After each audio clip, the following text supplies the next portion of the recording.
where in just a few hours, 2 NASA astronauts, a JAXA astronaut, and 1 cosmonaut will be headed up to the International Space Station.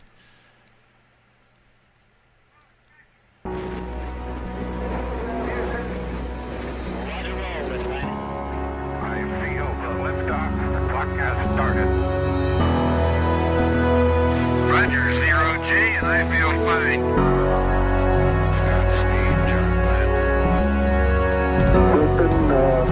Tranquility Base here. The Eagle has landed. Rocket Tranquility, we copy you on the ground. New possibilities are opening up for scientific cooperation between countries. 1-0-0. Liftoff. Americans return to space as Discovery clears the tower. Discovery, go and throttle up. Discovery, roger, go for deploy. Thank you, everybody in the shuttle program. The crew is go for launch.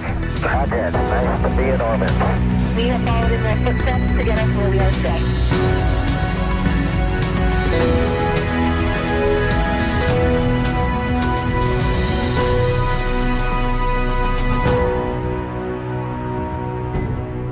Good afternoon and welcome to America's Spaceport here in Florida.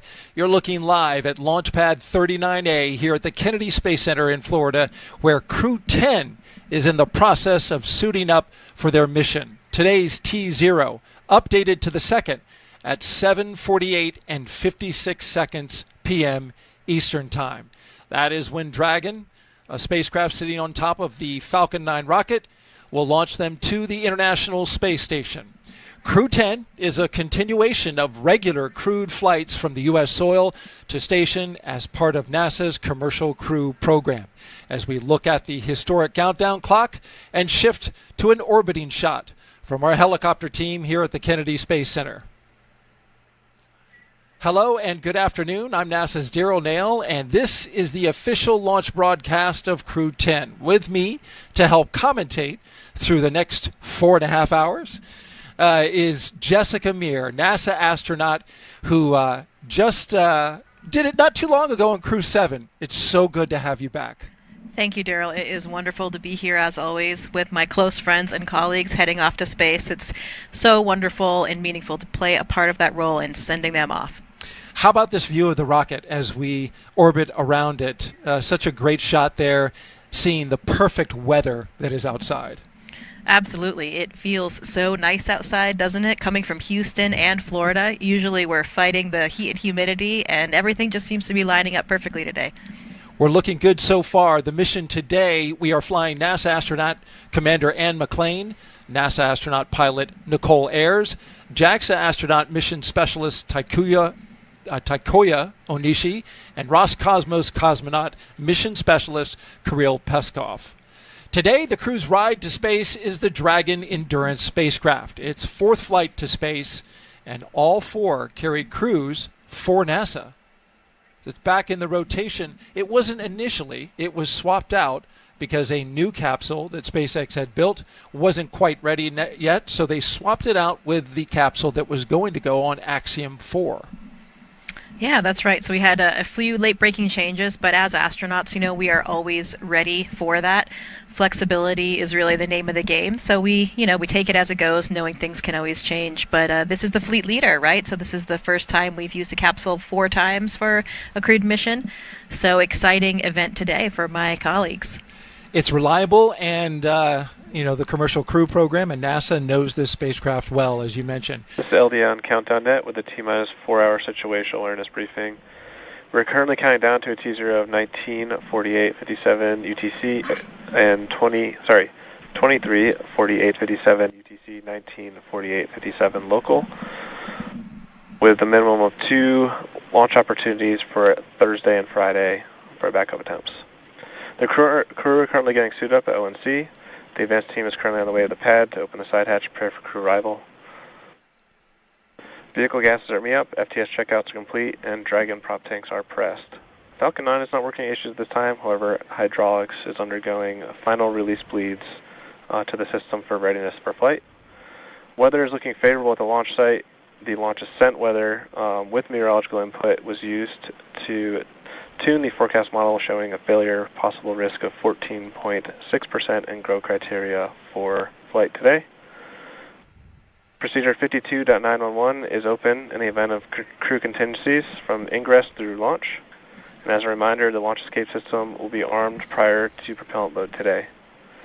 Hangar X will go into lockdown in T-minus 45 minutes until after spacecraft separation or the launch escape system is disarmed. All personnel are requested to stay in their state locations until lockdown is complete. All right, that was an update. FC, do you have a report on Falcon 9 health? Falcon is healthy and not tracking any issues. And MD, do you have a report on Dragon health? Dragon is healthy and not tracking any issues. This will conclude the T-minus 4-hour situation awareness briefing unless there are any other questions.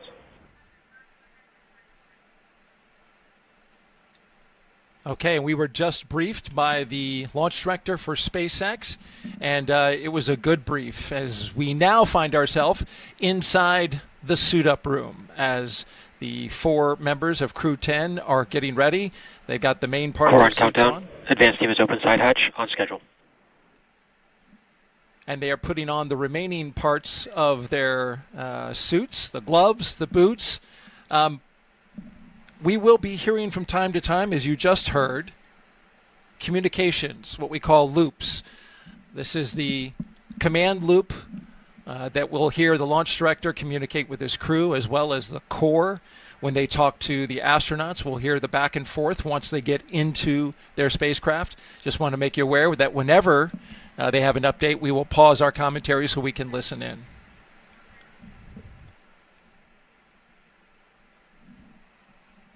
Over the next 4.5 hours, we will walk you through this detailed pre-launch operation and show you all the action live as it's happening from the suit-up room to liftoff.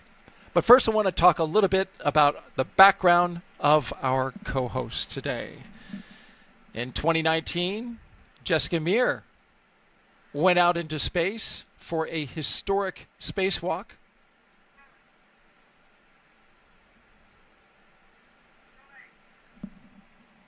This was back, you launched on a Soyuz, went up to the International Space Station. You and your fellow astronaut, Christina Cook.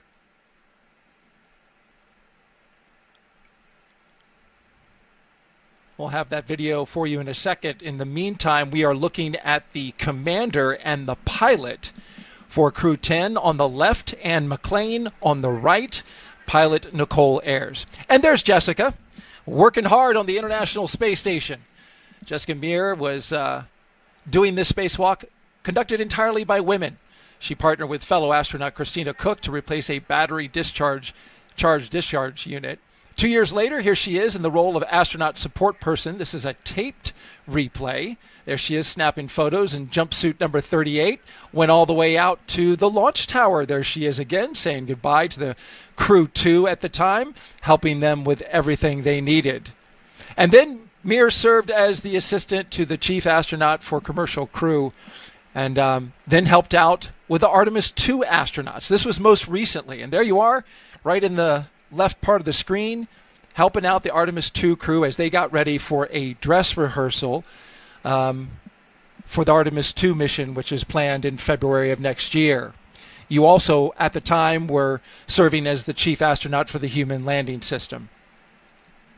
Yeah, I think, this is one of the most exciting things about being an astronaut to me is that we serve many different roles depending on what time it is. So we really gain this incredibly diverse skill set and exposure to all of these different space vehicles, all of these different technologies, and all of the different branches really that we have at the Johnson Space Center. We have ground support astronauts that serve in all of those capacities to help all the different programs and pieces of hardware, technical programs, all the way through, give that crew perspective and be able to provide some information for that. Here you can see in the suit-up room, there's Takuya Onishi and there's Christina Birch. She is the astronaut support person today for Crew 10. She's one of Nicole Ayers' Vapor's classmates, so they're the newest class of astronauts that flies, and she's helping out with everything for getting the crew ready for launch. That must be comforting for Nicole, who sees a fellow classmate who, becomes quite close with your astronaut classmates.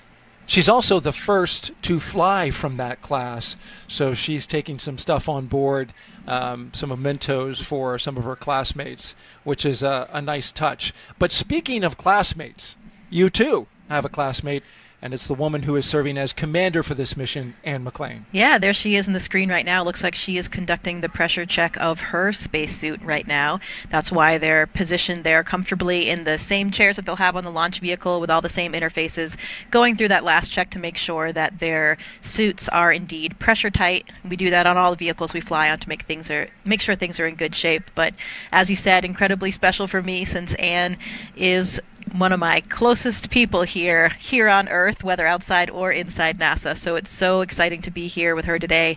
Over the last 11 and a half years that we've been here now, we've really become like family. So I know all of my classmates are so excited and paying attention, watching along to send back up to space again. I imagine it's going to be quite special when we go outside to watch that rocket lift off. Absolutely. And we know the 8 Balls, that's our class name. We have another classmate up there right now, too. Nick Hague is also one of our classmates. So Anne and Nick will have a wonderful high-five moment as they have their handover of a couple days on the space station. And then Nick Hague and his crew, and the fellow crew members of Crew10, will be coming home. Talk a little bit about the suit-up room. It's one of many rooms on the 3rd floor of the Neil A. Armstrong Operations and Checkout Building that make up crew quarters. The crew has been living and working in the crew quarters for more than a week now. There's a lot of history in that building. It's always nice when you come here for a visit to KSC for whatever task you're here for. We usually stay in that facility, and there's a lot of history going, way back to the shuttle days, and all the rooms are, I think, pretty much decorated in the same way. So you're part of that spaceflight history. It has a dorm room kind of feel, does it not? It does, absolutely. Let's talk about the weather and give you an update that was given to the crew just about 20 minutes ago. The temperature here is a lovely 67 degrees. We're expecting it to get into the 70s later today. Winds 12 to 17 miles per hour out of the southeast. The concerns, there are none. This is 95% go. It's a high pressure system that's come into the area and just literally been a big bubble of no trouble, as I hear weathermen call it. It just clears everything out. We've got 20 miles visibility today, so it's going to be really nice for anybody who's here in the area to watch this launch and further out from the area as well. Yeah, that is the nice thing about launching here on the Space Coast, is that even if you don't have an invitation to come be with the family and friends of the crew, you can watch it pretty much from anywhere. All the local beaches, bridges. It is a fantastic way for everybody to be able to play a part in what we're doing here. When I launched from the Baikonur Cosmodrome on a Soyuz, a little bit more difficult to get access to that. So yeah. This is really, really amazing that we can have so many people really involved in the mission and watching this incredible rocket light off.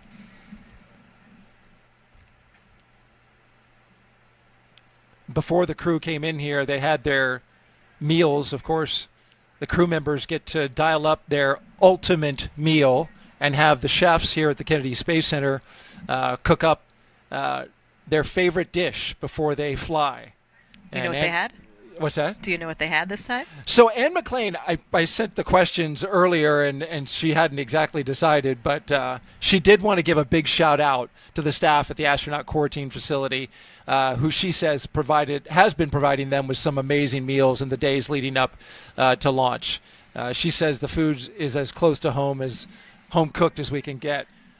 Takuya said he's going to have a Japanese dish. He hadn't decided exactly which one. I think that they actually had fajitas. Anne told me last night that it ended up being fajitas. Nice. They were excited about it. And I know that one of the things that Tak has planned for them on station is that he has a whole bunch of Japanese food that he's going to share with the crew. Core on countdown. LIO seals removed and installation complete. On schedule.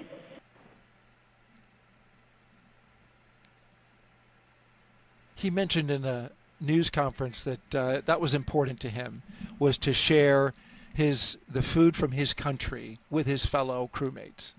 Yeah, absolutely. I mean, I'm a bit of a foodie, so food's always important to me. But even people who don't care so much about food really do pay attention to it in space. And I think that's just, kind of because of the monotony. When you have a lot of variety, it can really make a lot of difference to your morale and your overall psychological state. So having a little bit of personal touch is really awesome. We trade food items with the Russian crew members, and then if we have any international partners like TALK, they'll have some Japanese food to share.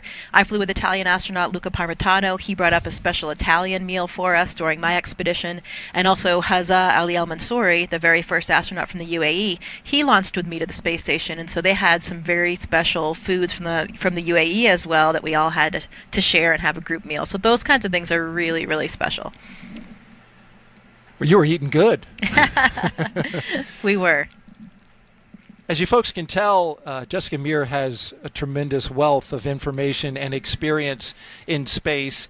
And so if you want to ask her a question about today's mission or her experience on her time on the International Space Station, just send us the question to #AskNASA.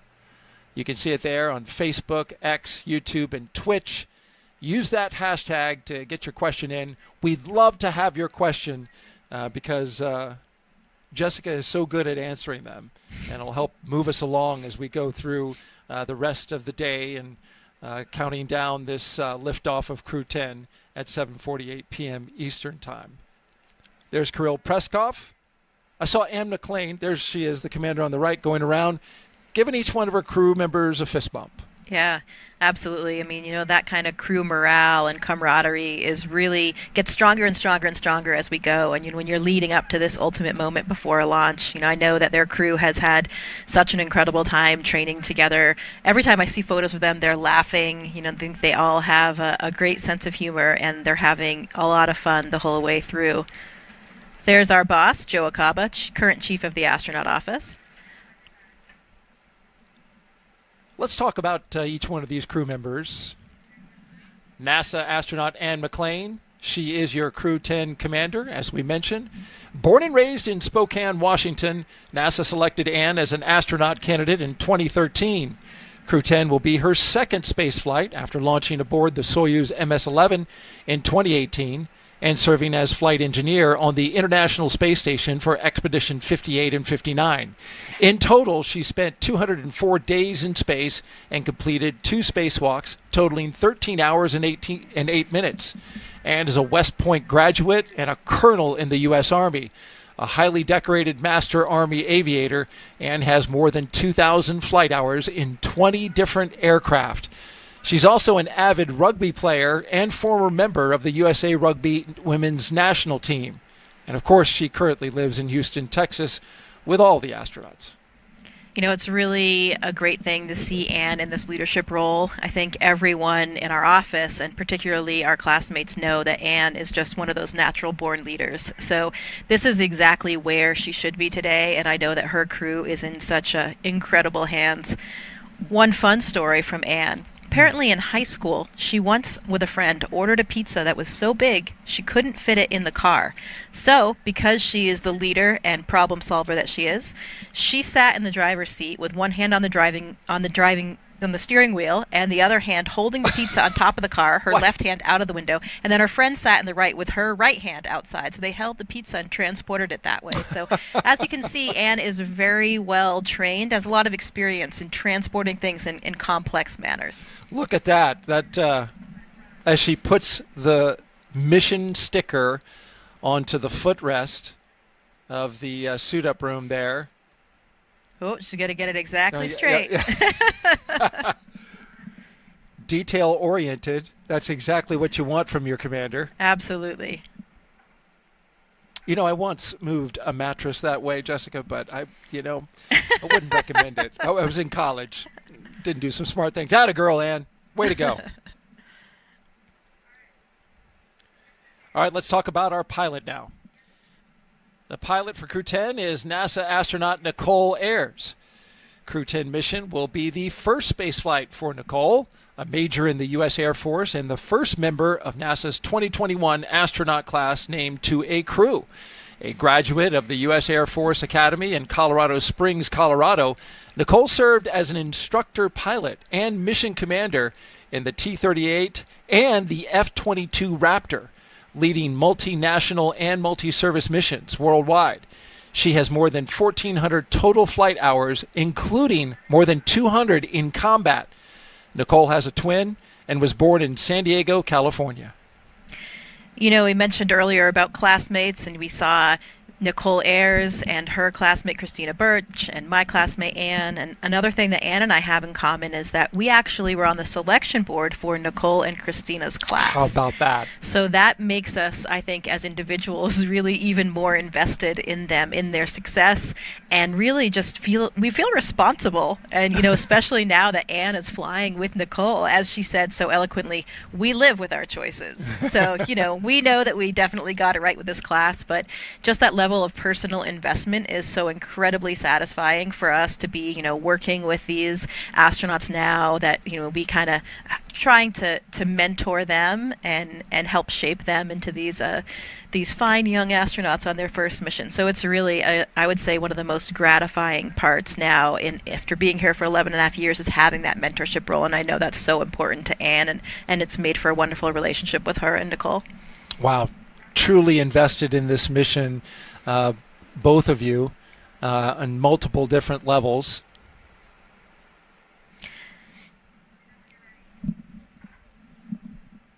Let's talk now about Takuya Onishi.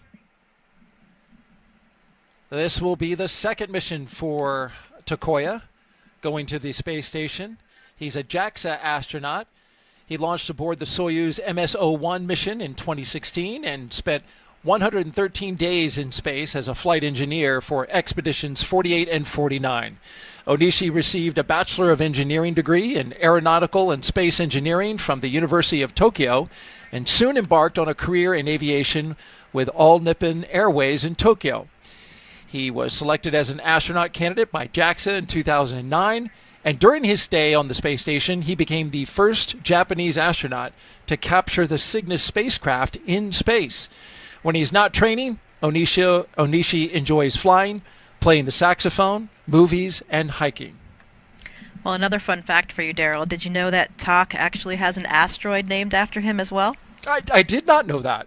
Are you serious? Absolutely, yeah. So another thing to add How did to that his come incredibly, about? you know, I'm actually not sure of the whole story, so we'll have to dig into that one a little bit more.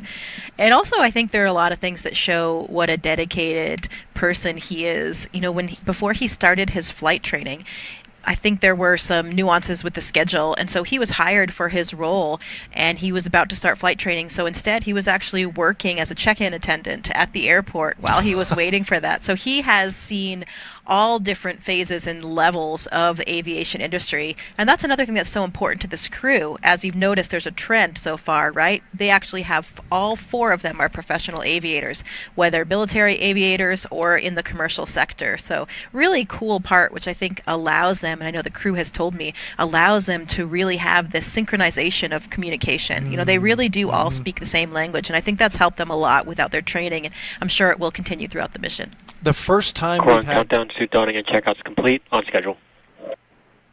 Good to hear that we're on time. First time that we've had 4 pilots on a crewed mission, all 4 of them able to fly, which is impressive. Lastly, this is mission specialist and Roscosmos cosmonaut Kirill Pesov. His first flight, the Crew10 mission, will also take him to the International Space Station for the first time. Before his selection as a cosmonaut in 2018, he was a co-pilot on the Boeing 757 and 767 aircraft for airlines Nordwind and ICAR. Assigned as a test cosmonaut in 2020, he has additional experience in skydiving, zero-gravity training, scuba diving, and wilderness survival. You know, I haven't had the opportunity to work with Kirill since he's one of the newer cosmonauts, but I've heard such wonderful things. Everybody really comments on his sense of humor and adventure. Apparently, he is always setting off in his SUV and driving all around various parts of Russia, and continued that tradition here in the U.S. when he was here for training as well. And he actually his father was a pilot. And his mother was a meteorologist on the airfield. So it seems like his fate really was lying there in aviation. But a funny story, apparently when he was young, he was asked if he wanted to be a pilot like his father. And he said, no, it's too dangerous. I want to be a train conductor because a train goes onto the tracks and is safe. Boy, something changed Yeah. in a big way. Absolutely. Clearly, he has become an incredible explorer and adventurer, and I would say he's no longer afraid of flying. No doubt. Well, he's getting the flight of a lifetime today. Everyone you see in the room wearing the black ninja suits, they are SpaceX employees, with the exception of this fine astronaut right here. That is Chris Birch. Her call sign is Vapor. And Stretch. Stretch. Yeah, Vapor is Nicole Ayers. You're right. But she's in the role of astronaut support person today. Yeah, that's right. So she has been in quarantine with them, helping, complete any of the tasks that she can along the way, and really being that main contact point with our office to assist them with whatever they need during this week. It's a really great opportunity, learning opportunity for her as well, since she hasn't been to space just yet, to see it all from this side. And I think, that will make her even more successful on her eventual mission. There we see the crew getting some photo opportunities inside the suit-up room. I'm sure it's warm in those suits without the circulating air. Yeah, they're probably getting a bit warm about now. How long do these crews train before a mission like this when we get to this day? We're typically assigned, ideally, about 1.5 to 2 years before the mission. So that is, the way they've worked out the training flow to accomplish all the different things we need to do, ranging from the SpaceX training, which you can see right here, which occurs primarily in Hawthorne in Los Angeles, and also all of the space station training, which happens really all over the world, back home in Houston and then also in all of our partner countries.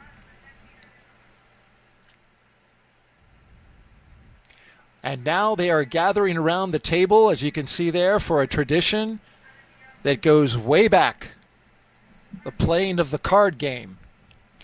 Yeah, this dates back at least as early as shuttle times, and the idea here is that the crew plays a card game with the chief astronaut, and you can see here Joe Akaba, and maybe there's still a little bit of intrigue and mystery involved in the game, because depending on who you ask, you get a slightly different answer. I think the more popular answer is that they play this game, I think it's just going to be a simple high card game here, and they usually play until the commander loses. So that means, they get all of their bad luck out of the way, and then they are ready to go for their mission. There's another version that they play until the commander wins, but I think it's the commander loses. Maybe we'll keep a little bit of that intrigue to ourselves. It looks like they are playing a high card, and she just held back a face card. It's always nice to have a kind of tradition and also a lighthearted moment for the crew to be there with our boss and just to, enjoy one of these traditions along the way. I think it's one of the things that keeps it special.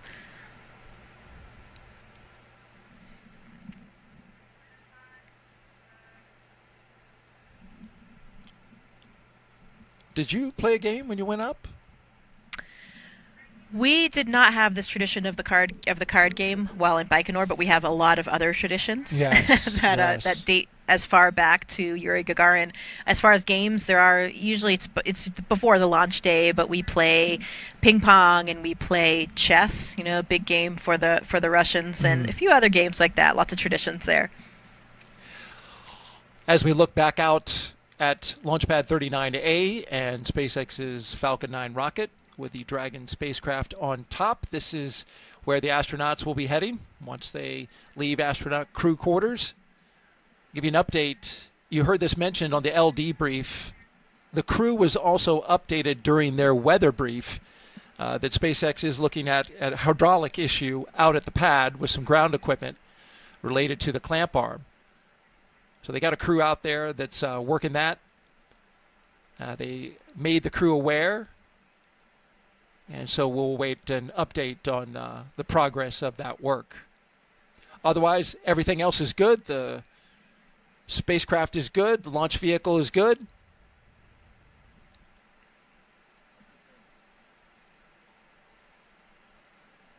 An interesting note now about Crew 10.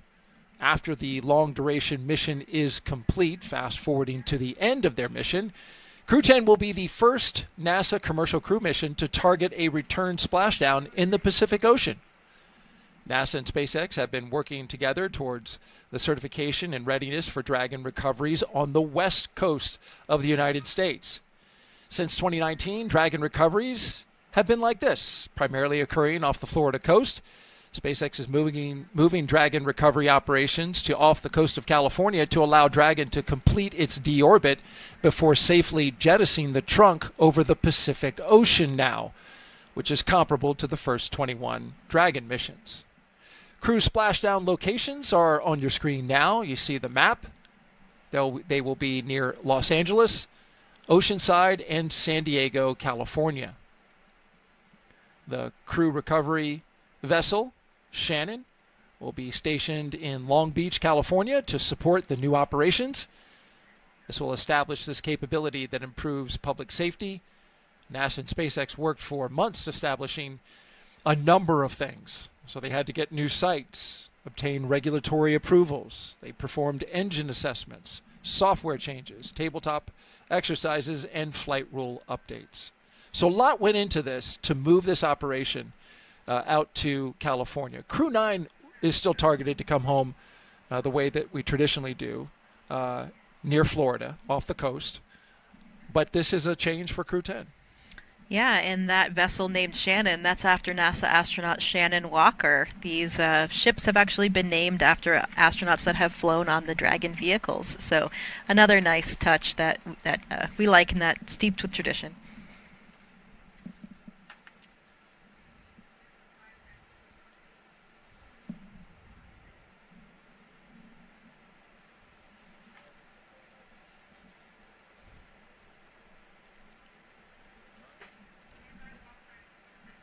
And since we are talking about pre-launch traditions, let's talk about another one. The signing of the patch. Yeah, so here they are. You can see Anne McClain signing just underneath her patch, and there's Vapor doing the same thing. This is signing the mission patch across from the suit room that we were talking about earlier. So one of the traditions that we've started as we're gearing up for our flight. They'll also likely, or they actually did already place a sticker at the exit, and may or may not do another one. I think as they're heading out, I think that one is not necessarily done anymore. I like the other tradition of the license plates. We'll probably get a view of that one. Maybe we can save that commentary for when they see them come out. Yes, indeed. Now, were you able to go out there and see the signing of the patch? No, I'm not sure exactly when that signing occurred. This was a different one. Okay.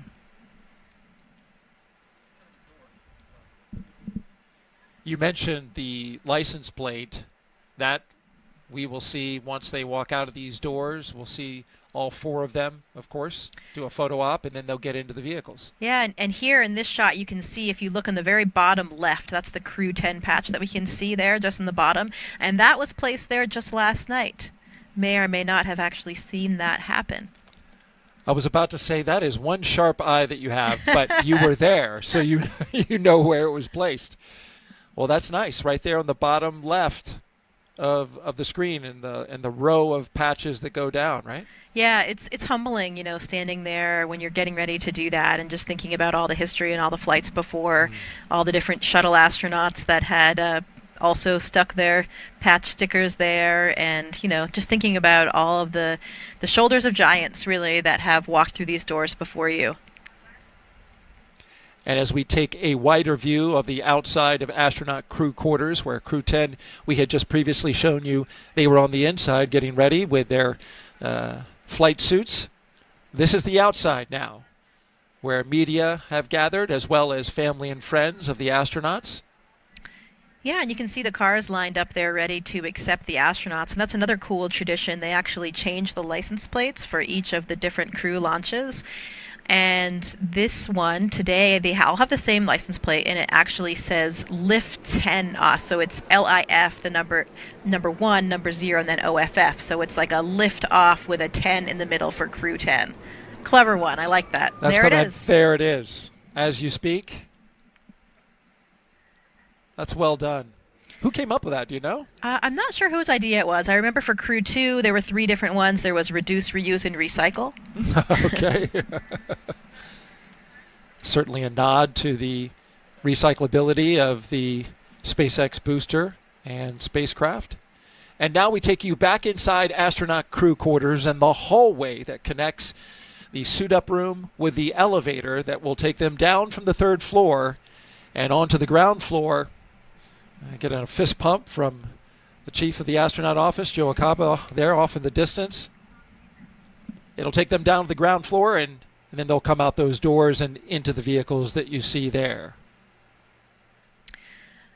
When I was the astronaut support person, they asked for Crew 2. That was a super exciting moment for me, too, because you actually get to ride in the vehicles with the crew.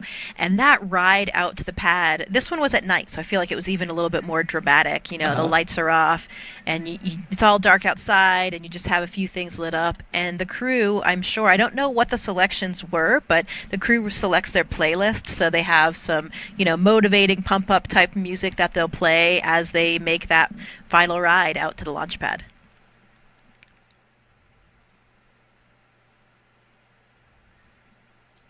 They get that playlist put together.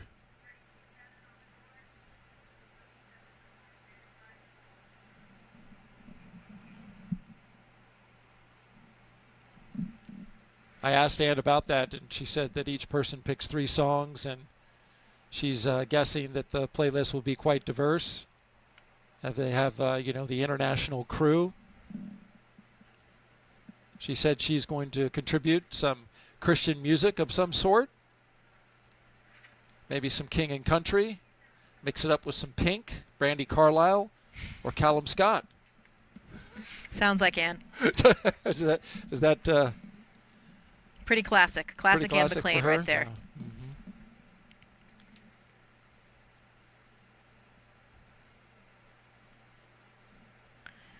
So outside, some of their closest family members are gathered, and a few of our, important personnel, management side for NASA and SpaceX. So it's another cool last moment to have that final interaction and, real exchange some words, see your loved ones before you head off to the launch pad. Very special moment. A lot of emotions running strong for sure. I'm certain.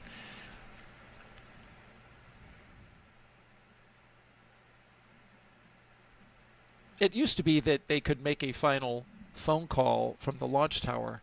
I'm not sure if they're still doing that. Yeah, we're not doing those phone calls anymore. That was what, in that previous ASP footage, that was one of the things that I was doing as a support person is there's that old school phone there up in the tower, and you dial the numbers for the crew members, and they make that kind of final call. But it wasn't really something that was as pertinent as it was back in the day, now that, you're kind of in comms with your cell phone up until the very last minute. So, yeah, something that we're not doing any longer.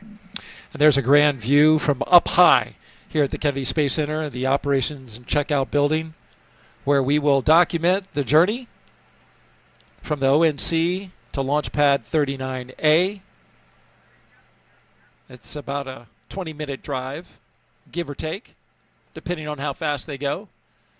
But the good news is they get a security escort, so there's no need to stop at any stoplights. Right, you got to make it a little bit more dramatic, with the sirens blaring and the different colors. It adds to the whole atmosphere.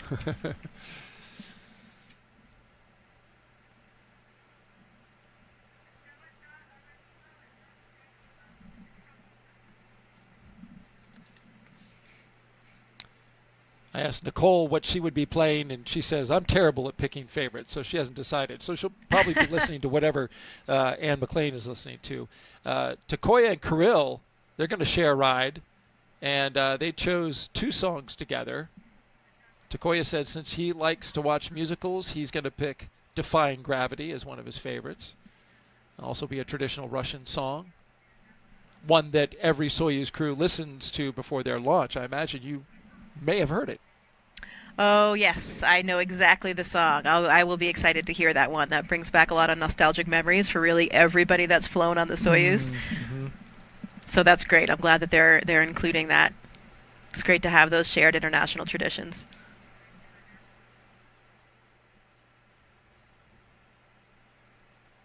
If you're just joining us, we are T-minus 3 hours and 24 minutes until liftoff of Crew 10 from Launchpad 39A here at the Kennedy Space Center in Florida. There is your crew. All Forward right. countdown stepping into crew walkout and ONC departure on schedule.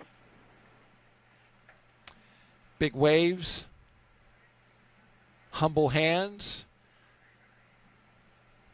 And a round of applause from all the support staff there. I always think it's neat that they walk into an elevator with a giant poster of themselves on the back. How long do we wave before the doors close? You know, there they go.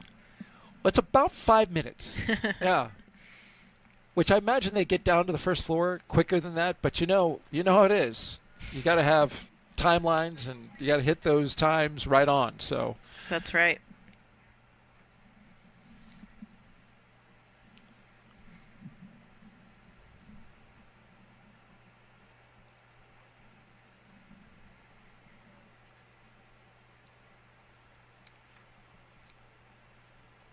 So we await as one astronaut and one cosmonaut will soon walk out of the Neil A. Armstrong Operations and Checkout building. So you see us now focusing on the doors.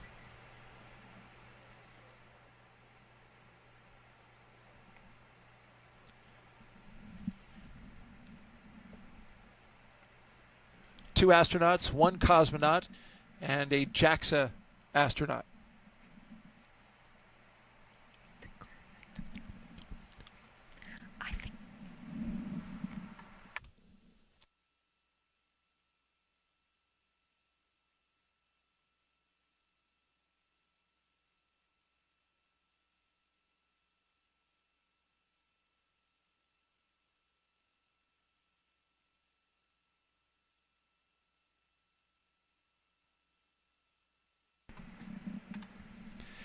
One thing I thought was interesting, talking about Takuya Onishi, I thought it was really interesting, he said this in the press conference, that after his first space flight, he trained to become a flight controller because he wanted to see the entire operation from the other side. So for years, he did ground operations, talking to the crews up at the International Space Station, giving them direction. And now here he is. He's going to go up there and be the person that runs the whole ISS. Yeah, he'll be the station commander, and I'm glad that you brought up that role that he had as the flight director. That's not something that we traditionally do as astronauts, but it was something that he really wanted to do. And it's really interesting, you know, it will make him such a better astronaut in space because he has that ground perspective, which if you haven't worked in the control room is sometimes difficult to understand, you know, why the ground is deciding certain things, why they're asking you for certain things, and having that perspective really helps us work more closely and work more efficiently together as a team. He was actually working as a flight director up until his very last training trip to Japan. So pretty recently he was still doing that even while he was in training. So really, really cool story there. Imagine his confidence is soaring. And I think just in that last shot, we saw Haley Esparza and Katie O'Neill come out. They are really our prime points of contact for all astronaut operations with SpaceX. And here they come. Crew 10 taking their first steps outside as they prepare for their journey to the International Space Station. Commander Ann McClain doing some dabbing.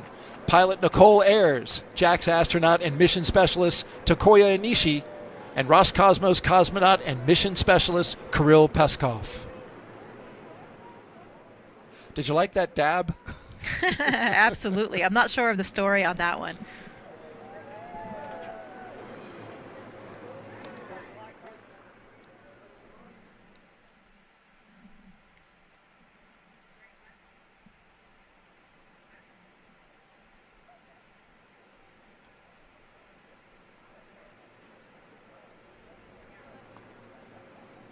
See the astronauts throwing up some heart signs.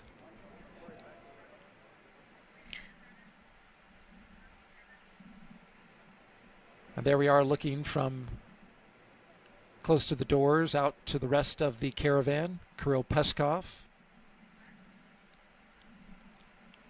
Looks like he's having some lighthearted conversation. And McClain with a pink hat that I know says Crew10 on it, only because you have one as well. Yeah, the crew made a lot of gear for their loved ones and their guests, and also, just for everyone to be sporting before and during the mission. And those are some pretty cool Crew10 hats that Anne and her crew designed. It says Crew10 on the front, and on the side there is the Crew10 patch. There's JAXA astronaut, Japanese astronaut Aki Hoshide, so he's here as a support person for TAK today. Very experienced astronaut, of course, indeed. as well. I see Kjell Lindgren off behind the Tesla there as well. Kjell is there standing with Joe, and he is currently serving a role as the director of the Flight Operations Directorate. So kind of the boss. He's really the boss above the astronaut office right now. Okay.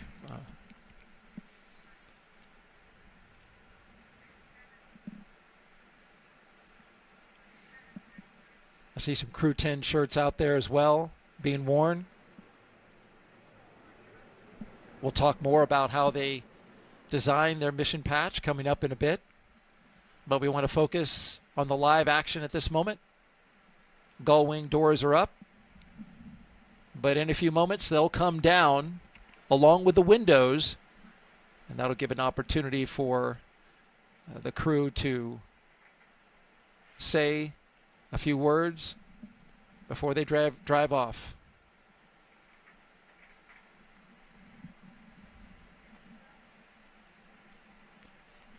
That Go Crew10 t-shirt that you saw in that shot just previously, the woman with the pink hat, looks similar to, I think, an unofficial team shirt that this crew made, which is kind of funny.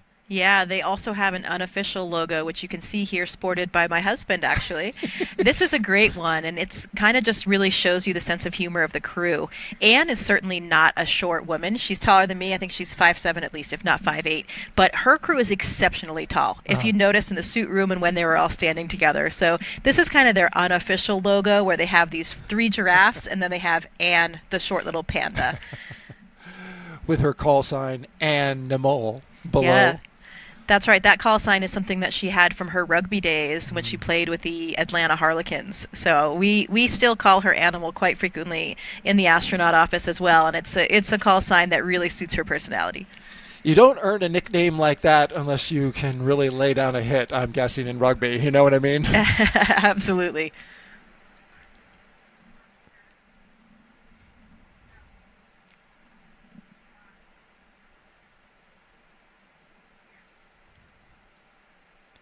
We have the commander, Anne McClain, and the pilot, Nicole Ayers, in the second Tesla. And then in the third Tesla are the 2 mission specialists, Kirill Pesov and Takuya Onishi. You see there NASA security will be leading the way. And what a beautiful day for all involved to be outside watching the crew drive away. I mean, the weather is spectacular. It's perfect. And that last shot there, we saw Anne's mother by the side of the car and getting her last goodbye there. And that was Kelly Curtis, who's escorting for our office. Kelly has had an incredibly personal and close role with so many astronauts and their families. So it's such an important role that she plays for us. And there are the windows down as Anne says some words out to the folks who have gathered there. They're clearing the way and will be departing momentarily.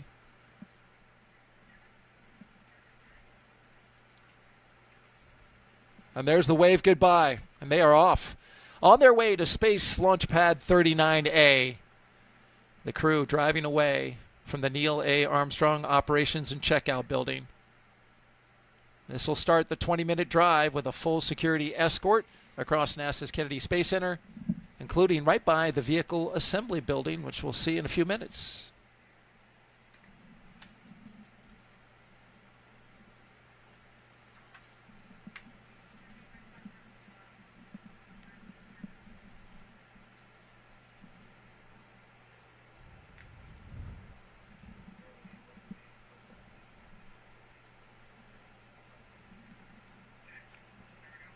As we watch the crew make their way to their launch pad and waiting rocket and spacecraft, Let's hear from the crew, and we begin with Commander Ann McClain.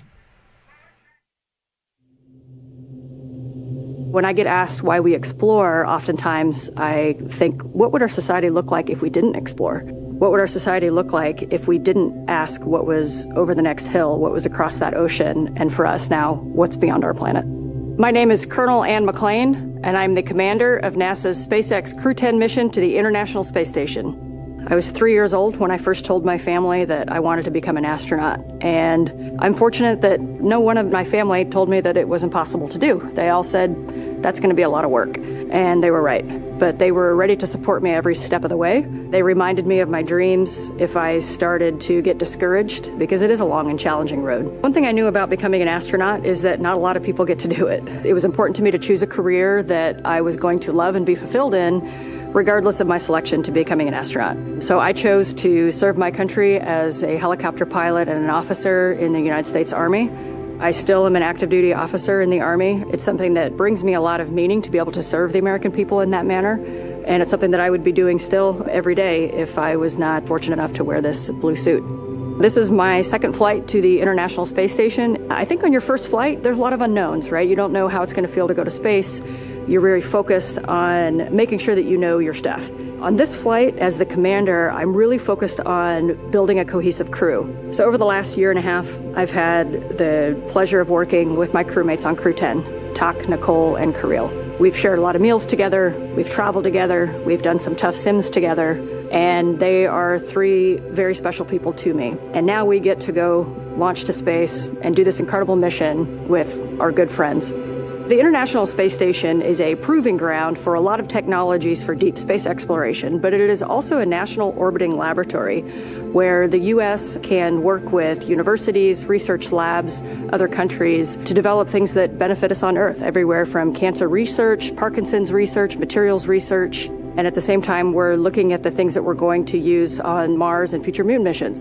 In my career at NASA, and especially on my first space flight, there were certain moments that I had, like when I came out of the hatch on my first spacewalk, where I realized we are operating at the edge of what humans are capable of. And that is such a special moment. I think it's that intersection of the magical and the technical, where I can look across the amazing beauty of the Earth, but I can see also this amazing creation, the International Space Station. And it doesn't belong to me or to NASA anymore, that it belongs to every single human on Earth. It's our platform to figure out how we got here, or where we're going in the future, and the context in which we live. Our goal is to be a beacon of hope for all of humankind, so that people can look and say, this is what we can accomplish when we work together.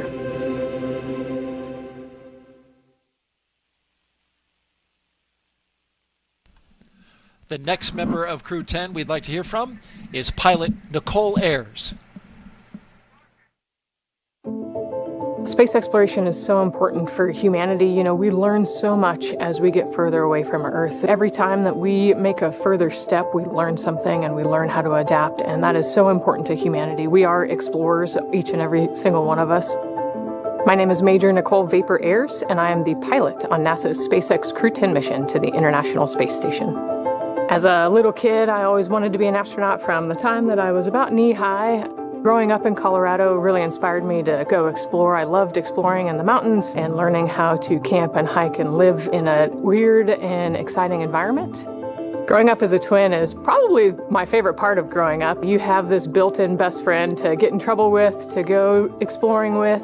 We grew up right there in Colorado Springs. We got to see the Thunderbirds fly over the Air Force Academy every year, which really inspired me to become a pilot in the Air Force. I always had an affinity for the sky and for space. Being next to the Air Force Academy kind of was the natural path for me. So I was a very serious little kid who set my goals really high and worked really hard and never got bumped off that path. I got my wings in August of 2014, and then I flew F-22s in Alaska, got to do some great flying up there in the mountains. I had a no-notice 6.5-month deployment. From there is when I moved down to Houston to start my job as a NASA astronaut. Crew10 is a group of pilots who are going to space together to execute science and maintenance. We are about to launch to the International Space Station for a 6-month rotation aboard the orbiting laboratory. We've got a great group of humans who are funny and caring and kind and also wicked smart and capable and efficient. Our major goal is to get to the space station, execute the mission as well as we possibly can, and then come home still funny, kind, and caring about each other. Doing science in space is so important because here on Earth, there's gravity and it's a force that holds things down, and in space we can remove that force. And so we get a glimpse into processes and forces and structures that are too small or too weak and they can't actually flourish here on Earth. Long duration spaceflight is so important for human research to figure out how humans adapt and what happens to your body in microgravity. We get to learn how hardware and plants react in space, and we get to put them in this environment that's pretty harsh. You know, we're outside of the atmosphere, and now we don't have the protection of the atmosphere. What happens to those things, and how do we fix them, and how do we better prepare our people, our hardware, our food, our water systems for that deep space exploration? Throughout all of our training, it's been apparent to me that there is a massive humanity that gets us to space. It takes a village to get us there. The International Space Station wouldn't be where it is today without the international cooperation, and it's just blown me away with how many people it takes to get to space. From Crew10, we just want to say thank you. And we are enjoying learning about this crew that is passing the Vehicle Assembly Building, an iconic building here at the Kennedy Space Center in Florida. There they go, right by it. This is where NASA is stacking its Space Launch System rocket and Orion spacecraft inside there, as you well know, Jessica. And doing that for Artemis 2, which will send 4 astronauts around the moon. It will be the first crewed mission of NASA's Artemis campaign to establish a long-term presence on the lunar surface for science and the future exploration of Mars. Not much more iconic in the way of buildings around here than the VAB. It really is true. And very recently reached a major milestone in that. As you see the VAB in the left-hand part of the screen go out of screen, you see they're building the Mobile Launch Tower number 2 in the upper left. This is inside the VAB where we're taking care of the twin boosters. Just finished stacking them, both 177 feet tall. They will provide most of the 8.8 million pounds of thrust needed to launch 4 astronauts on a 10-day lunar journey.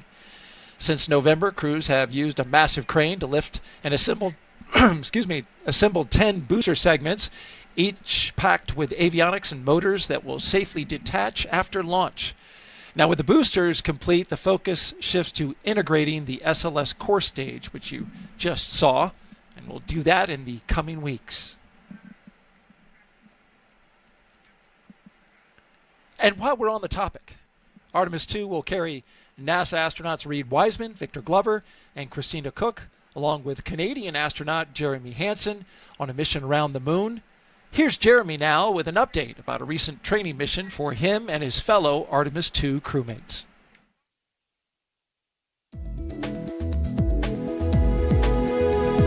Hey everyone, I'm Canadian Space Agency astronaut Colonel Jeremy Hansen, mission specialist for the Artemis 2 mission. I'm here at the Johnson Space Center here in Houston, Texas, where we normally do most of our training. But every once in a while, we like to change it up a bit.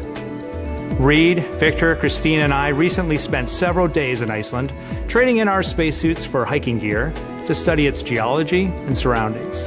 Why Iceland? Well, as you can see, it has a similar landscape and terrain to the moon with various volcanic rocks like basalts and breccias and has limited to no vegetation. The Nordic island has been a lunar training site for NASA astronauts since the days of the Apollo missions.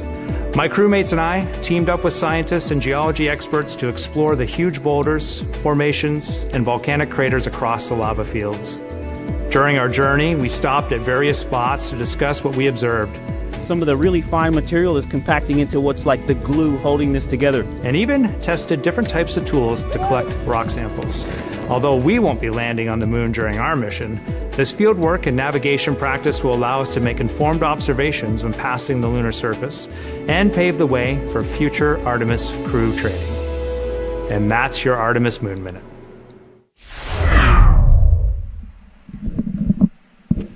For more Artemis updates, scan the QR code on your screen or visit nasa.gov/Artemis-Roman numeral 2 or 2 capital I's. There you are looking out one of the windows of a vehicle in the Caravan with the helicopter there following them. What a great shot as they take the NASA Causeway out to Launchpad 39A. We're doing a little work, a little construction there on the side of the road, but not to worry. I have to stop when I get to that part of the pad and wait for the oncoming traffic, and then we get to go. But when you got a security escort, you just cruise right on through. And many thanks to our flight team up in the helicopter today, getting some beautiful images overhead on what is a stellar day here in Florida.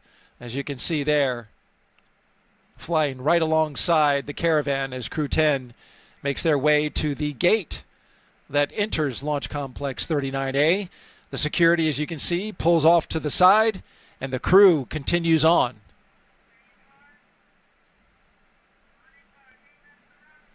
I always love this shot where they drive past the hangar and go up the gradual grade to see their rocket in the front of the windshield. That's pretty cool. Yeah, it's always pretty dramatic when you're coming up to the launch pad for anything that's up there or any event that's going on. You know, to think about what's happening there and what has happened there. It's really humbling. Crew10, your ride awaits. And it's a bit of a process as the vehicles will park on the pad. The crew will get out. They'll go up the elevators in the launch tower to the left, and then they'll have to climb some stairs to get to the final top level where they'll go across the crew access arm and into their spacecraft. We've got 2 mission specialists to talk about still. Let's hear from JAXA astronaut Takuya Onishi, one of Crew10's mission specialists. When people are born, they naturally want to explore their environment. That's how we expand our world, and that's how we find something new, advance our technology and civilization. My name is Takuya Onishi, and I am a mission specialist for NASA's SpaceX Crew10 mission to the International Space Station. I was born in Tokyo, in Japan, and I grew up mostly in the west part of Japan. My family moved our locations so often, so that experience actually helped me to get used to a new environment quickly and comfortably. I have always been interested in space since my childhood, but I never thought I would actually become an astronaut. I chose to become a pilot. I think I was very lucky because the experiences as a pilot of a commercial airplane really helped me to go through astronaut selection process.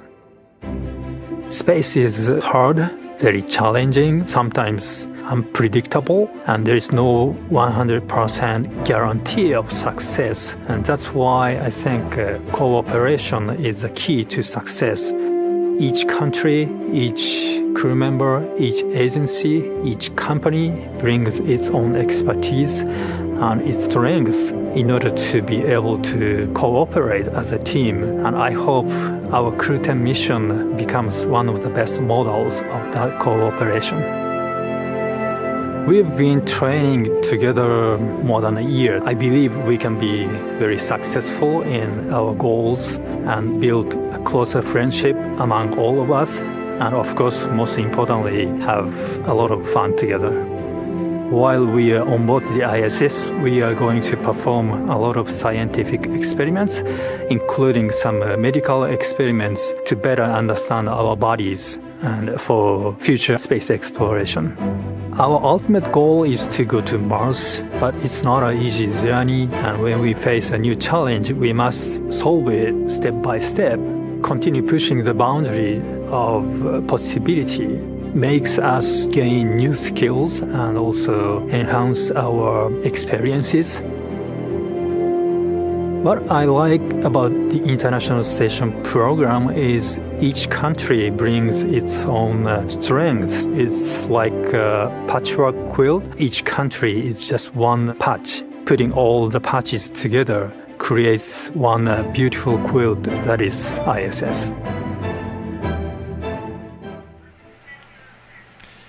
The other mission specialist is Roscosmos cosmonaut Kirill Pesov. Let's hear from him now.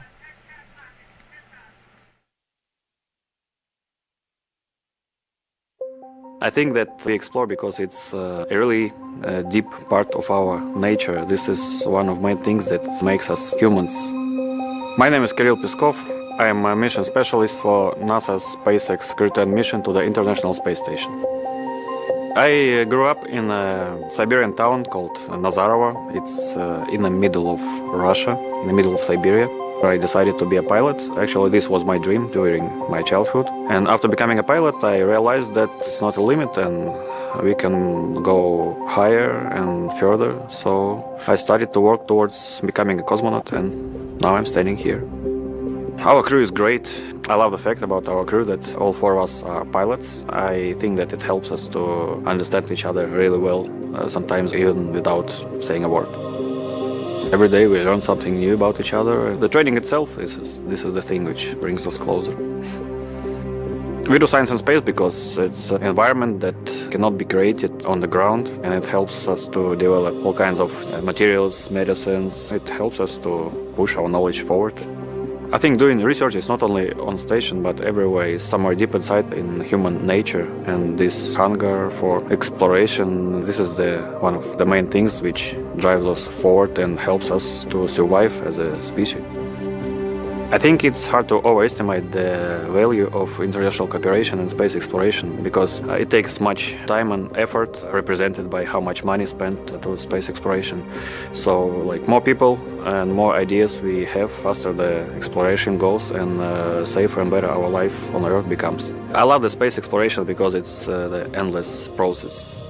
When I became a cosmonaut, I was surprised how big this team is. The team who makes these flights possible. It is thousands and millions of people, and what I would say is to say thank you, not only for airspace industry agencies, but also for all the people who are involved in creating something and in different kinds of research. You are making the world better.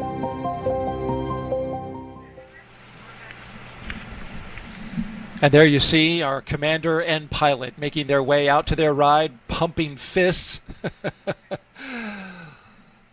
I always quite happy. I always love this shot when they lean back and try to get their helmets out of the way to really look up and take in how tall that rocket is. Because once they get into those elevators, they just lose the context and perspective of that view that they have right now. And there they are sharing it together, arm in arm. That's got to be a great moment for them.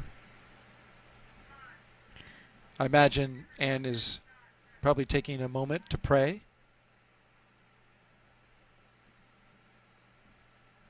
Yeah, there is a lot going on right now in terms of, thinking about all of the preparation that's gone into this and these final moments as you're looking up at the rocket and getting ready to board that elevator. And I can no doubt be sure that Anne is providing some inspirational leadership words as well, because those are the things that she is just natural at.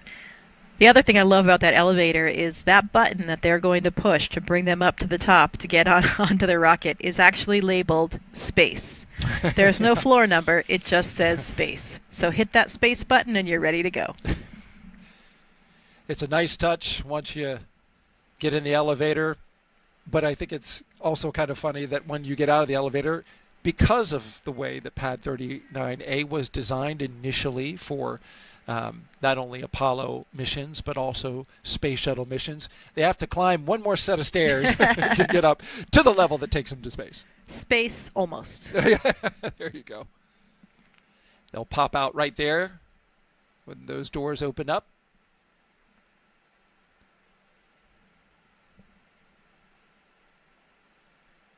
And pulling again on this theme of the four pilots, as we see the two mission specialists, also pilots, do their rocket recline.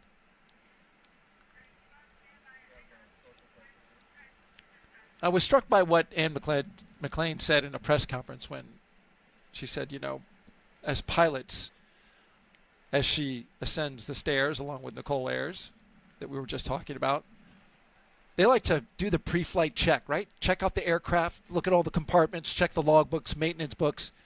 But they rely on a very large team to do that when you go to space, because as pilots, they can't do that in this situation.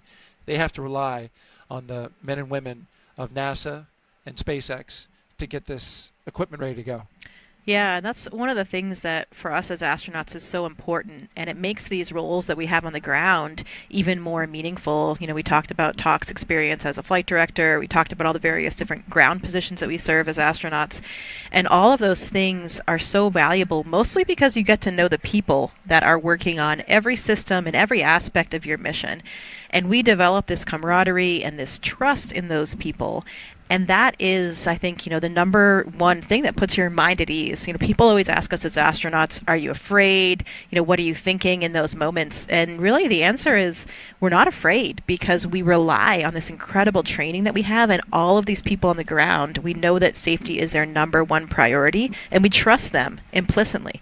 Because as you mentioned, we don't have the knowledge. Crew is at the right room. On schedule. We don't really have, you know, the time or the know-how to inspect all these things ourselves. And so we do 100% rely on the NASA and the SpaceX teams. And we see some of those team members, the more visible ones there on your screen, as the mission specialists come out of the elevators and make their way up the stairs. We just saw Commander Anne McClain and pilot Nicole Ayers getting into the White Room right on time.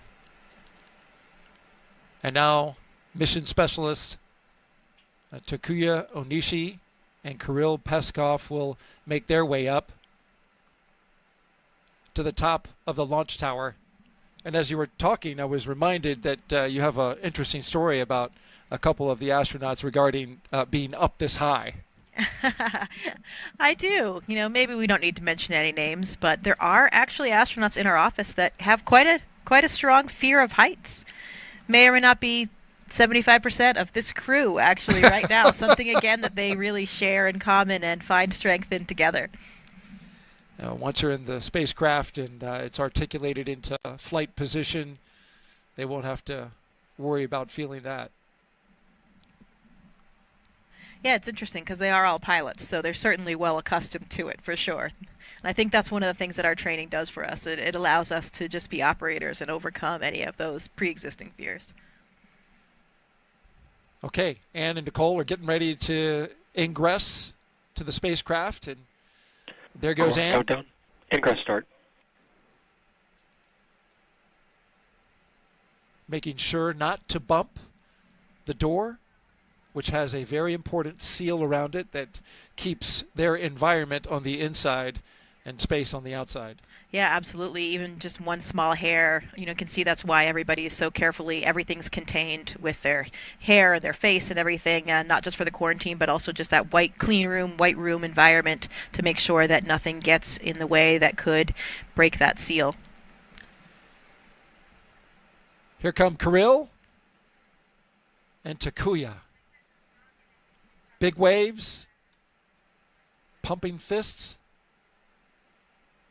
They're ready to go. Into the White Room they go, where they will sign that NASA meatball that you see on the side. Yeah, there it is, another one of the traditions. While we're in this moment, we want to take a social question now. If you have a question, please jump on to our social platforms. Use the hashtag AskNASA. Send us a question. Jessica will be doing the answering. She's the expert. And we have our first question now. JVO 9000 asks, how do astronauts deal with stress or anxiety prior, during, and possibly post-launch? Well, that's a pertinent question. I think it really goes to what we were just talking about. Because we have this incredible training and this network of personnel that we rely on, we don't really feel that kind of fear or stress so much because we have so much of this real like muscle memory just kind of baked in there. And I think that helps you operate above any latent stress or anxiety. I mean, of course we're humans. Of course we have all the same emotions as everybody else. But when you have that really extensive training and this trust in the hardware and trust in the ground teams, it allows you to be an effective operator and operate beyond that. You know, I was actually talking about this with Anne's mother just today. For us, the launch process is really not that stressful. It's really much harder, much more difficult for the loved ones and the families on the ground because they don't have that same level of training. They don't know exactly what to expect the whole way. They don't necessarily have that trust in the hardware like we do. So they're the ones that I think this day is so stressful for, not necessarily us as astronauts. How about that? I've heard other astronauts say that all of that training, just like you mentioned, it is muscle memory. They have done it so many times that it feels like on launch day, just part of the training. Yeah, and that was certainly like that for me on my launch. You know, people always ask like what you felt like, and we had been through that entire sequence so many times in the really high fidelity simulators that we trained in Russia that I almost had to remind myself that the end of the day was going to be different. Mm-hmm. You know, I was actually not going to go home to the cottage for dinner. I would be in space at the end, you know, only after about 8 minutes. And then you hear things, you know, you feel the rocket move a little bit, you hear a groan from the fuel system, and those are the things that are like, wait a minute, this is a little bit different. We've got another social question. This one directly to you, Jessica, about your experience. What was your favorite place on Earth to see, presumably when you were up at the International Space Station? Yeah, that's a tough one to pick just one because this vantage point that we have is so unique and special. I think some of the things that I wasn't really aware of were, for example, all of the different colors and textures of the dunes. So if you look in Africa or in the Middle East especially, all these different colors and textures and crazy intricate shapes that I was really not that prepared for. You know, it's if you zoom in with a 400 millimeter lens, it's like a modern art. It's like you're going to a modern art museum and capturing all of these images. It is it's really just jaw-dropping. I really also liked seeing all the currents, the way the water swirls, especially in the coastal regions, the different color swaths that you see, the glaciers, coral reefs, around. I had been diving in the Great Barrier Reef a few years before my mission, so it was really cool to see the reefs off of Australia. The Patagonia ice fields, another favorite spot of mine, where these like glacial tongues kind of come down, and you see these high-altitude turquoise lakes, and it reminds you how beautiful the planet is. And there are so many places that I know now that I need to explore that I weren't even necessarily on my list before my mission. And you saw Antarctica, a place where you did a lot of research. Yeah, given the latitude, given the inclination of the space station, we don't get an incredible view of the Antarctic, unfortunately. I wish that we did, but you can see the Southern Ocean and a little bit in the distance.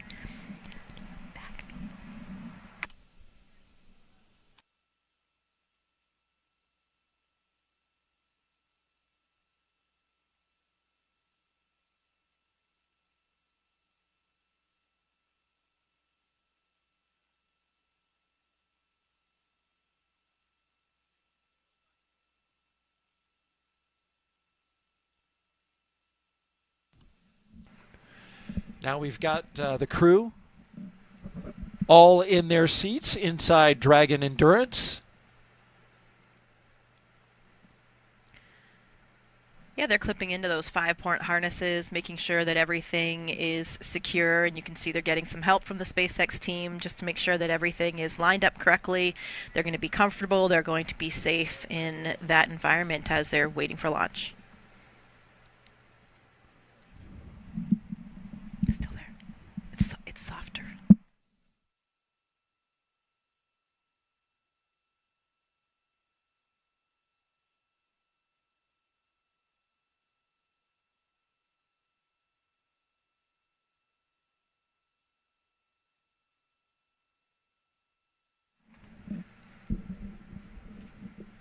All right, once the crew gets settled into Dragon, we will start hearing a lot more chatter on the mission loops. That's because the crew will have to participate in different communication checks. We'll also see a test of their suits again, a second test. We saw this in the suit-up room, but they will repressurize the suits.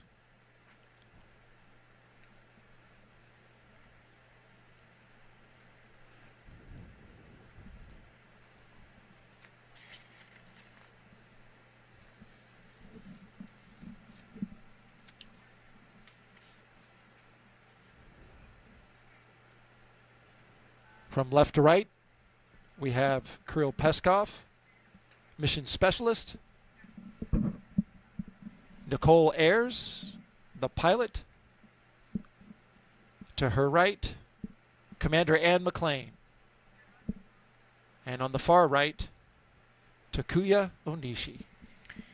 Yeah, and you can see that the SpaceX personnel are passing them some cue cards that they can use, for monitoring the different phases after liftoff along the ascent corridor and all the different aspects, all the different stages of the flight profile, so they can really make sure that they have they're monitoring the correct information.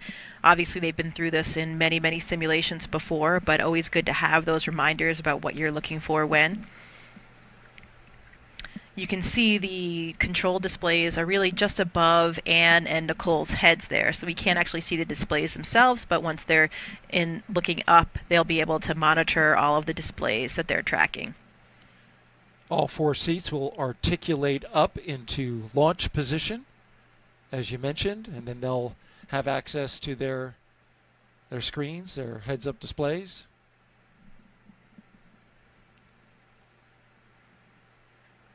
But it's time to suit up right now. They held off putting those gloves on until this moment.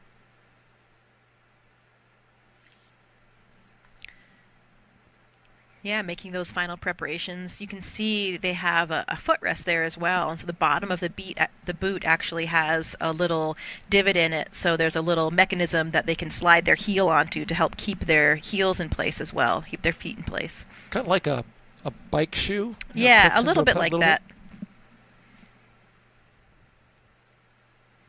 Lots of zippers. You need to make sure that you have good integrity in all of those closures to make sure that you can maintain your pressure in any possible emergency when we need to pressurize those suits. Of course, that's the reason why we wear these pressure suits. If for any reason you had a depressurization of the vehicle, then that suit would be able to maintain pressure to keep you alive, delivering all of the necessary life function. So they're getting oxygen through that suit. They have their communication lines into that suit. And we've seen that suit flight proven in a more recent mission, a private mission where they depressurized the capsule intentionally and allowed one of the private astronauts to go out and do a spacewalk. In fact, he is now NASA administrator.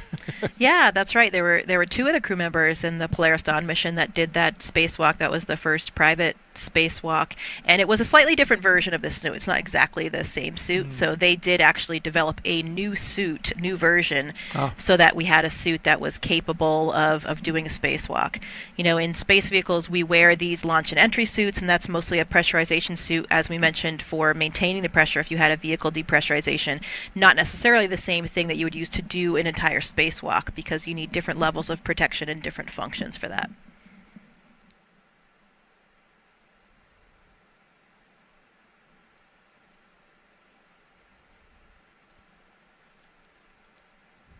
We've got 2 views here. On the right, Crew10 seated in their capsule Endurance. And on the left, the small box, you can see our flight team here at the Kennedy Space Center orbiting the pad with what has been a spectacular day so far and will continue to be. Just beautiful outside. Temperature in the 70s. Winds are calm. You see a few waves breaking off in the distance. I was out there on the beach this morning. It was beautiful, wonderful sunrise. You can see one of the windows there just by Tak's head as well, and that's one of the cool differences between Dragon and from the Soyuz ride that I experienced. The Soyuz actually has a fairing that covers it until you've lifted off, so you can't see, you don't actually see out the window when you're lifting off. But with the Dragon, you actually have a view as you're clearing the launch pad, so something that's pretty unique, and then starting to see the coast of Florida as you disappear and get kind of further and further up there. Those windows are actually great viewpoints for viewing all things really from space, especially the aurora. You've probably seen some of the amazing photographs that astronauts have taken, particularly Don Pettit, who's up there right now, an incredibly skilled photographer. Oh, he's done a great job, hasn't he? Yeah, his time lapses of the aurora and star trails are really exceptional, and several of them now are taken from these Dragon windows. How about that? He goes into the Dragon to get that shot. Yeah, there are lots of different windows for pictures. We have our cupola. There are some windows in the Russian segment. There's a window called Wharf in the lab that has really good optical quality, and then we have these Dragon windows as well. And folks, if you have any questions for astronaut Jessica Meir, who's been to space, done work on the International Space Station, was part of a historic spacewalk with fellow astronaut Christina Cook back in 2019. Just send your question with the hashtag AskNASA to our social media accounts on Facebook, Twitch, X.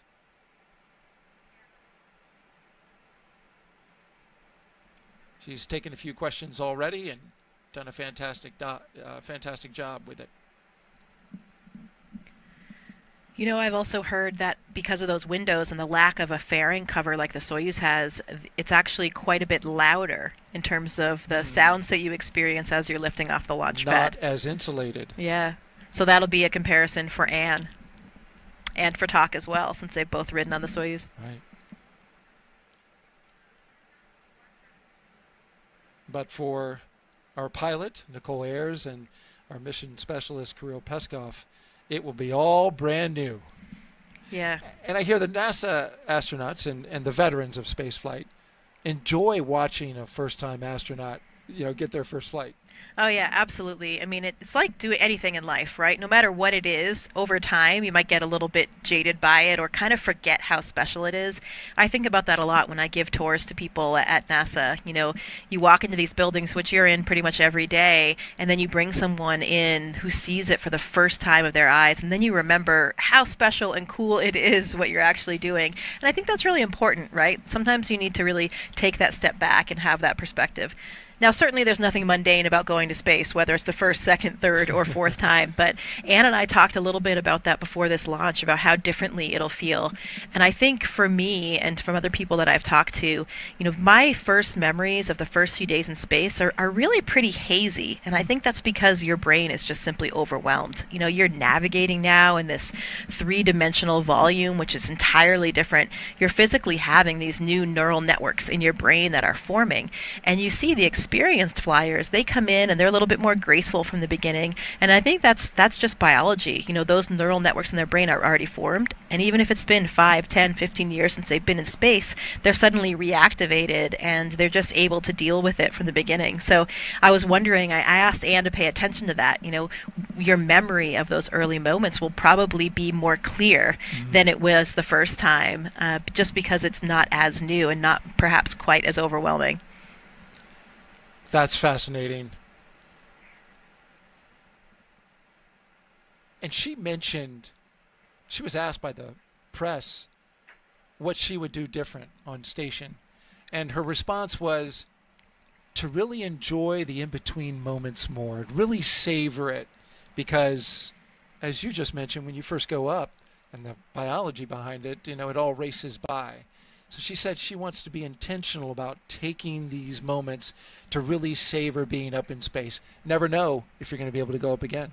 Yeah, that's incredible advice, and something I think about a lot as well. I remember having that conversation with my commander, Luca Parmitano, and it was his second flight. And I remember him telling me that there were so many things from his first flight that he didn't really remember because, again, your brain is so overwhelmed. You're so, you're thinking please don't mess up, please don't make a mistake, and you're thinking about the next thing or the intensity of what it is that you're about to do, and so you're kind of forgetting to just enjoy that moment and appreciate that moment.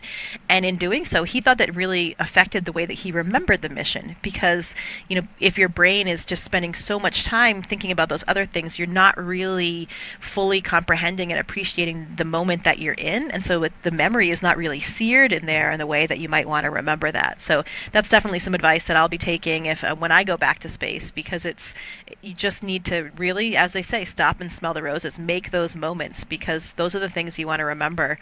And the space flight, when you're up there, I was up there for almost 7 months. Seemed like a long time, but relative to the amount of time I've been here on Earth, it was very, very short. And now, I've been back for 5 years, and it feels almost like it was a dream. It's hard to believe that it actually happened, because it's just so different and extraordinary compared to everything else you've done your whole life.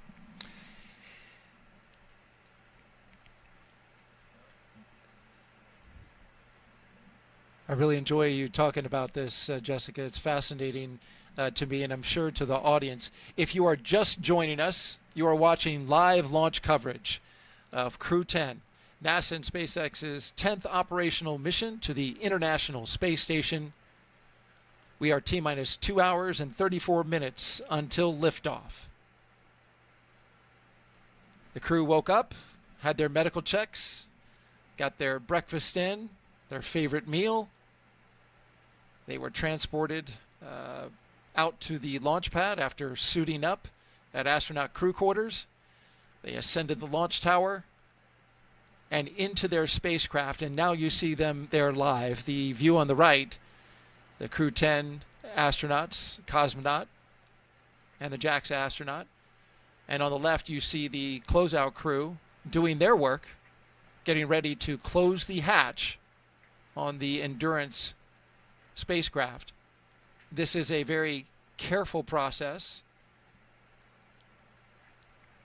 because any small amount of debris, even as small as a human hair, if it gets in that hatch, the seal, it could cause a leak. So the crew is methodical as they go through their steps to make sure that seal is in pristine condition.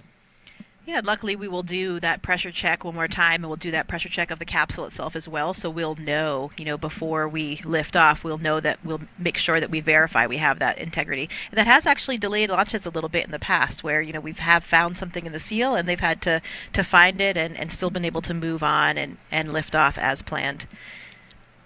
We talk about what the crew's been doing. We, as astronauts, actually sleep shift before these missions, depending on what time our launch is, depending on how long the phasing will be to get to the space station, because, of course, we want to make sure that we can arrive and be pretty well rested. It makes for a really long day.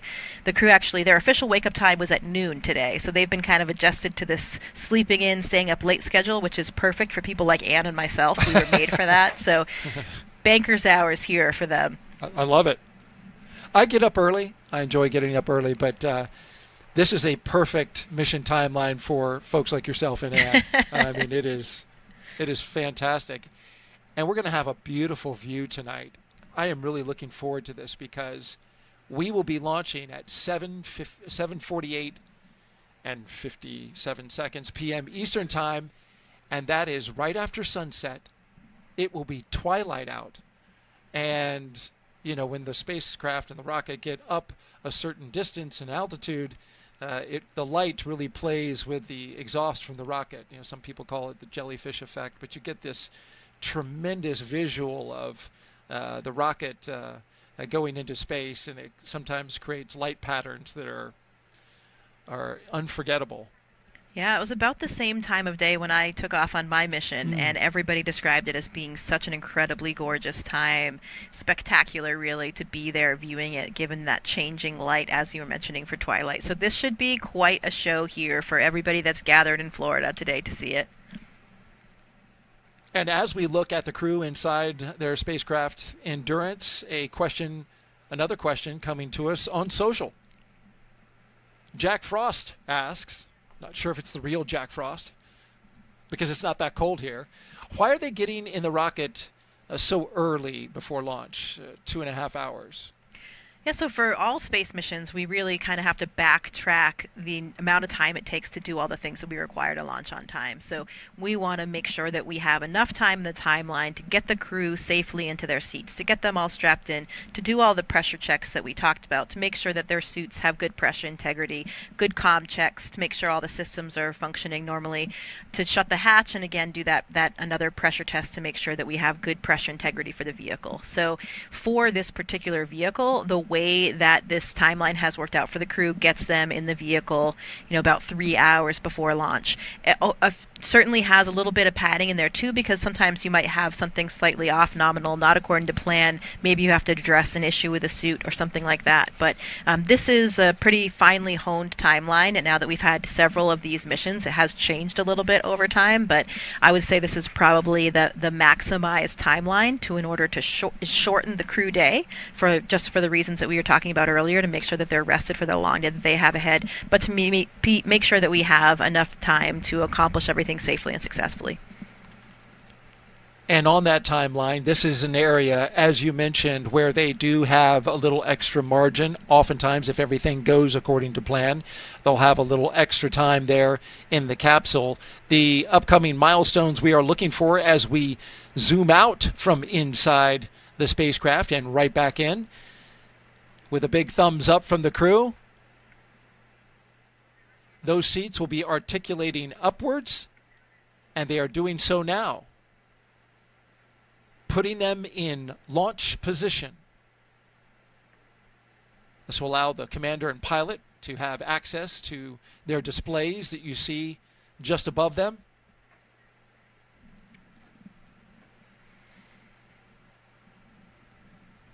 This is also helpful to the astronauts who can't spend forever on your back. It's a comfortable position, I'm sure, but there are... seats are in the launch position. There are concerns that, and I know this from the Artemis missions, that you can only spend so much time on your back. So with SpaceX and the late load, it's very convenient. It's a very short amount of time that they spend on their back before going up into space. And now we're getting some of those comm checks.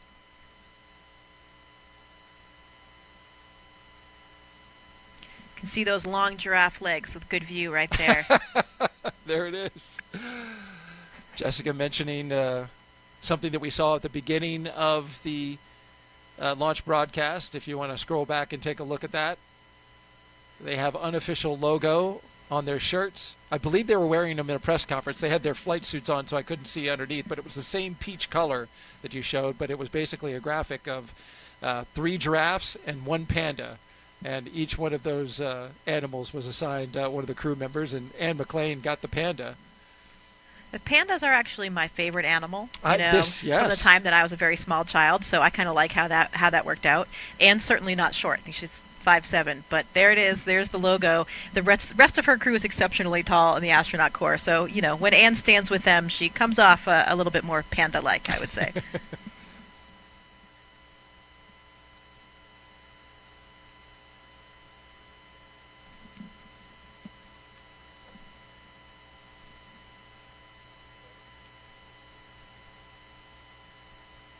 So the next few milestones we should see.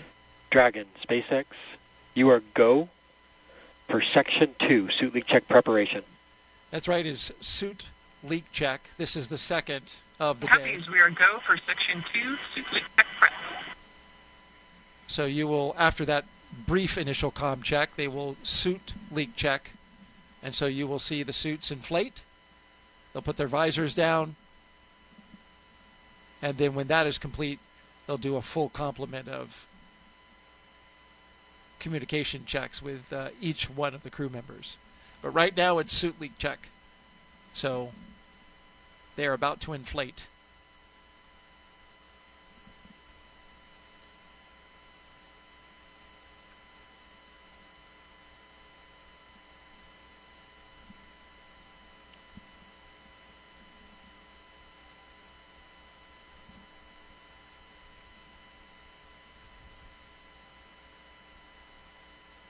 As we await this this next milestone, I want to go back to what you were talking about and the memories of being in space, and how clear are the memories of your spacewalk when you were outside the space station, dangling in essence, looking down at the planet? Did you have a moment where you were able to just take it all in, to pause? Yeah, again, as we were talking about earlier, you have to be intentional about stealing a few of those moments for yourselves, especially when it comes to spacewalks. You know, spacewalks are the riskiest thing that we do. They're the most challenging, both mentally and physically. So it really does demand 100% of your focus and concentration to make sure that you are doing the right thing for the piece of hardware that you're trying to repair or replace, or whatever the task is that you're doing. And most importantly, to keep you and your partner safe. So that really demands a very, very high level of concentration. And, you know, the astronaut mantra is always kind of echoing in your head of like, don't make a mistake, don't make a mistake. So you have to remember, you know, you get very caught up in the task and the minutia of what you're doing. SpaceX Dragon, Section 2, 2.9, tier complete, ready for link checks.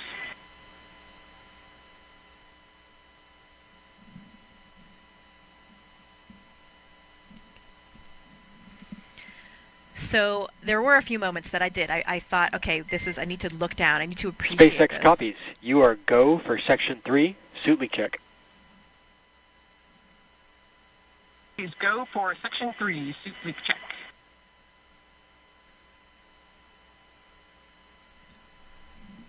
And one of those moments was when I was actually in the foot restraint that we have that you really secures you in one position, and I was working with one of the batteries that we had, and Christina was below me, and as I looked down, I saw the view. We were actually coming over those Patagonia ice fields that I was describing earlier, which is one of my favorite spots, and I remember seeing that and just waiting for a second and thinking, okay, wow, this is pretty extraordinary, you know. That first moment you come out of the hatch as well, when you see your boots below you and then nothing else until Earth. That's certainly different than the way that we train in the pool, where you see the bottom of the pool always. Right. And that, you know, just, it's really, of course, you're moving around the Earth, but the sense of movement and motion that you have is that the Earth is spinning very quickly below you. And it's really an extraordinary feeling. I remember as well, Christina and I were under the airlock. We had a moment, so had a pause, and we flew right over San Diego, where I went to graduate school. And so we took a moment there to make a shout out to all of my friends and colleagues that live there. But, you know, really easy to pick out those coastal cities because you have those landmarks. When you're looking down at the Earth and you don't have the benefit of the borders drawn on a map, a lot of times geography can be pretty challenging. So those coastal areas are the easy ones to pick out.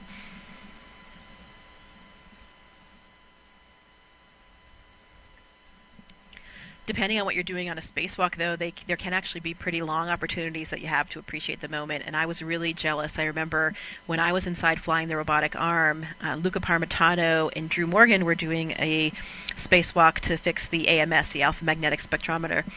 And there was this one period of time where Luca was just riding the end of the Canadarm, the robotic arm on the space station built by the Canadian Space Agency, and he was just riding it for a very long time. He wasn't holding anything, he was just riding it and really looking off into the solar system and the universe. And if you know Luca, he's a talker, and he started getting quite philosophical as well and talking about what he saw and how he felt. And I was always very envious of that opportunity because I didn't have one of those natural lengths of downtime where you had really the opportunity to do that. But you never know. On my next flight, hopefully I'll have one of those as well. Well, I hope so for you as well, because it just sounds spectacular. What an honor and a privilege to be able to do that.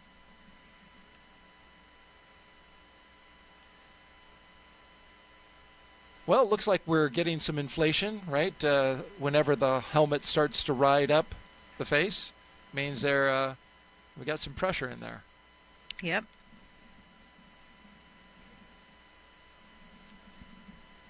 Another social question for you, Jessica.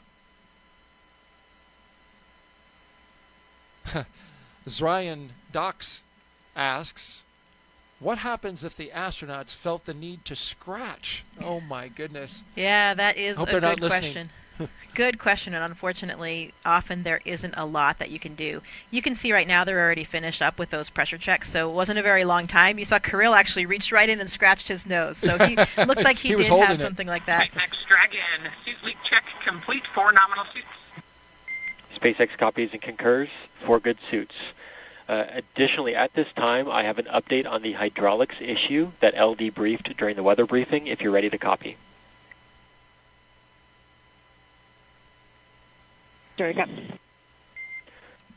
All right. The hardware is healthy, but we are currently still evaluating system performance. We want to provide an update no later than T-minus 1 hour.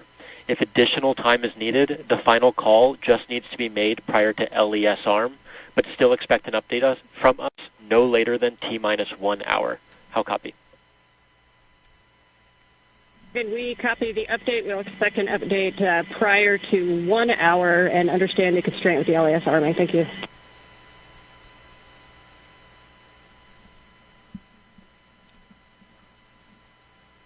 So we've mentioned this at the top of the launch broadcast and another time not long after that, that the Crew SpaceX team on the ground is evaluating an issue with hydraulics. Dragon SpaceX at this time. Closeout team will perform final closeout steps next to the capsule. You're go to proceed to Section 4, side hatch close, and report when ready to close the hatch.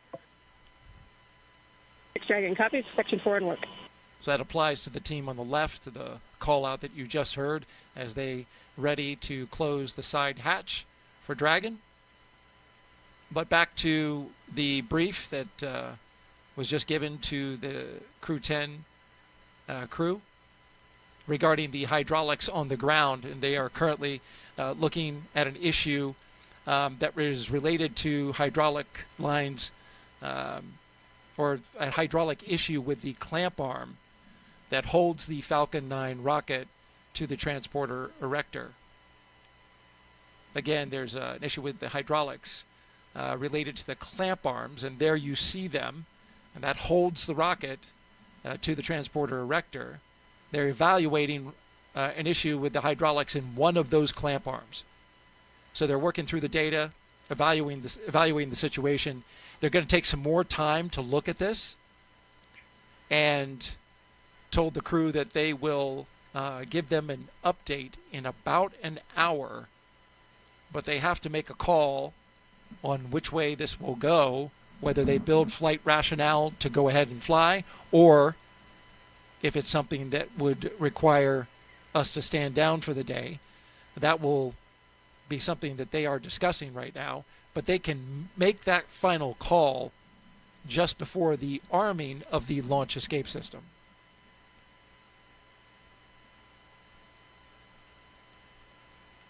We just completed suit leak checks.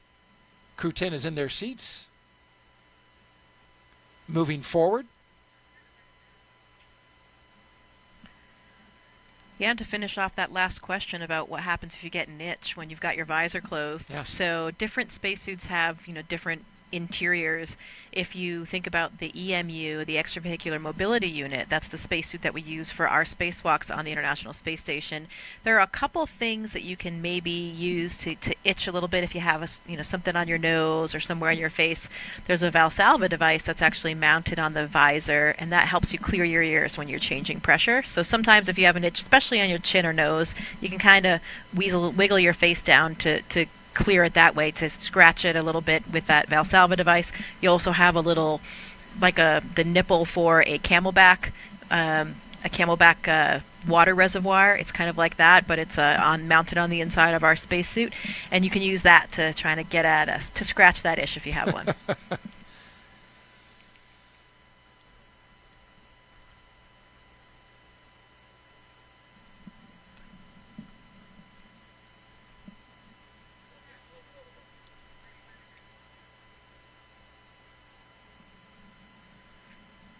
One of the factors that they're looking at on launch day, of course, is the weather, and it couldn't be much better than this. 95% go, winds 12 to 17 miles per hour out of the southeast, temperature 67 degrees expected at launch time. We're in the 70s as we speak, and it has just been delightful outside.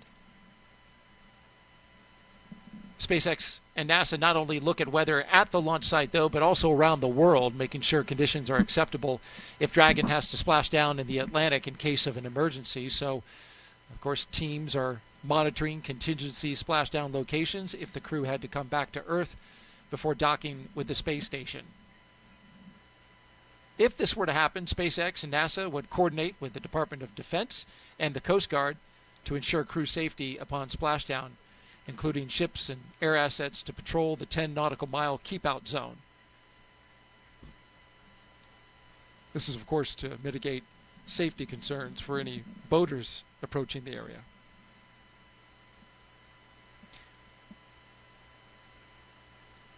The weather brief that they got at the top of the launch broadcast was that conditions along the ascent corridor were good. They did have some winds that were teetering right on the line, but they were expecting them to go down.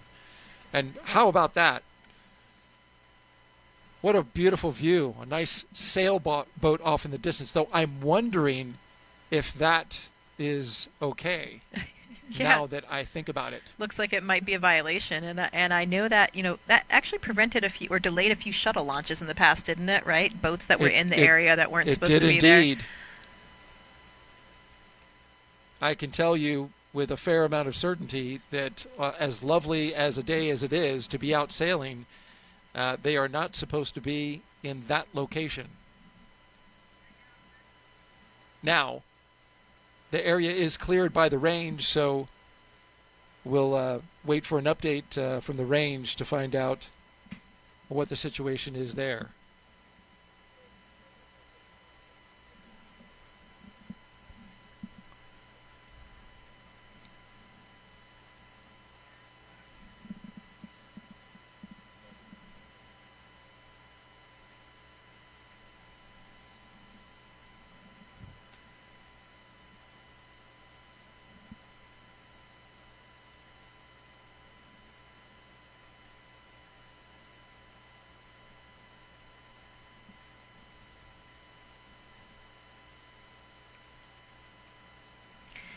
See, there's not a cloud in the sky, so that's another nice feature for the viewing today. Sometimes if there are a few clouds interspersed, you lose your view for a minute or two once it gets above that cloud later, but that should not be a concern for today.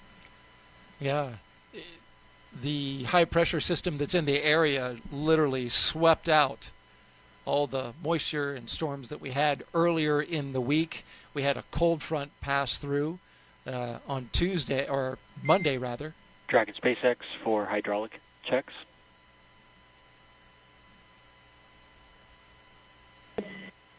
Just giving an update that they're about to start an additional set of kinematics tests on the hydraulic system, so you may feel or hear some valves clicking, but this is expected. Thanks for the heads up.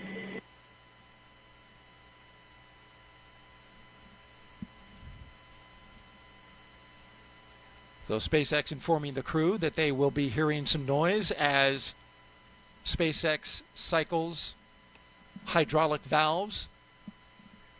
This is a situation that they are evaluating in this moment. Dragon SpaceX closeout team is taking final steps in prep for side hatch closure.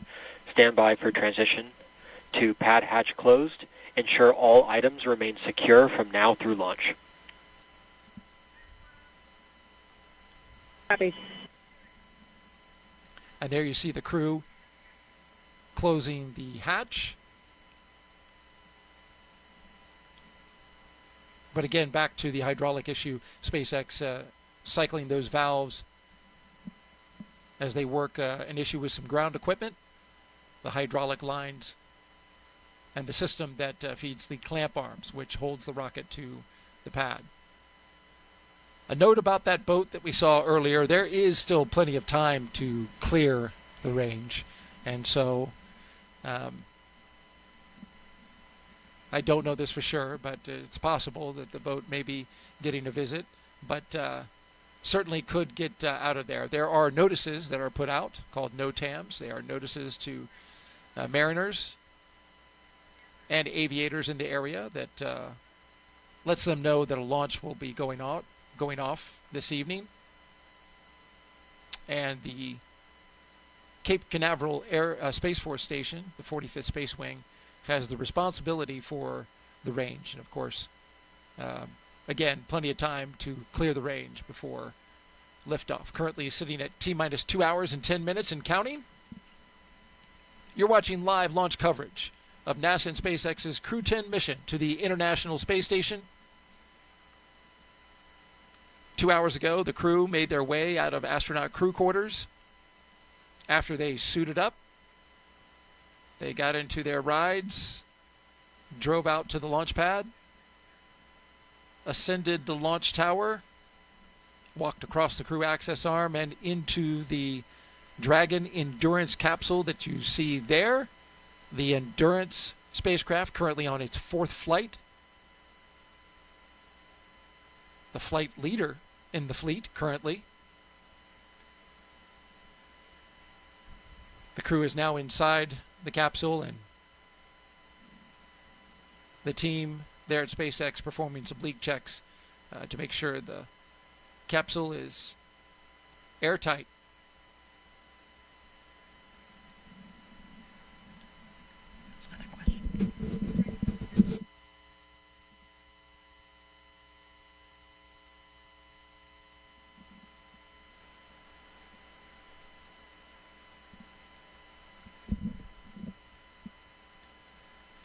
We've been taking your social media questions throughout our live launch coverage.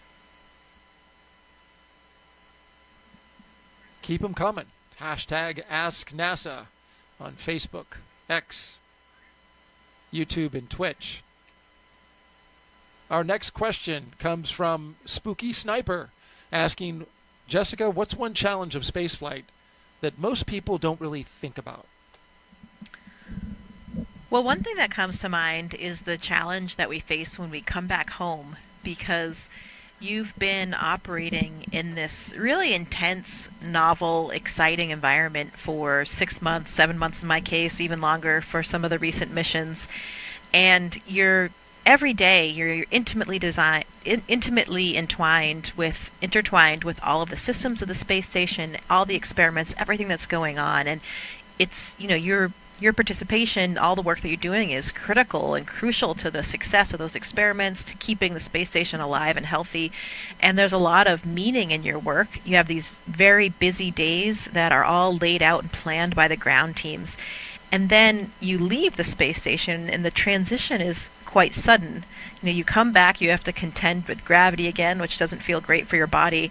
And you think about it, you're thinking, well, wait a minute, I left, and somehow the space station's up there still doing just fine with another crew that's taking care of it, but you're personally no longer connected to it and responsible for those everyday operations. And it's quite a difference from when you come back. And I think especially for astronauts on their first missions, I've talked to quite a few astronauts about it. SpaceX, are you ready for comm checks with MD, LD, and DC? SpaceX Dragon, ready for comm check. Copy, I'll initiate the teacher's comm check. Dragon, SpaceX, comm check. SpaceX Dragon, loud and clear.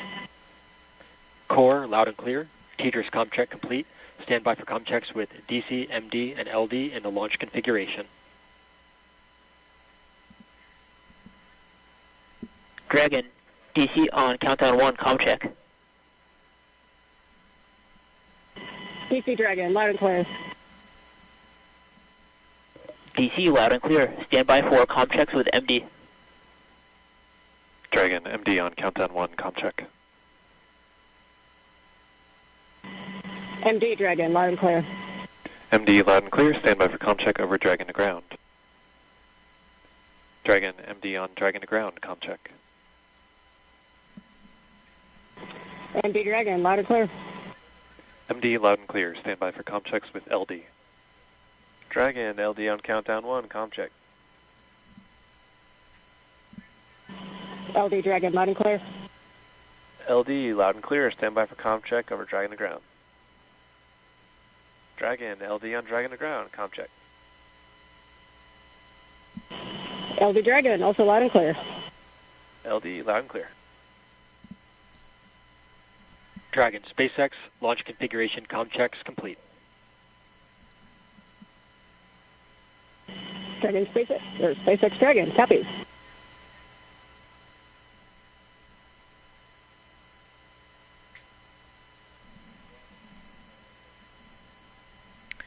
To sort of wrap up that last question, when you returned from spaceflight, some astronauts, including myself, have kind of had this feeling of aimlessness almost. You've just accomplished this number one goal that you've had, this dream you've had your entire life from the time that I was 5 years old, from my perspective. And I actually returned at the time of COVID, so it was coming back to a completely different planet. But, finding, again, your purpose and your mission it's probably something that most people don't think about when they think about the challenges of spaceflight.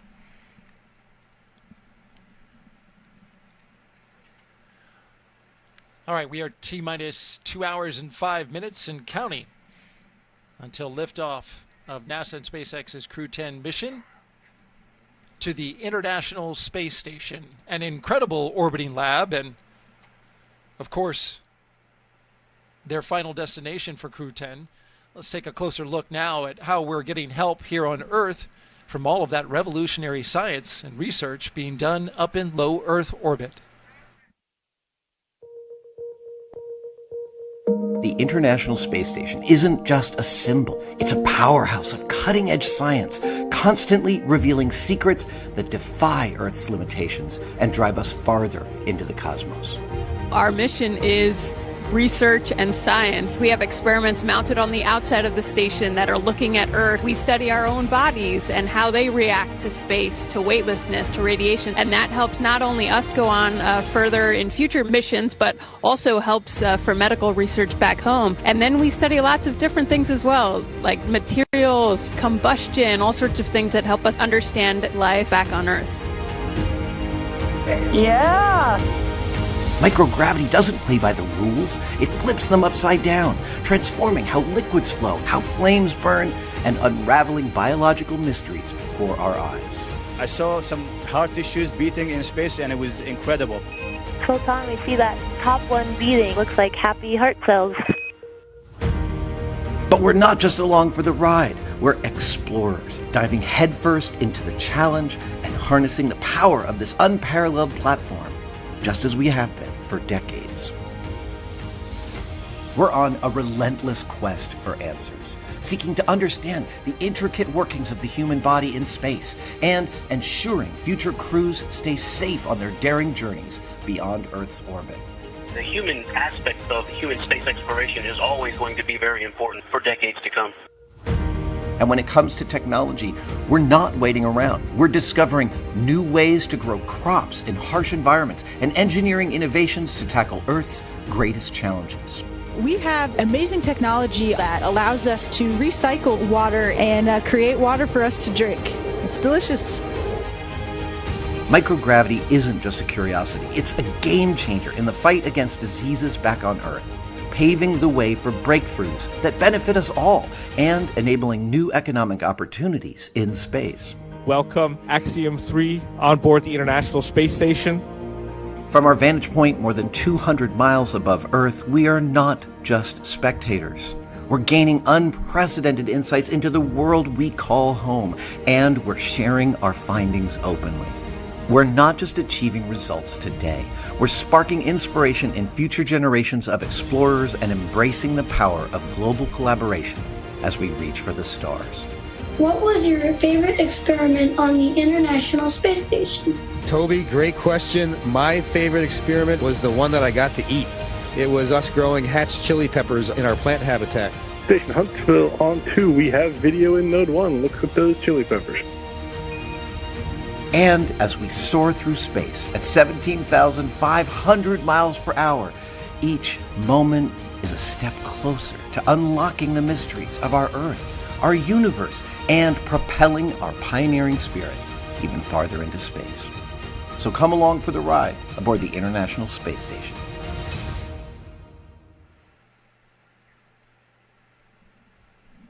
Seeing all that footage from up at the ISS, I'm sure it brings back a lot of fond memories. Absolutely, especially as a scientist for me, I get very excited about our role as astronauts in conducting these scientific experiments. It's so rewarding to know that you're really helping science progress, and you're the person up there as the operator and or subject to help gather all this valuable data for the teams. I know that for this mission we have a lot of different scientific experiments, just a few that we could mention. There are a few that will be actually performed in Dragon, so in that phase of flight before getting to space station, and a few others on the space station. Starting off with those in Dragon, there's an experiment called Space Health. It's a Canadian Space Agency experiment where the astronauts are wearing these biomonitors. So it's a wearable technology garment that's looking namely at cardiovascular variables, so what's going on with our heart, and a lot of important factors to see what happens in microgravity. We have such a big difference in our physiological systems if we don't necessarily have gravity, which is pulling our blood and body fluids down to our feet. That leads us to the second one, an experiment called Thigh Cuff. This is a relatively new experiment where the astronauts that are participating will be wearing this kind of restrictive band around their thighs, and that it will help reduce the blood flow, it'll change the way that fluid shift is happening, where once you get in microgravity, you have this upward fluid shift, less blood in your legs, more in your upper torso and in your face. You can kind of see that in some of the astronauts, especially in the beginning when they're up there before you have a kind of compensation for that. And these fluid shifts may be part of the reason why we're having problems with our eyes. Many astronauts are coming back with some deficits to their vision and even some anatomical changes to the back of the eye. It's a syndrome called SANS, Spaceflight Associated Neuroocular Syndrome. So this thigh cuff experiment will provide a lot of data to see if this could be used as a countermeasure to help counteract some of those effects. There's also an experiment called Immunity Assay, which is a new way to monitor health and immune function with a blood sample in space. So this is looking at a new assay that can be conducted in flight instead of what we usually do is obtain a blood sample and then we have to wait until that blood sample makes its way back to the ground before we can really get a good look to understand what's going on there. Once they're on ISS, some of the astronauts will be participating in the CIPHER study, and this is a very comprehensive physiological suite. It's a multidisciplinary study looking at physiological and psychological factors, and it's 14 different studies all wrapped into one big blanket. And it's really looking at comparing and contrasting long-duration missions in the future, missions of different durations, and getting a really comprehensive understanding of all of those different physiological systems, again, with some of the applications to SANS like we were talking about. Another experiment called Drain Brain 2.0. This one's looking at blood flow between the heart and the brain, uses a special neck collar to understand what's going on with those dynamics with blood flow between the heart and the brain in microgravity. There are some more combustion experiments. We saw that in the video, something that we do on almost every ISS mission these days because, of course, even flames burn differently in space. We don't have convection, air is moving differently, and that has led us to a lot of breakthroughs in understanding more about how fire burns, what makes up these different constituents of flames. This mission, they'll be doing experiments called SOFI, and that will be looking at the different models for flammability with applications toward future space missions and also some terrestrial applications for combustion models. So as you can see, you heard the astronauts talk about it in the video. We do all kinds of science from all different aspects. When you remove this elephant in the room that is gravity, this variable that's present in all experimental models forever from the beginning of time on Earth, if you remove that, who knows what results can happen. So it's a really, really exciting place to do science.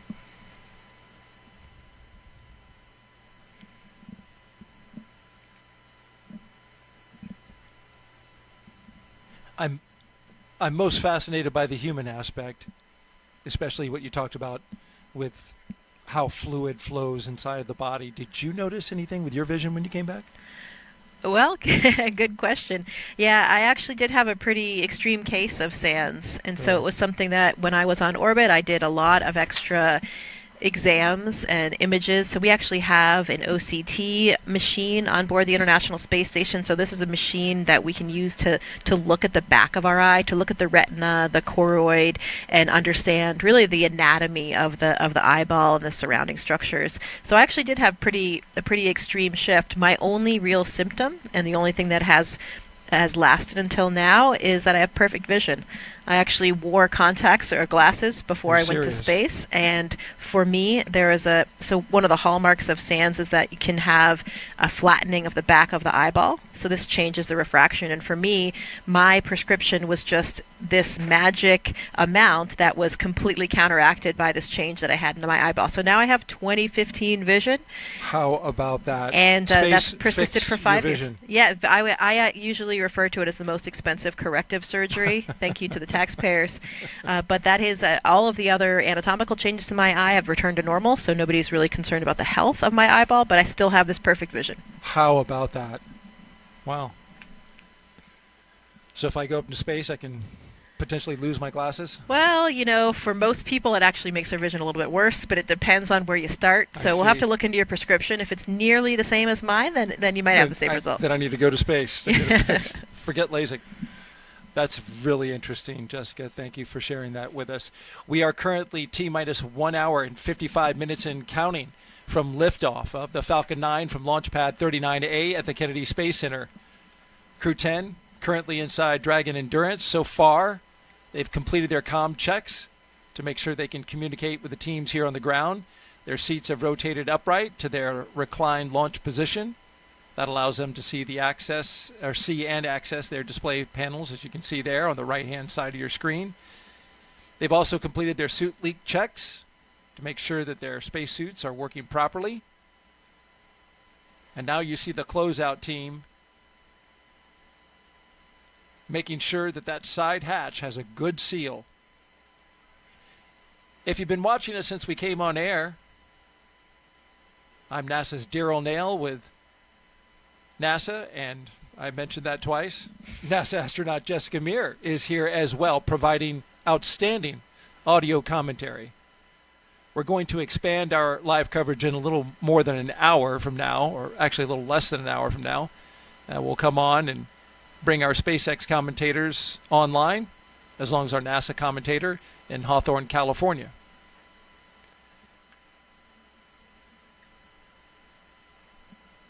Here's another look at the crew going into space today. The Crew 10 commander is NASA astronaut Anne McClain. She's a West Point graduate and U.S. Army colonel who has spent 204 days in space and completed 2 spacewalks. She's a highly decorated Master Army aviator with over 2,000 flight hours, and she even played for the USA Rugby Women's National Team. Yeah, that's right. My classmate Anne, she's a natural leader, and she is exactly where she should be, leading this crew to space today. Your Crew 10 pilot is NASA astronaut Nicole Ayers, a U.S. Air Force major and graduate of the Air Force Academy. Nicole has flown the T-38 and the F-22 Raptor, logging over 1,400 flight hours, including 200 in combat. This will be her first space flight, making history as the first astronaut from NASA's 2021 class to fly. To add another dimension, Nicole also minored in Russian while she was at the Air Force Academy. So lots of, we talked about shared language earlier, and in a literal sense as well here for these crew. Very helpful in this mission and this flight, and better communicating with her mission specialist, cosmonaut Kirill Pesov. Our mission specialist, JAXA astronaut Takuya Onishi. He's returning to space for his second mission, a former commercial pilot. He spent 113 days aboard the space station in 2016 and became the first Japanese astronaut to capture the Cygnus spacecraft. When he's not training, he enjoys flying, hiking, movies, and playing the sax. When they reach the space station, Anne will hand over her commander duties to Tak. Tak will actually become the commander of the space station, and he'll be the third JAXA astronaut to serve in that role after Koichi Wakata and Aki Hoshide. Taking advantage of his experience as a flight controller on the ground that he did right after his first space flight. The second mission specialist is Roscosmos cosmonaut Kirill Pesov, a former airline co-pilot. This will be his first trip to the International Space Station. Trained in skydiving, zero gravity, scuba diving, and wilderness survival, he's ready for the challenges of space. Kirill is always finding adventure on this planet, he has that sort of adventurous spirit, so he's always exploring every environment he's in, and I'm sure that this will be even more special for him, having that natural sense of exploration and adventure in him when he sees the Earth for the first time from above. A fine crew, all 4 of them pilots. 2 military pilots, 2 commercial pilots. They all speak the common language of aviation. We are T-minus 1 hour and 50 minutes until liftoff of NASA's SpaceX Crew10 mission.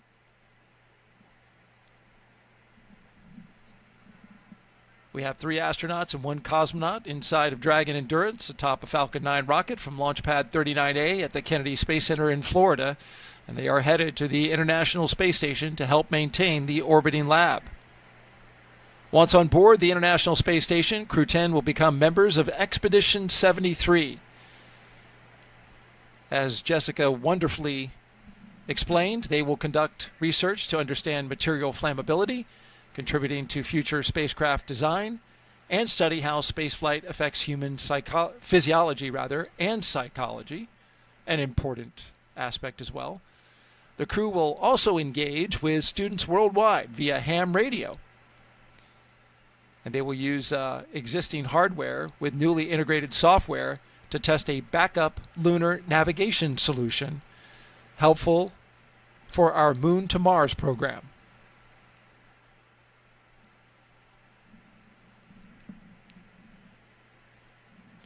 Yeah, just want to clarify, they will become part of Expedition 73. 72 is currently on the station, and there you see some of our crew members from Crew10.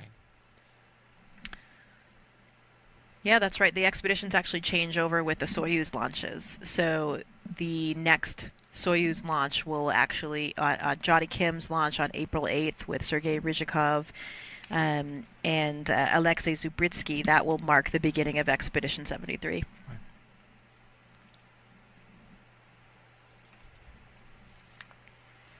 So far, we've had a pretty smooth countdown. Everything going well with the astronauts. As you can see, they are inside the spacecraft Endurance. The spacecraft is in good shape. The launch vehicle, the Falcon 9 rocket, also in good shape. The crew, they're ready to go. Flight controllers in Houston are also ready. The only issue that they're currently working is regarding a hydraulic system that feeds one of the clamp arms on the transporter erector. That clamp arm helps hold down the Falcon 9 rocket before liftoff. The crew was updated about this, and SpaceX is currently working it with teams from NASA. They expect an update in about a half hour, and they can make a final call on which way they're going to go prior to the launch escape system being armed. That happens around T-minus 45 minutes. Let's take you now inside Mission Control in Houston, where flight controllers are constantly monitoring the International Space Station and the people living on board. I believe we have Leah Cheshire with us live at the Johnson Space Center in Texas. Good afternoon. That's right, and thank you, Daryl. This is Mission Control Houston in the International Space Station's flight control room here at NASA's Johnson Space Center, where the team continues to prepare for launch, and they are led by Flight Director Ron Spencer. Today, we will be launching the 10th rotational crew mission to the International Space Station under the agency's Commercial Crew Program. Now, following Crew10's arrival, the space station will have a total of 11 crew members aboard for just a few days. Part of those 11 crew members include the Crew9 cadre, and that's including NASA astronauts Nick Hague, Butch Wilmore, and Sonny Williams, alongside Roscosmos cosmonaut Alexander Gorbanov. Now, during the next few days, Crew10 will go over handover procedures with the off-going Crew9. That includes a safety briefing and an orientation, and then the new crew will jump right in to help advance scientific knowledge and demonstrate new technologies. After a few days of handover activities, the members of Crew 9 will prepare for their undocking and return to Earth. Those direct handovers between the crews allow for continuity of the activities and help to ensure a continuous U.S. presence on the International Space Station, which, if you can believe it, we're now at 24 years and counting. Ahead of Crew 9's return, NASA astronaut Suni Williams already turned over command of the space station to Roscosmos cosmonaut Alexei Ovchinin. In just a few weeks, NASA astronaut Johnny Kim and Roscosmos cosmonauts Sergei Rizikov and Alexei Zubritsky will join the on-orbit crew. Shortly after the departure of the Soyuz MS-26 with NASA astronaut Don Pettit, he'll be coming home, and that'll mark the commencement of Expedition 73, led by the new commander, JAXA astronaut Takuya Onishi, who is launching today. We are now at 1 hour and 45 minutes until liftoff, so I'm going to send it back to you at Kennedy, Daryl and Jessica.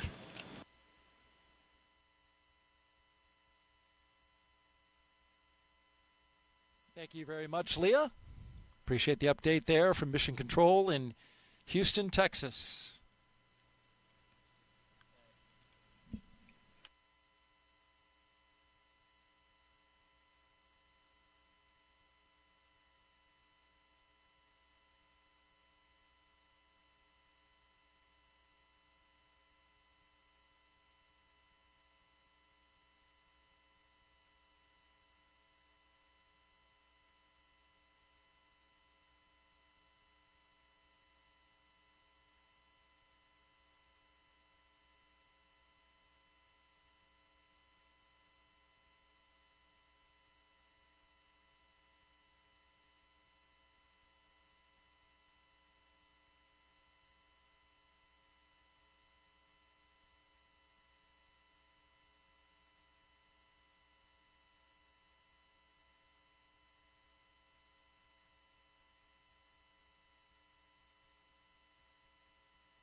T-minus 1 hour and 43 minutes and counting until liftoff of NASA and SpaceX's Crew 10 mission to the International Space Station. You're looking at the members of Crew 10 on your screen.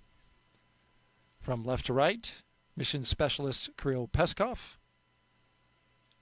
To his right, Pilot Nicole Ayers. To her right, Commander Ann McClain, just a bit out of screen. And all the way on the right side of Commander Ann McClain, is Takuya Onishi, a JAXA astronaut returning to space for the second time.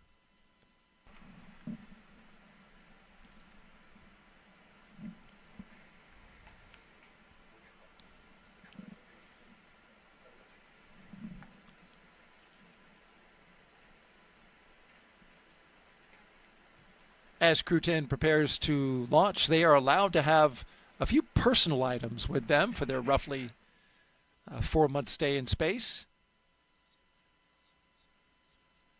A few of the things they're taking up. We asked Ann McClain. She said that her and her crew were able to pack some personal gear to meet them on the ISS. It's going to go up on SpaceX 32 in April. She packed some sports team shirts and schools she attended, along with some holiday gifts for the crew.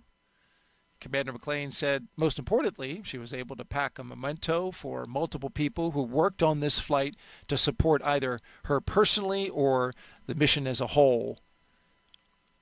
And, of course, she's going to bring those items back and return them to their owners after flight. And they include things like pins, necklaces, and rings. For Takuya, he's taken a lot of pictures of his family, friends, and colleagues up with him. Also some school banners, which is pretty common with the astronaut corps to take up various school and university paraphernalia. I think I remember your brown university sweatshirt. Departed the crew arm. SpaceX Dragon, copy.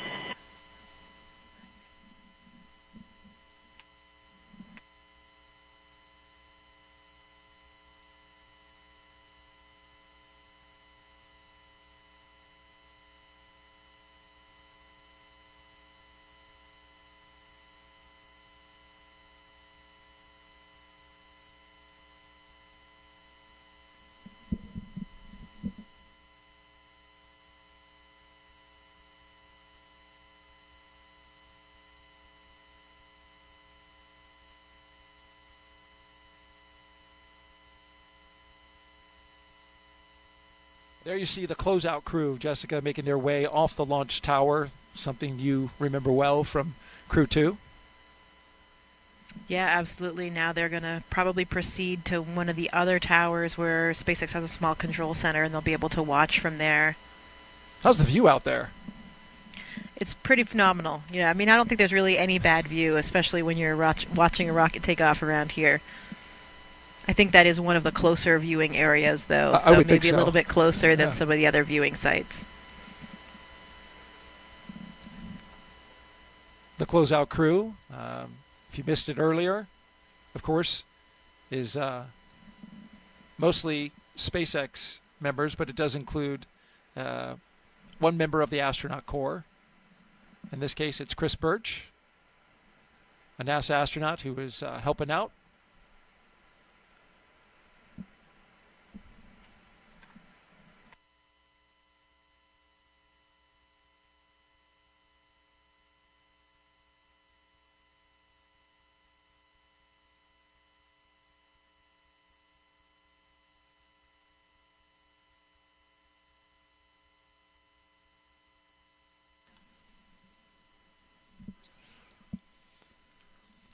As Crew 10 launches, that means Crew 9 will return home soon.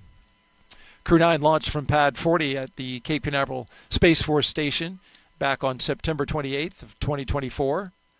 That was a unique flight because it was only 2 crew members in order to make room for Butch Wilmore and Sonny Williams, who flew up on a Boeing Starliner test flight, but are going to be coming down in those 2 open seats with Crew 9. They've been part of Expedition 72, along with Crew 9.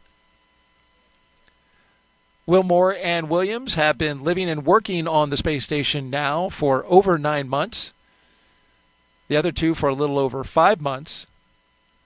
Once Crew 10 arrives, there will be what's called a direct handover for 4 days, or what they call 2+2, which is shorter than usual. And then Crew 9 will undock. Talk to us about that handover period and why it's different this time, Jessica. Yeah, so it depends on who is on board for the handover time. When it's a new astronaut, you have a little bit more of what we call kind of adaptation time. It really is dependent on what's happening on the space station as well, though. In particularly busy times, if there are a lot of repairs or a lot of experiments that have to happen in that specific timeline, the amount of hours that we have for the handover available will vary.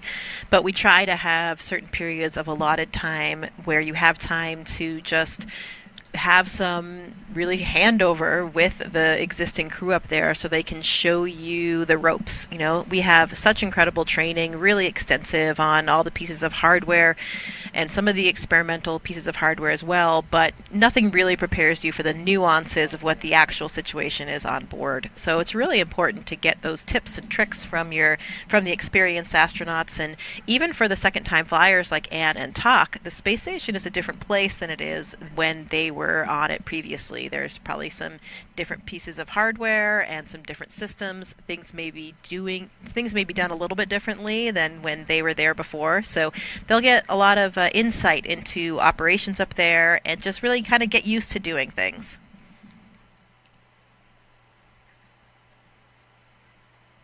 And that 2+2 is 2 travel days and 2 days of direct handover? Yeah, it's 2 days of real handover where the two crews are really overlapping and have that dedicated time to hand over activities, and then the other two is 1 arrival day and 1 departure day. So that's what makes up that 2+2. And these handover times can be really variable. We strive to have enough handover so that we, can instill enough confidence in that new crew before the previous experienced crew departs.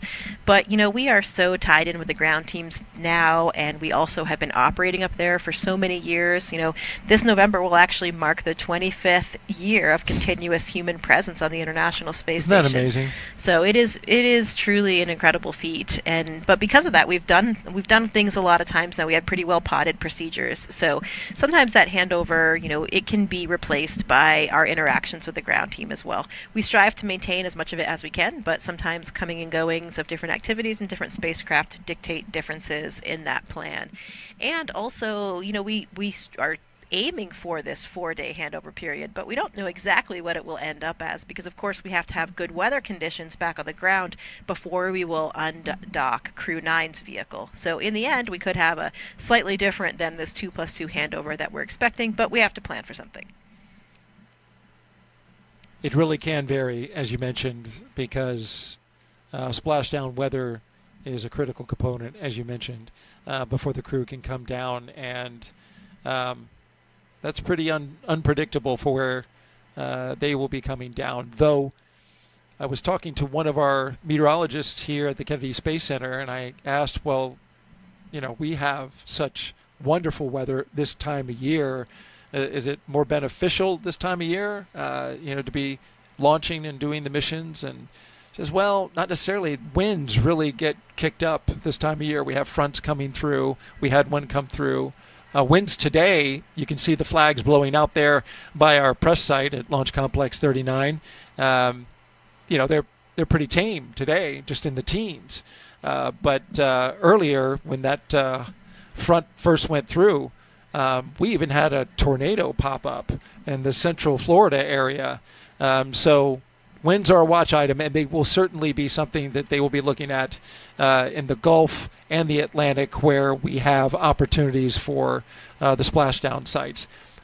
But to the point of weather, they added a location in Tortuga, which is not far from Key West, just to give them more options for getting ideal weather in ideal sea states. One thing you don't want is the astronauts bouncing around after they've just gotten back from space in seas that are like 10 feet. That would be terrible. Right, exactly. Certainly would not be appreciated by the astronauts, but more importantly, those limits exist because of the structural components of the vehicle itself. So we want to make sure that we still can make everybody and the people inside and the vehicle safe when they're landing, and that's why we have those wind requirements, which relate also to the height of the waves. We are currently at T-minus 1 hour and 32 minutes and counting until the Crew10 flies to the International Space Station. We're getting ready to do a health check in just a few minutes of the launch escape system.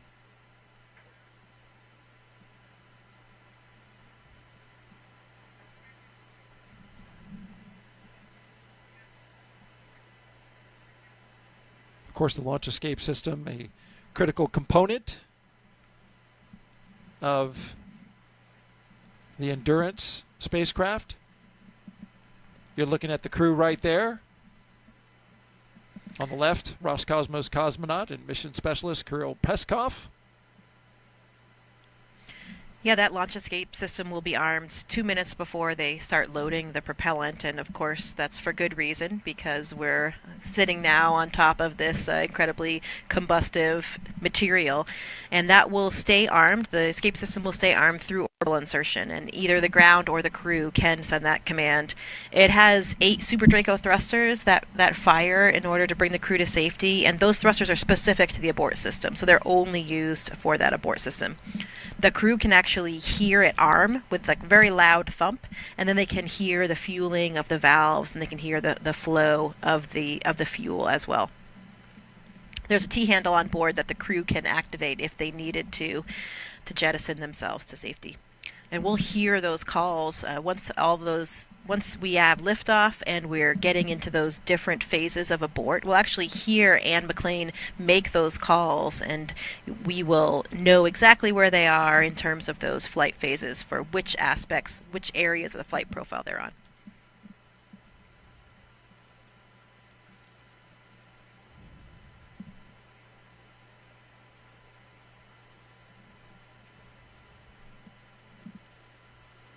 We will hear that health check coming over the loops here in just about a minute, a little less than a minute.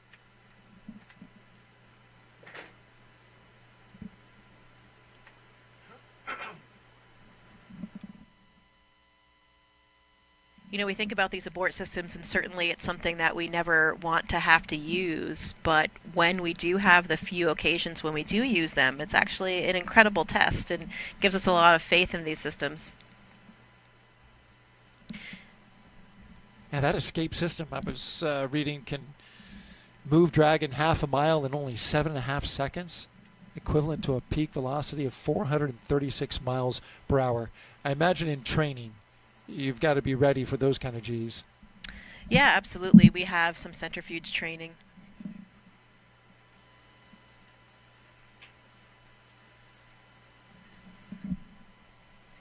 Yeah, we have centrifuge training in order to familiarize ourselves with that G profile. So, for example, for me as a Soyuz flyer, we went up to about 8 Gs, and that is to prepare for any off-nominal entry. Normally an entry, like for my entry, I experienced only about 4.1 Gs during the landing profile. And you're also, in the Soyuz, you're also practicing if you had to control that descent and the trajectory of that descent. You know, we talk about these abort systems, and it really reminds me of Nick Hague's and Alexei Ovchinin's abort in 2018, and that was on the Soyuz, of course. And again, it was, of course, a pretty scary moment for all of us, but in the end, a wonderful testament to these systems. This is why they exist. And in that case, there was a problem with the rocket, and it happened at about 30 miles up. They went up to about 50 miles, and after the escape system had fired, they experienced around 6.5 to 7 Gs, and then they came back safely to the Earth. So pretty interesting test of that. Again, not something we ever want to use, but certainly something that's a very vital component to all of these launch systems. I remember that well. Was some anxious moments there, and your fellow classmate from your astronaut class, Nick Hague, was right. So I'm sure you got the full story on that. Yeah, I remember it very well as well. We were in Russia. I was training for my flight. I was there with Christina Cook as well, and we were viewing it from a small control room that we have at the Gagarin Cosmonaut Training Center. So we were paying attention to that whole launch sequence, and we started getting some indications that things were a little outside of the ordinary.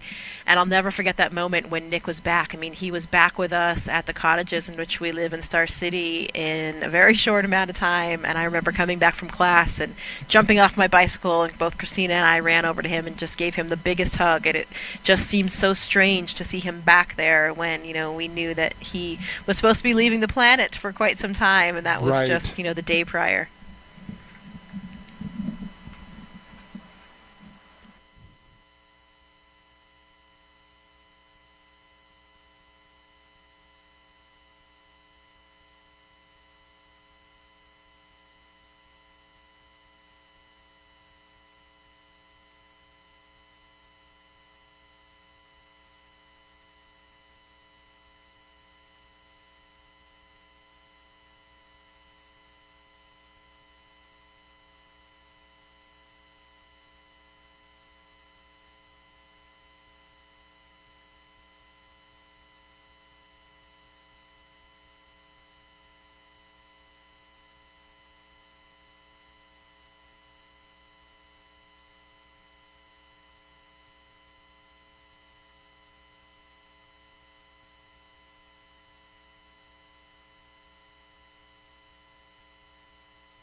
So here's a good shot of the crew members. They have ingressed the vehicle, they have completed the pressure checks of their spacesuits, and the hatch has been closed.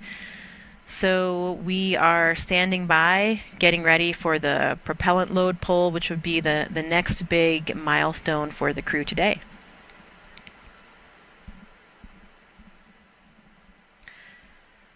Dragon SpaceX for post-ingress briefing.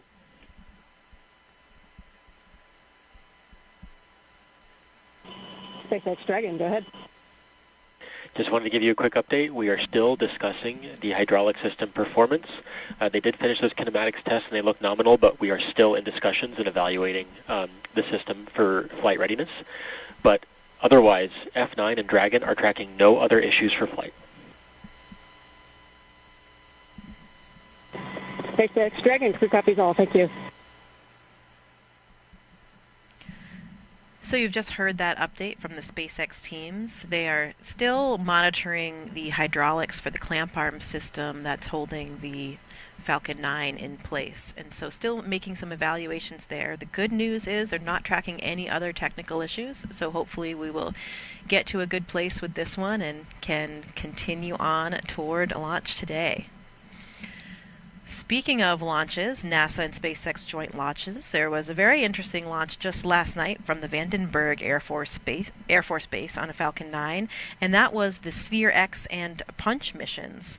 The Sphere X is a spectrophotometer that is really looking at the history of the universe, and it is using near-infrared spectrometry as a near-infrared space observatory that's going to be what's providing comprehensive all-sky survey of the near-infrared spectra of 450 million galaxies. So really cool stuff here. That it's basically a telescope that's taking images of our skies in the infrared and providing a map of the universe, and it will allow us to interpret a sort of history of our skies, as one of the scientists described, like time travel, so that we will see what happened even 1 second after the Big Bang and start having a better understanding of the origins of the universe. Another system that was on board the same rocket was the Punch experiment. That's 4 small satellites that are looking at the solar corona. So that's the outer atmosphere of the sun, and will give us a lot more insight into what is happening in that layer of atmosphere on the sun. So some really incredible scientific instruments that NASA and SpaceX launched together just last night.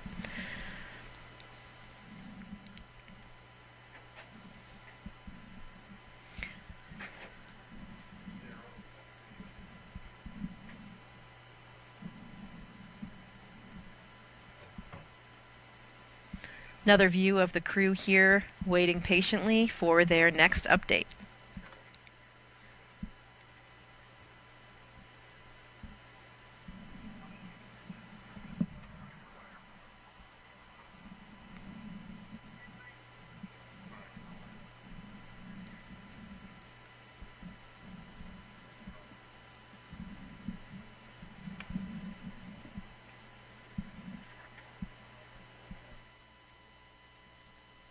Jessica, the Dragon spacecraft Endurance will take Crew 10 to space today, and as we've been talking about, it's the 4th flight for the capsule. Since its first flight in 2021 for Crew 3, SpaceX's Endurance Dragon has been a workhorse for NASA's Commercial Crew program, flying mission after mission. It has safely carried astronauts to the International Space Station. With Crew 7, Endurance proved its reliability yet again, marking its 3rd journey to orbit.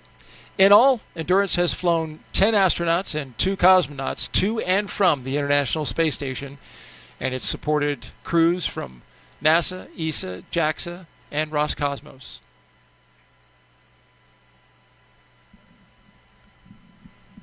Now we are currently at 1 hour and 19 minutes until liftoff of Crew 10 on a Falcon 9 rocket to the International Space Station. 1 astronaut and 1 cosmonaut will be the latest crew to fly as part of the NASA Commercial Crew program. The program uses private companies to transport people to and from the orbiting lab from U.S. soil. We've had a good countdown so far. Weather is almost perfect, 95% go. We do have an issue that SpaceX is looking at on the ground side. It has to do with the hydraulic system for the clamp arms, one of the clamp arms. Clamp arms hold the Falcon 9 rocket to the transporter erector. They have been giving the crew inside Endurance updates as they've been going along, and they're going to give them another update here soon. We know that they also let the crew know that they would be testing that hydraulic system. No danger to the crew at all in order to test that system. So they went ahead and cycled those valves. They're gathering data and continuing to work that. They have up until the launch escape system arm, which is T-minus 45 minutes, to make a call.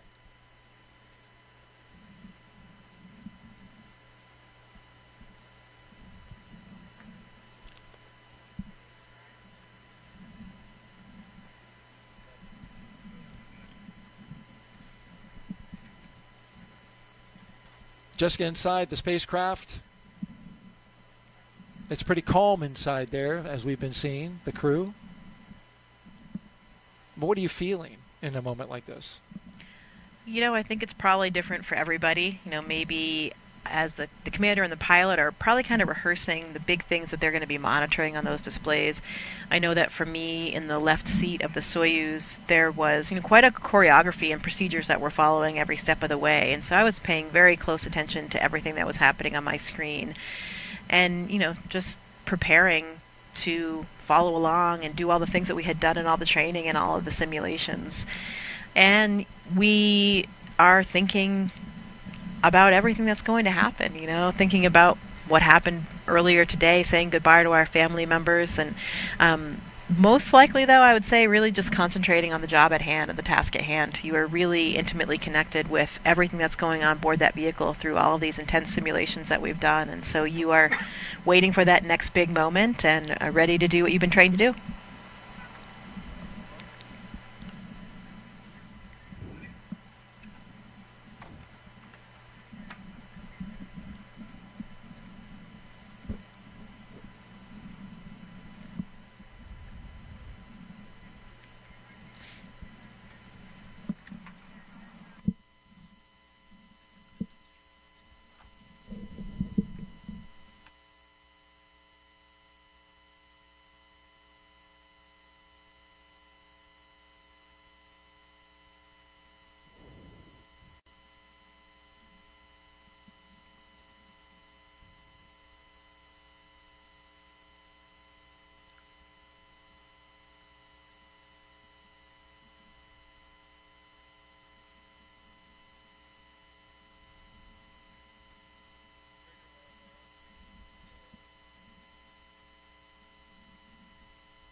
Good afternoon. You're watching live launch coverage of NASA and SpaceX's 10th rotational flight to the International Space Station. I'm NASA's Daryl Nail, and with us is NASA astronaut Jessica Meir. It's so good to have you. You've been with us for the past 3 hours doing commentary. You're back since doing Crew10, and it's so wonderful to have you here again. Thank you, Daryl. It is so wonderful to be back here, you know, with a classmate of mine on board, my friends and colleagues from various space agencies. It just feels incredible to be playing a role in some way in sending them off on their mission. Let's talk a little bit about your missions from the past. In 2019, Jessica Meir and Christina Cook made history with the first all-women spacewalk, the 221st for Space Station Assembly. 2 years later, Jessica served as the astronaut support person for Crew 2, helping the team all the way to the launch tower. There she is, number 38. More recently, she was over at Launchpad 39B, where she rehearsed with the Artemis 2 crew. Once again, in the role of astronaut support person, but this time that crew was practicing for their mission around the moon. Looks like you were having a good time, though. Absolutely. It's one of the best things about our job is serving in all these different capacities with our buddies along the way, and knowing that we're playing a role in helping them prepare for their missions, and also just broadening our own skill sets for whatever we might do in the future. One of the best parts, I think, about being an astronaut, we're just doing different things all the time. A lot of times the roles that we fulfill are very active. We're doing jet training, we're learning how to use and practicing with the spacesuits, we're taking a Russian class, we're learning about onboard systems, we're testing out something for an entirely new vehicle for the Artemis missions. So always fun and exciting. And we've got some beautiful views that we've been looking at of the Launchpad 39A out there, for our rocket's going to be taking off just after sunset at 7:48 p.m. Eastern Time.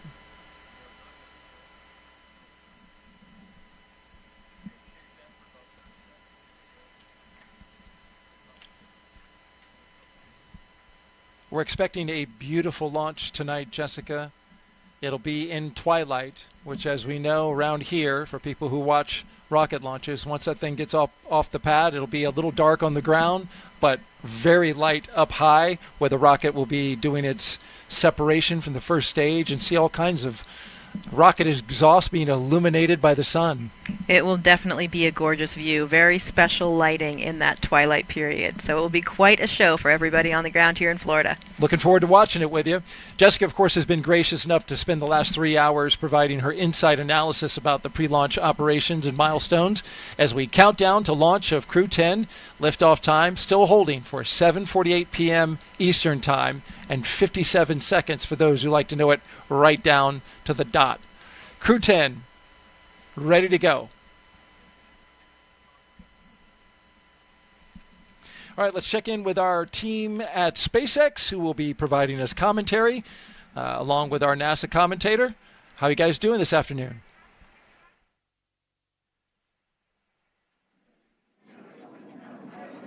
Hey, Daryl. I'm Jesse Anderson, a senior production and engineering manager here at SpaceX. And I'm Anna Schneider with NASA Communications. We're excited to be joining you from Mission Control here in Hawthorne as we count down to liftoff of Crew 10 just over an hour from now. Of course, Crew 10 is our 10th operational mission with SpaceX, flying astronauts for long-duration missions to the International Space Station. Crew 10 will have 2 first-time flyers on board, as well as a veteran NASA astronaut and veteran Japan Aerospace Exploration Agency, or JAXA astronaut. And the multinational crew also represents 3 different space agencies, with NASA, JAXA, and Roscosmos all represented on board. Today's crew will fly aboard the Dragon spacecraft named Endurance, which previously flew the Crew 3, Crew 5, and Crew 7 missions. Overall, this will be Dragon's 46th visit to the space station and its 14th human space flight to the orbiting lab, which includes NASA's Commercial Crew Program missions and private astronaut missions with Axiom Space. And over the last 3+ hours, Crew 10 has been going through the detailed process of getting ready for their mission to the International Space Station. So let's go ahead and take a moment to introduce you to the crew flying today. In the commander seat is NASA astronaut Anne McClain. She's making her 2nd trip to low Earth orbit. The Spokane, Washington native and U.S. Army colonel was selected by NASA as an astronaut in 2013 and has spent a total of 204 days in space, completing 2 spacewalks totaling 13 hours and 8 minutes outside of the orbiting laboratory. Next to McClain in the pilot seat is Nicole Ayers, who was selected as a NASA astronaut in 2021. The Colorado native graduated from the Air Force Academy and is in Colorado Springs and is a major in the U.S. Air Force. This is the first space flight for Ayers. Serving as a mission specialist is JAXA astronaut Takuya Onishi. Today's flight will mark Onishi's second trip to the space station, and he was selected as an astronaut by JAXA in 2009, logging 113 days in space previously. Now, to round it all out is Roscosmos cosmonaut Kirill Pesov, also serving as a mission specialist. Pesov was selected as a cosmonaut in 2018 and will be making his first space flight today as well. Once on board the International Space Station, Crew10 will briefly become members of Expedition 72 and then Expedition 73 in April. During their mission, they will conduct space station maintenance along with scientific research to understand material flammability, contributing to future spacecraft design, and study how spaceflight affects human physiology and psychology. The crew will also engage with students worldwide via ham radio and use its existing hardware with newly integrated software to test a backup lunar navigation solution. Now, to date, SpaceX has flown 56 crew members to space since the Demo 2 mission in May of 2020, almost 5 years ago. Now, coming up here at T-minus 45 minutes, we'll be listening for the team to report their readiness for propellant load with a final go, no-go poll. It continues to be a smooth countdown so far, and we're looking good for an on-time liftoff at 7:48 p.m. Eastern Time from Launch Complex 39A in Florida. Now, here on the ground, the teams will be staffed around the clock in mission control just behind us to monitor Dragon and the mission, not just today, but throughout the entire mission. That's from liftoff to Crew 10's arrival at the space station, all the way through splashdown when the astronauts return back home. And on console or headset in mission control, which you can see there on your screen, there are 6 key positions. The mission director is in charge in the room and tasked with making real-time decisions to ensure mission success. Now, the person that you may hear talking to the astronauts is the Crew Operations and Resources Engineer, which you'll hear us refer to as the core throughout the broadcast. And the 4 additional team members are focused on vehicle systems, including avionics, navigation and control, software, propulsion, life support, and communication with ground support teams. Now, apart from mission control, our Falcon 9 team is currently located in the Launch and Landing Control Center at Hangar X. And with with just over an hour until launch, they are settling in for final checkouts, propellant loading, and launch. And NASA has its very own team members as well at NASA's Mission Control Center in Houston, Texas, who have been preparing the International Space Station for Dragon's arrival. After launch today, Dragon is scheduled to dock to the International Space Station early tomorrow morning on March 13th. And the teams in Mission Control Houston recently gave their go for launch, confirming the space station is ready to receive Dragon and the new crew. Following liftoff, today's flight to the space station will take around 11 hours, with Dragon flying autonomously the entire way. Now, docking again is targeted for 3 a.m. Pacific, 6 a.m. Eastern tomorrow, March 13th. And just like autopilot on a commercial aircraft, the crew always has the ability to take manual control of the spacecraft if needed. And before all of that happens, as the booster returns to the launch site and slows down from supersonic speeds, people in the immediate area may hear a brief double clap of a thunder-like sound known as a sonic boom. Similar sonic booms like this were heard during the return and landing of the space shuttle, and sonic booms like these are one of the hallmarks of reusable systems like Falcon. Here's what some of these booster returns have looked and sounded like on previous missions. I know a lot of people will be excited when they hear the sonic boom. And these are going to provide quite a show because you're going to hear those sonic booms.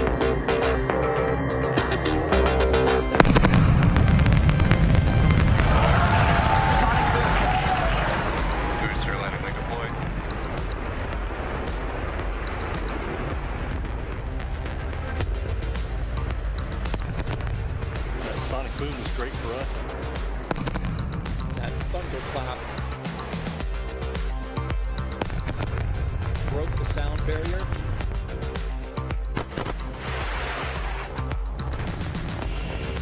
Side booster separation confirmed.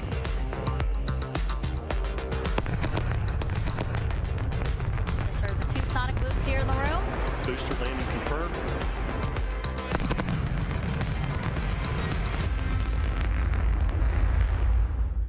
We're now at T-minus 1 hour, 4 minutes, and counting down to today's launch. While we wait, let's check in with NASA's Leah Cheshire at Johnson Space Center to see how things are shaping up at Mission Control in Houston. Leah? Thanks, Jesse and Anna. I would really love to hear one of those sonic booms in Florida, but today we are here at the Mission Control Center at Johnson Space Center in Houston, Texas. This is really NASA's hub of human spaceflight, and the team here is ready for launch. The International Space Station is ready for the crew to lift off as they begin their journey to the orbiting laboratory. Now, in the home stretch of the rendezvous, NASA and SpaceX flight controllers will enter into integrated operations. This means both flight control teams will conduct a series of go, no-go polls for Dragon Endurance's docking to the space station. Rotation missions like Crew10 help NASA continue to maximize the important research and technology demonstrations made possible only in the International Space Station's unique microgravity environment. The space station is critical for NASA to prepare for future commercial low Earth orbit destinations and to understand and overcome the challenges of long-duration spaceflight necessary for a long-term presence on the moon and crewed missions deeper into the solar system. Yes, I am talking about Mars. Now, here's a closer look at the mission and what Crew10 will have to look forward to during their stay aboard the International Space Station. The Crew10 mission is going to be a rotational mission to the International Space Station. So we will launch aboard the SpaceX Dragon capsule and the Falcon 9 rocket. I'm just enjoying the way towards the launch. Of course, I'm looking forward for the day of launch. And we are going to stay there about a half a year. So the first goal of Crew10 is to continue learning about the Dragon and the Falcon 9 rocket that we're going to be flying on to enable SpaceX to continue their development of rockets and even private astronaut missions in the future. The other mission is to get us safely to the International Space Station so that we can crew this incredible national orbiting laboratory that we have and continue the science experiments that we have ongoing there. One of the unique characteristics of the International Space Station is microgravity. We get to learn how humans and plants and other types of hardware react in the space environment and the microgravity environment. And it helps us to develop all kinds of new materials, medicines, and it helps us to push our knowledge forward. The discoveries that we make on board the International Space Station then inform what we do on Earth, and it allows us to further both humankind here on Earth and get to further places in the universe. So I've often been asked why we explore, and I think it's different for everybody. When people are born, they naturally want to explore their environment, first as babies, and then as kids, and finally as adults. That's how we expand our world, and that's how we find something new. Every time that we make a further step, we learn something and we learn how to adapt, and that is so important to humanity. This is probably the main things which drives us forward and helps us to survive as a species. There are so many unknowns in space, and as explorers and as humans, we want to find out what's in that unknown. For me, it's the fact that I get to be a small piece of figuring out what the unknown is and taking that next step to get to the moon and to Mars and the Artemis program. Our ultimate goal is to go to Mars, but it's not an easy journey, and when we face a new challenge, we must solve it step by step. I think that's one of the biggest benefits of the International Space Station. We're outside of the atmosphere, and now we don't have the protection of the atmosphere. What happens, and how do we better prepare our people, our hardware, our food, our water systems for that deep space exploration? It's really important on the space station that we learn those lessons now when we're in low Earth orbit. That way we know what we need to bring with us when we go onto the moon with the Artemis program. One of the things that we do on the International Space Station is work with our international partners all across the world. I think it's hard to overestimate the value of international cooperation in space exploration, because we all know that it takes much time and effort. Space is hard, it's very challenging, and it's sometimes unpredictable, and that's why I think cooperation is the key to success. The International Space Station wouldn't be international without all of our partners. And our goal is to be a beacon of hope for all of humankind so that people can look and say, this is what we can accomplish when we work together. I asked Anne what she's most looking forward to, as well as Nicole, and she says it's really satisfying for her to work on hardware with her hands, then get it into the Japanese airlock, and then go see it working outside in space, which I thought was pretty cool. Yeah, that is one of the perks for sure. All the different things that we're doing every day, whether or not you're just being an operator or a subject for an experiment, loading up the Japanese airlock. That was one thing that we did several times during my mission, where we were deploying some small satellites via that airlock. So we did all the work of configuring them and putting them through, and then we watched them shoot out and be in orbit around Earth. So really That's cool. pretty cool. That's neat. And Nicole said that she's looking forward to anything that has to do with fluid dynamics, because that's what she got her master's in. So looking forward to that. We got some social questions for you. You've been doing a great job for the past 4 hours answering them. Let's take a listen at this question, or rather I will read it and you can listen as we get your expertise while looking at a beautiful shot outside at Launch Complex 39A. The question from Oxidized 93 is, how do you brush your teeth in space? Well, the short answer is just like you do on Earth, but a few nuances. You know, water behaves so differently when it's not falling down, so the surface tension is much more important. It keeps those water droplets together, so you can just get a small water droplet on your toothbrush, either before or after your toothpaste. Brush your teeth just like you do on Earth, and then no sink, unfortunately. So you got to figure out what to do with anything else that's in there. Some people might swallow it. I usually would spit mine out into a small wipe or a towel, and we have go through a few towels per week. I favor the latter, like you. We have another question. Let's pop it up real quick. Peter Stefronic asks, do astronauts get any music played in the capsule before launch? Hold music. Yeah, in the Soyuz we did for sure. While we had a long wait period, we had actually curated our own lists. We each contributed a few songs. So 4.100. SpaceX Dragon, go ahead. We are continuing to track the hydraulics issue and will provide an update as we get closer to LES arm. However, at this time, you are go for Section 5. When ready, report go for launch. SpaceX Dragon, copy 4.100, Section 5 in work. All right, you heard SpaceX update the crew there that they are still working on the hydraulic issue for the clamp arm, building their flight rationale. They'll have an update for them. We'll find out how they're going to proceed forward. But in the meantime, they're moving with the next milestone, getting ready to arm the launch escape system. Let's get out now to Megan Cruz, who is with a special guest at a nearby launch viewing location. Megan? Hey, Daryl and Jessica. Yeah, you might be able to hear the crowd, but I promise you there is a big crowd here just off the camera over here. And they're here on the 5th floor of a nearby building that really gives an incredible view of the launch pad just to the left of me. But yeah, let's introduce you to somebody that we have with us today. You know, there are people across Florida as well as Texas, California, all working the launch. And one of those folks is Mike Ravenscroft. He's with NASA's Commercial Crew program. And he just stepped off console a few minutes ago to be able to chat with us. It's really great to have you here, Mike. Hello, Megan. I'm glad to be here. Thanks. Appreciate everything. Crew is go for launch. All right, Mike, I know. Copy. Crew is go. Mike, it says crew is go for launch. You know, why don't you talk to us about the issue with the clamp arms that we've been tracking? I think we just heard the decision about that issue with the clamp arms. Yeah, so the team's been really hard at it. The SpaceX and NASA team's working hard on a ground hydraulics issue on the vehicle release system. So they've been actively working this. I think we just heard them talk to the crew and give them a heads up of the issue, and they're still actively working that. This is a concern basically of just how the vehicle is held in place and during release when the vehicle is at liftoff. So teams are actively working that, and hopefully we get resolution soon and can continue on with countdown. And Mike, you know, we just said that you stepped off console. What does that mean to be on console? And yeah, what is your team listening for, particularly with this issue that is currently being worked? Yeah, so the team's looking for any issues with respect of how the performance is. They compare it to previous history. Was there anything abnormal from when we had static fire to today? And so they're off actively looking at that data, and between SpaceX and NASA teams discussing if we have a path forward and if we can continue and get resolution.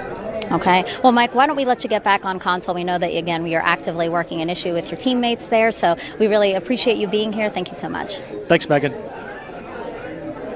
All right, guys, let us get another update with our SpaceX counterparts and our NASA counterparts over at Hawthorne.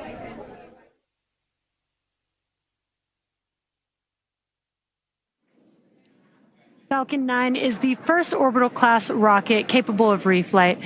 Together, Falcon 9 and Falcon Heavy have completed more than 450 launches and over 380 reflights. And today, the booster will be attempting to land at Landing Zone 1, which is just down the coast from the Kennedy Space Center in Florida.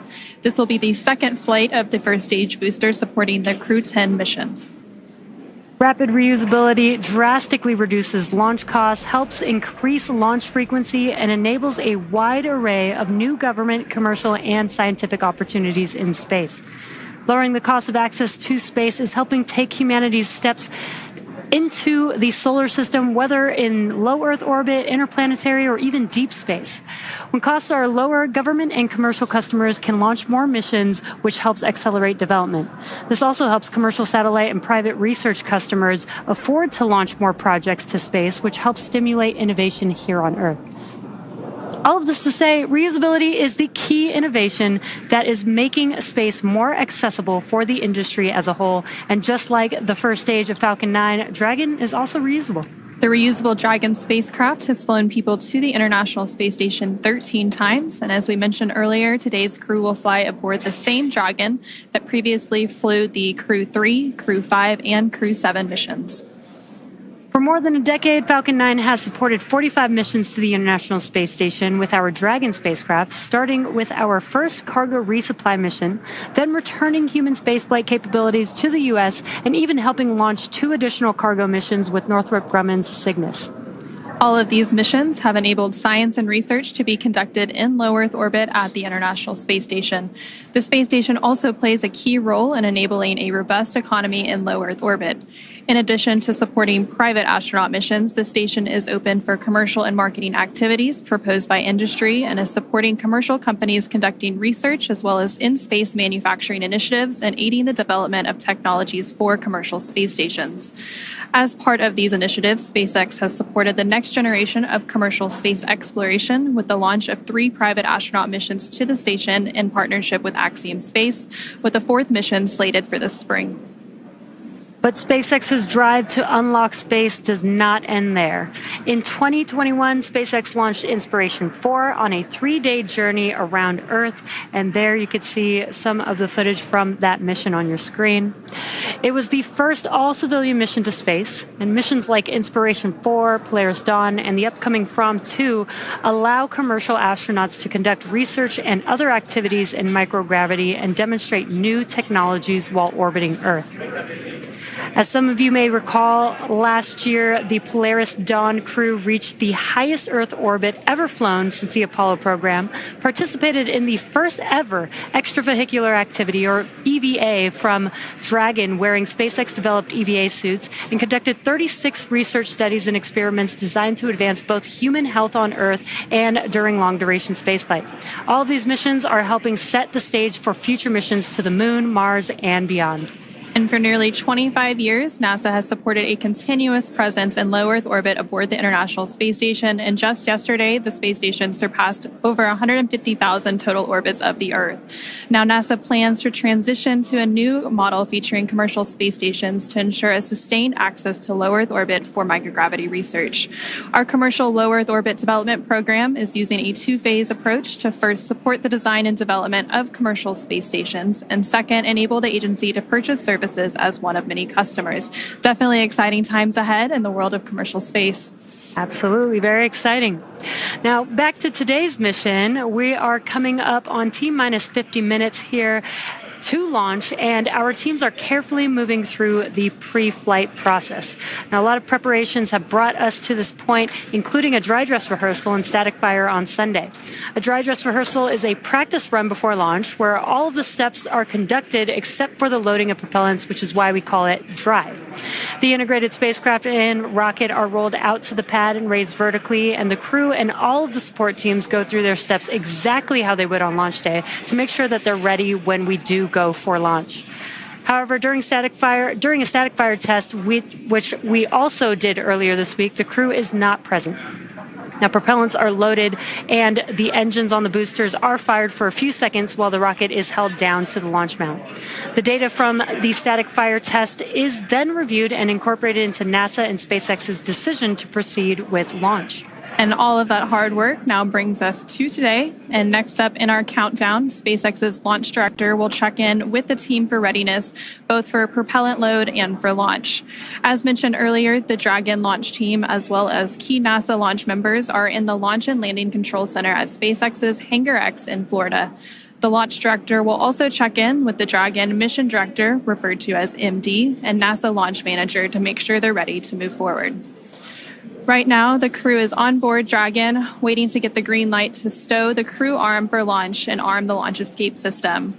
Once the launch director gives the go-ahead, we should get a good view of the access arm moving away from the spacecraft. Now we're still tracking that one issue with the hydraulics, so we should hear the final decision on that before we get to that crew access arm stowage. And the range continues to be go for launch, currently monitoring the clearance area surrounding our launch pad, as well as the air and sea space along the flight corridor. And the weather is also looking good so far. Weather is trending in the right direction, and we're currently at a less than 5% chance of violation at our target lift-on time, which is great. Our teams will continue to keep an eye on the weather, and we'll have our final pre-fueling weather briefing at about T-minus 45 minutes, which is just in about 3 minutes from now. And there on your screen, you can see a live view of Falcon 9 and Dragon at the Launchpad, Launch Complex 39A in Florida, just under 48 minutes away from launch. We've conducted several weather briefings leading up to this moment, starting with one at T-minus 48 hours a couple of days ago, proceeding into the most recent weather briefing a couple of hours ago. All of the weather continuing to look good, as Jesse mentioned. The one item they're currently tracking for weather, it would be on the abort corridor, but again, that looks pretty good at this moment. Again, our teams will be staffed around the clock in mission control to monitor Dragon, not just today, but through the entire mission from liftoff to Crew 10's arrival at the space station and all the way through splashdown when the astronauts return. Coming up in about 2 minutes, we should hear that launch director briefing around the T-minus 45 minute mark. And then after that, we should hopefully have a decision on the hydraulic system, whether we are go or not, and if that's been resolved. And then after that, we will see that crew access arm stow to begin around the T-minus 43 minute mark.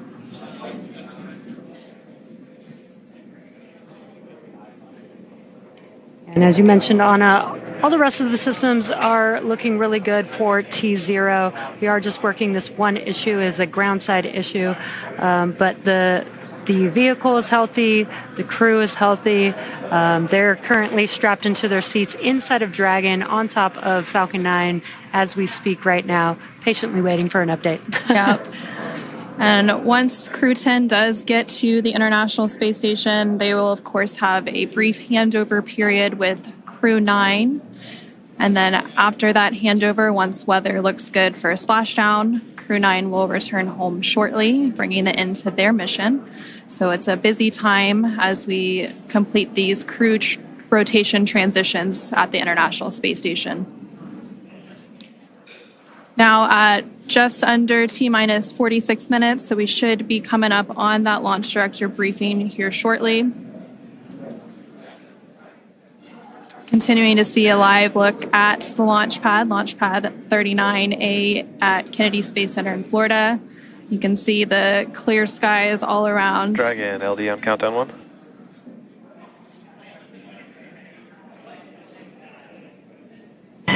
LD Dragon, go ahead. Hey, for awareness, team needs a couple more minutes here, wrapping up this hydraulics issue. We'll get back to you in about another 4 minutes or so on the answer. Starting copy, thanks. And a quick update there. Sounds like around the T-minus 41 minute mark, we'll get an update on that hydraulic issue that the teams have been working.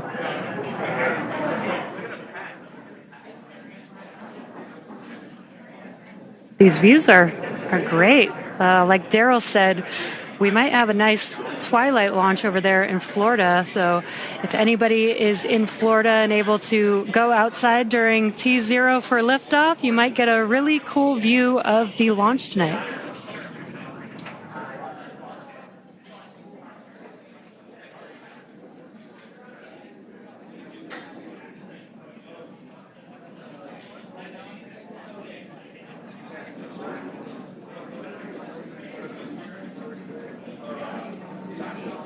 And again, that hydraulics issue that's been mentioned several times here now, the only issue being tracks, it's related to the hydraulics on a clamp arm. And those clamp arms are located on the transporter erector around the second stage of Falcon 9. Dragon, SpaceX, LD on countdown 1. At this time, we are standing down from today to further address hydraulic release data. And launch control is going to pause the clock.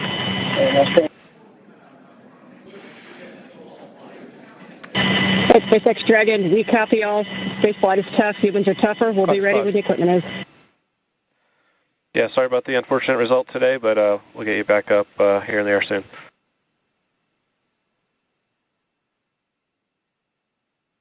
Dragon copies all.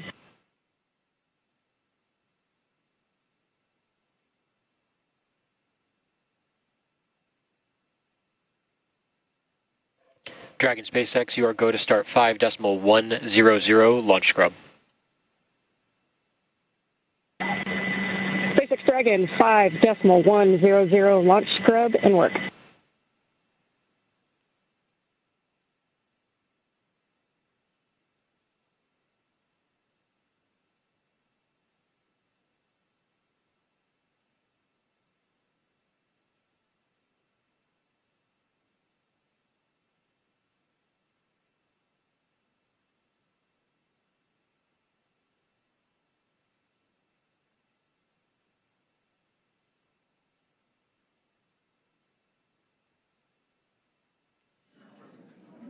And we did just get that update. Unfortunately, we are scrubbing for today's launch, unfortunately, due to the hydraulic ground issue that the teams have been working. This will allow the teams to continue to troubleshoot and hopefully fix this issue for the next attempt that we'll have for Crew 10. Yeah, and there's several other attempts this week. We'll see where we end up, but there's another opportunity about 24 hours from now that they could potentially take if that issue is addressed. So from here, the crew and the team will have to begin egress steps to get the crew out of Dragon and off the launch pad and back to their quarantine facility in Florida, where they'll just get a little bit more time with their families. Yeah, and the good part is we have not started loading propellants, so we don't need to offload any propellants. The vehicle is Dragon safe. SpaceX will be in section 3 of 5.100. We'll be there. I expect that you should be standing by in step 3.2. And SpaceX Dragon, copy. We are complete through 3.2, and we can give you 3.3 that we are ready for seat rotation. SpaceX copies. Crew report ready for seat rotation, and 3.3 we'll report when we step into those ops.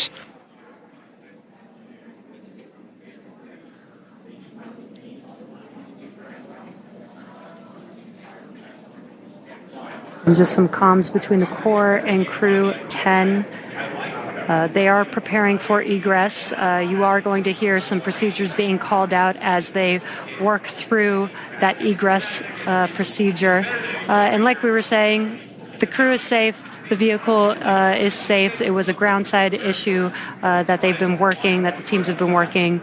And so what we'll see coming up is the seats will rotate. We did have the closeout team already leave the pad. They're going to come back and help the crew egress the Dragon vehicle. And there on your screen, you can see a live look at the crew and Dragon Endurance working through those steps. Leading up to the scrub today, they did go through lots of activities, obviously making it all the way through crew ingress, which happened around 4:58 p.m. Eastern earlier today. They then completed all of the suit leak checks, closed the... And for crew awareness, proceeding into scrub site safing, expect some venting from the vehicle ACS system. Dragon copies.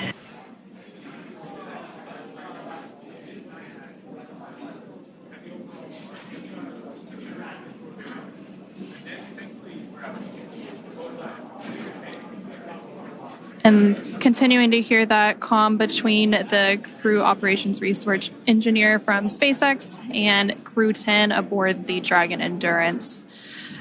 With that, we'll go ahead and turn it back over to Daryl at NASA's Kennedy Space Center for some additional information. All right. Thank you very much, Jessica and Anna, back here at the Kennedy Space Center in Florida. Unfortunately, we're not going today, Jessica. There was an issue with the hydraulic system on the ground side out at Launch Complex 39A. This was an issue that involved one of the clamp arms on the transporter erector. This is a ground issue. Everything was fine with the rocket and the spacecraft itself. This was an issue that SpaceX first made the crew aware of at T-minus 4 hours. They were working it, gathering data, but continuing with the countdown in hopes that they were able to have enough data to resolve the issue or get comfortable with some flight rationale. They were unable to get to that point, but I was listening in on the nets, and they were definitely working this issue as thoroughly as you would expect from the teams at SpaceX and NASA, talking about all the information, previous launches, taking into factors data from even the test fire. But in the end, they were unable to get to that point where they were comfortable launching. So we stand down for today and we look for another opportunity. Though at this point, we know that there are two opportunities coming up on Thursday and Friday, but it has yet to be seen whether or not the teams will take that opportunity. They first must resolve the issue or get enough data in order to understand it. And then at that point, they can proceed with an opportunity. But just to make the audience aware of the opportunities that remain, on Thursday, we have a launch opportunity at 7:26 p.m. Eastern Time. 7:26 p.m. Eastern Time, there is another launch opportunity for a 24-hour turnaround. And then on Friday, as you know, Jessica, we move generally about 20 or so minutes back each day in order to rendezvous with the International Space Station. We have a launch opportunity on Friday as well at 7:03 p.m. Eastern Time. As you can see on your screen, the Crew10, is getting ready to egress the spacecraft Endurance. This is where they will go ahead and get out of the spacecraft. They're in fact talking about that now as they are motioning which crew members will be going through. From here, as you heard mentioned by the commentators in Hawthorne, they will make their way down the launch tower into their vehicles, which are waiting them, along with the closeout crew, which will help them go back to astronaut crew quarters. For astronauts, though, Jessica, this is certainly something that is really part of the business. Yeah, absolutely. We talked about it earlier, and flexibility is really the key to everything that we do as astronauts. We know that the plan is always changing, and launch scrubs are definitely a reality that we have seen happen over and over again here in the Space Coast. Way back in the shuttle era, of course, happened frequently too, given maybe a technical issue, maybe a violation of the range, as we talked about with a random boat being in the area. Maybe it was a weather violation, or even any of the contingency sites along the corridor as well. So lots of different reasons to abort. It does, we're ready for this. This is what we trained for. We know that at the end of the day, you may be lifting off, you may not be. Definitely a bummer for everyone involved, but we will just, again, do as we're trained and get ready for that next opportunity. It reminds me a little bit of an interview that Anne gave fairly recently about the mission, and she was talking about the extensive experience that her crew has in regard to aviation. We talked about that several times in this broadcast. They have 4 professional pilots, 2 military pilots, 2 commercial pilots. And one of the things that Anne often talks about is how important it is as an operator, as a test pilot, to be humble. because your equipment will always fail in ways that you don't predict. And I think that's something that we saw here today. There were other issues, technical issues that were being worked and tracked before this mission, as there are all before every mission. We're always wondering what's going to happen with the weather here, which can be pretty interesting and unpredictable here on the Florida coast. But this was something I don't think that anyone was tracking at all. And Ann and I even spoke last night. It just seems like everything's going too smoothly. I think we mentioned that this morning as well. Yeah. And maybe we shouldn't have said that out loud, because sure enough, there's always something that you don't expect. So I'm sure Ann's reminding her crew right now, hey, be humble. We know that today we weren't ready to launch. And the answer is that we will launch when we know we're ready and safe. And that's, of course, the only solution when you're launching humans into space. And a hint that the crew is taking it well, as you said, that we just saw moments ago. Kirill Preskov appeared to use his tablet to take a selfie with the crew. So you feel like they're doing okay and certainly understand what is happening right now. They were aware throughout the countdown that this could be a possibility, but they get yet another practice run in at getting out to the launch pad and getting into their seats and preparing to go. That's right. Another.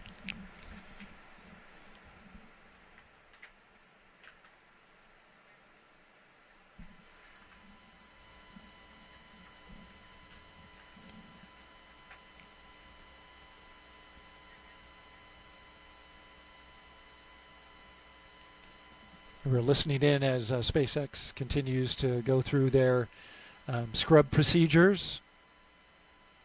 Again, another highly detailed list of procedures to properly go about the scrub of a spacecraft launch. Coming up next is our crew egress. The crew has loosened up their seat And belts. for crew awareness, there will be some additional tank venting here as we get back down to nominal tank pressures. Good, copy.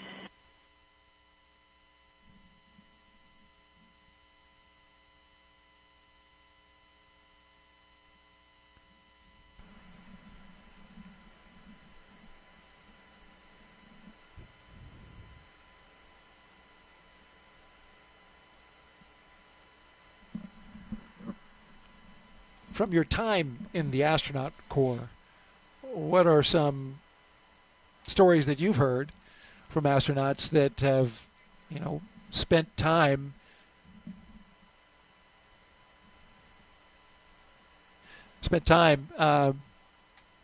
waiting for the next opportunity?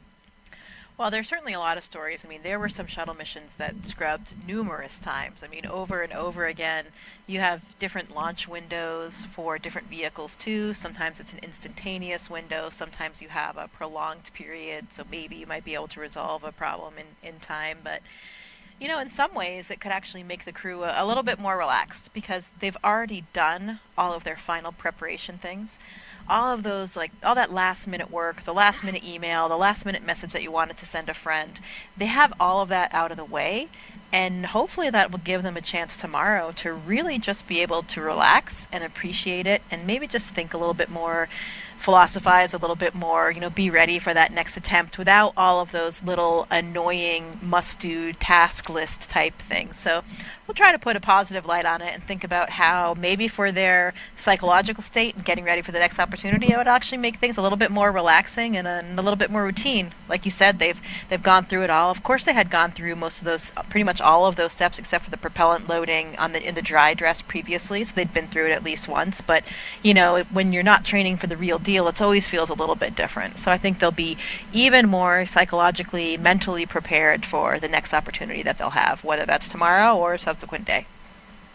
If you're just joining us, you're watching launch coverage of NASA and SpaceX's Crew10 mission that was scrubbed today at 7:06 p.m. Eastern Time, T-minus 43 minutes. A scrub was called by NASA and SpaceX due to an issue with the hydraulic system that controls a clamp arm that holds the rocket to the launch tower. And there you see Crew 10 our crew from left to right, Kirill, Pesov, Nicole, Ayers, and McClain, and Takuya, Onishi. Just spending some time chatting and talking. Of course, you know they're disappointed that they didn't get to go today. The weather was perfect. It certainly did its part. I had just heard an update prior to the scrub being called where the launch weather officer came over the net and said, "We're clear, blue, and 22." A phrase that means, you know, clear skies, blue skies, beautiful weather, and you can see for 22 miles. And you literally can. That is the visibility today. It was setting up to be a perfect, not only launch opportunity, but also a launch viewing opportunity. But as is often happens in the business, everything needs to be just right. And so the launch was scrubbed for today, and they will look for an opportunity in the future after they discuss the issue that they had with the hydraulics on the ground system. The rocket was good to go. The spacecraft was good to go, but something with the ground equipment and the hydraulic system is what's keeping us on the ground for today. As we look around, just having passed through sunset, I believe we had a sunset. Are we there yet? No, we're close. Almost sunset as we orbit the launch tower there. In the foreground, a future Starship launch tower that you can see there, marked by its chopstick arms at the bottom. In the background, you can see Launch Complex 39A in the tower where the Falcon 9 rocket and spacecraft with our crew are still sitting inside awaiting to be egressed from the capsule. And way off in the distance, the vehicle assembly building. You know, it's good food for thought here as I contemplate what I would do in this situation and think about a potential future space flight. I think it's probably a good idea to have some contingency plans, personal ones, right, about what's going to be different and what you're going to do over those next 24 hours or however long it will be. I didn't actually speak to Anne about that. I wonder if she and her crew had anything in mind, you know, anything planned, because the way things usually work, if you have a plan, then you won't need to use it. But if you don't have a plan, then we may be in the case that we're in today. So I'll have to talk to her and find out if they had anything planned and what they decided to do to make use of that interim. I could see some astronauts possibly thinking that might be bad luck if you make a plan for a scrub. You never know. I mean, if you have a plan, then you won't have to use it. There you go. It's good to plan. It's also good for the astronauts to have a little downtime as well. Launch and then the work that happens on the International Space Station, as I've heard it told, is very intense at times. Yeah, the training period, especially in the few months before launch, is pretty intense. There's a lot of international travel as well, so you're pretty much always jet lagged. And it's pretty intense. You know, I think for a lot of the training that we do as astronauts, we talked about for these space station missions, we're typically training 1.5 to 2 years in advance. In the beginning, it's usually not as engaging, not as time consuming, not as much travel, but really things get progressively busier, unfortunately, even though you'd personally want it the other way around. You know, if you think about it, everybody wants to have their training and their exposure as close to the flight as possible. So those final months do get quite busy. For Anne's crew, there was sort of an interesting lead up. You know, they had their very, very busy time period since, of course, originally they were supposed to launch in February, and they were really pretty exhausted. You know, they had a lot of travel, a lot of things going on, but then suddenly they had this delay and they were waiting, and then they had this kind of built-in rest period, kind of similar that we're talking about with a scrub, where I think it actually was good for their crew because they had enough downtime to really recover. I mean, we always, as astronauts, want to be launching a well-rested crew, a well-mentally prepared crew to get to the very busy lifestyle that we have on board the space station, and just all the psychology that's involved with leaving your family and friends back home too. So I think it was nice Anne's crew had that, and again, maybe they'll have that now with the scrub, a little bit of extra time together to kind of contemplate and prepare for their mission. That delay that you mentioned from February to March, of course, brought about by the decision to switch capsules from a brand new SpaceX capsule to the Dragon Endurance. reliable one with 3 previous Crew missions under its belt, Crew 3, Crew 5, and Crew 7. When they made that switch, though, they needed to do some more data analysis on spacecraft in short order, and it takes time because of the amount of data that the commercial crew program has to go over in order to make sure that everything is right with the spacecraft before loading up the astronauts on it.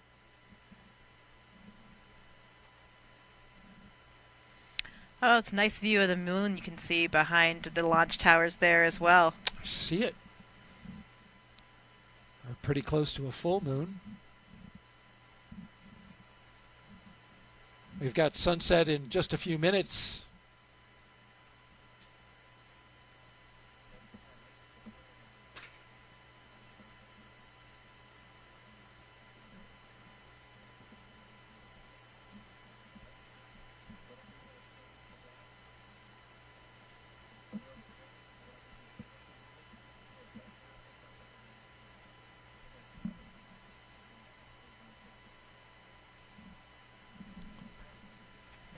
Dragon SpaceX, just an update. The closeout team is waiting. They have arrived at the pad, but is waiting for a go to enter the pad to come get you out of the vehicle. But I'll give you updates as they're proceeding to the base of the tower. SpaceX, Dragon copy. Thank you. You heard that update there from SpaceX to the crew inside the Endurance spacecraft. For crew right now, there's going to be some loud venting from the base of the rocket.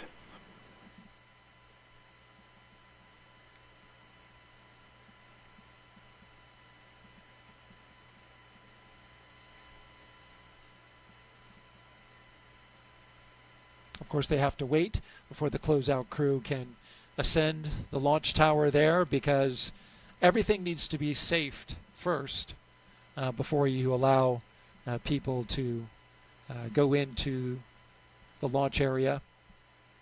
So these are standard precautions that are taken before the closeout crew goes in.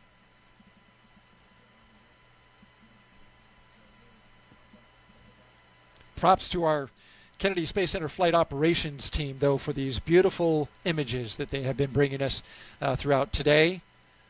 Going around the launch complex, we're able to see for 20 miles off in the distance, and we've had some pretty spectacular views. All right, we're going to send it out now to Hawthorne, California, and our commentators there, and with an update on the scrub.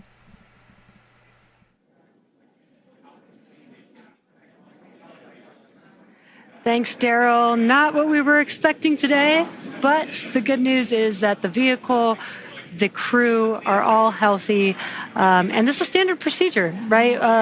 We heard. We're hearing some comms. We heard the comms that the closeout team is going to make their way back to on the crew access arm to the White Room and help the crew egress the vehicle. But they've done this before. Yeah. They did this through dry dress rehearsal already when they had to go through the entire process, get into the seats, get strapped in, and then they unbuckled and egress the Dragon spacecraft already. So this is just almost like another rehearsal for them. And again, we didn't load propellants, so that does make the egress a little bit easier today. Yeah, and you can see Crew 10 there on your screen. They look pretty happy, all smiles on their faces. Yeah. Taking some selfies, it looks like, or some photos. With their pads there. Yeah, so I guess killing the time a little bit as they wait to egress or exit the spacecrafts and again go back to their quarantine facility where they've been for the last about a week now. I think they arrived on March 7th to Florida. So the process is, it takes a little bit. There's lots of people and moving parts involved to get the crew out of the capsule, get everything safe, and then drive back and get back to their location. Again, we'll continue to stand by and wait and see when we might be able to have our next launch opportunity. There's several opportunities available this week.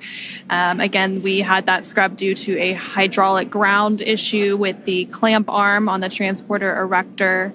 So the teams will continue to look into that, do some more data and analysis, and see if they can figure out exactly what was going on with that issue. We'll continue to share more about those next launch opportunities once they're available. We'll, on the NASA side, provide updates about the launch on our mission blog on nasa.gov, as well as on our social media accounts on the commercial crew program side. Again, this mission, and there on your screen, you can see the cars that will transport the crew back after they egress have arrived to the pad, and teams are standing by there. And we do have the closeout team waiting for the elevator that will take them all the way up to that crew access arm. Again, that's the same team that helped them ingress into the vehicle. It'll be the same team to help them egress. And there you can see them making their way up. And they did call the scrub right before that crew access arm normally would have swung out of the way. So we didn't have to wait for that to swing back. So it does speed up the process a little bit. And that was, I think, very intentional to make a decision at that point. Yeah, exactly. We have a lot of checkpoints through the countdown, all purposefully to make sure that we are making sure that every step of the process we are good before we proceed. And again, just like Anna was saying, this is exactly why we do that. We were able to make this call prior to propellant loading, prior to removing the crew access arm, making the steps to almost go backwards a little bit easier and a little bit safer. We are doing, you can see on your screen, just making sure that we are good to open that hatch for Dragon. And again, Crew10 is the 10th rotational mission for SpaceX carrying crew to the International Space Station. Their crew currently inside Dragon that will egress soon is comprised of 2 NASA astronauts, so NASA astronaut Anne McClain and Nicole Ayers, as well as a JAXA astronaut, Takuya Onishi, and a Roscosmos cosmonaut, Kirill Pesov.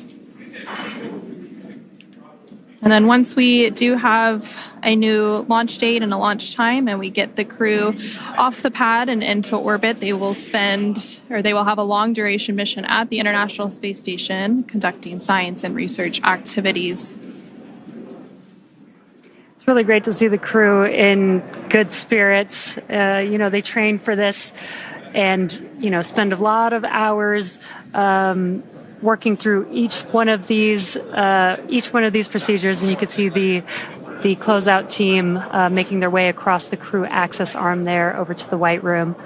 But yeah, this is all part of procedure, and it's really great to see the crew just in good spirits, despite unfortunately not being able to launch today. But we will have some other opportunities, and again, we will not launch unless we know that we can launch safely and reliably. And this is exactly why we do all of these checks throughout the countdown. And really, everything has to go right for a launch to be successful. So we want to take the time and make sure we understand any issues that arise. Along with all of the engineering systems on the rocket and Dragon, we also have to look out for things like weather to make sure we're safe to fly and launch into orbit. So again, the teams will continue discussing the hydraulics issue, continue looking at the weather for the next few days, and see when our next launch opportunity may be. You're continuing to see a live look inside the Dragon Endurance. And again, this was going to be the 4th flight of that spacecraft. It previously flew on Crew 3, Crew 5, and Crew 7. Live look there at the Launchpad, Launch Complex 39A at the Kennedy Space Center in Florida, as the sun looks like it's pretty much fully set at this point.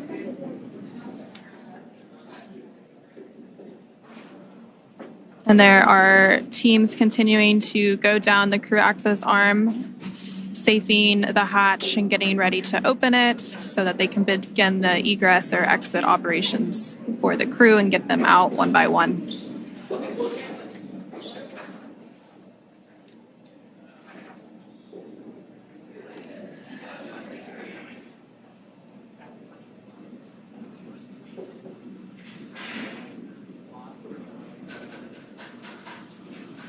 Crew 10, again, there on your screen, patiently waiting for that hatch to open. Once that hatch opens, they'll egress one crew member at a time. And again, they still need to follow, ensuring that we are not bringing any FOD in or into the crew, into the Dragon spacecraft and the crew arm itself.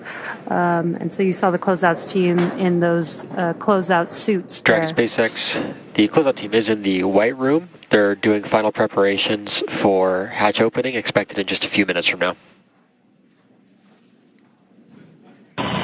SpaceX, Dragon copies.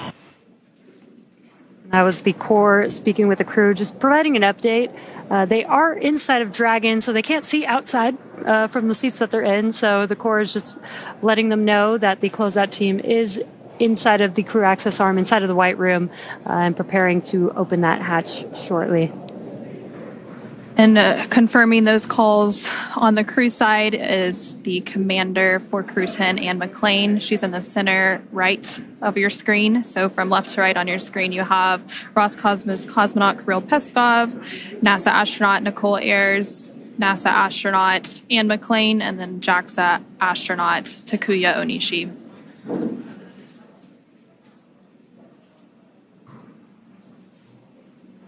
And that scrub was called about 45 minutes ago now, continuing to work through those procedures to get the crew egressed from the spacecraft.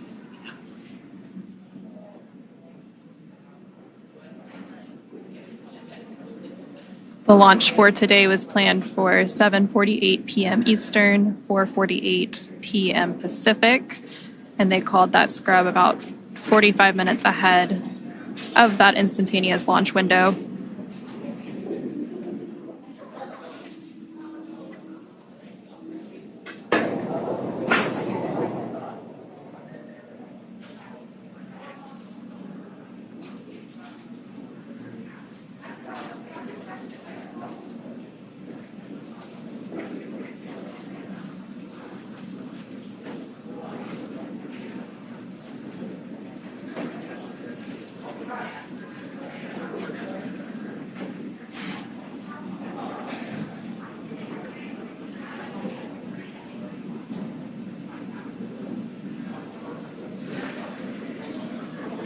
Again, if you're just now joining us, we did have a scrub for the Crew 10 launch today.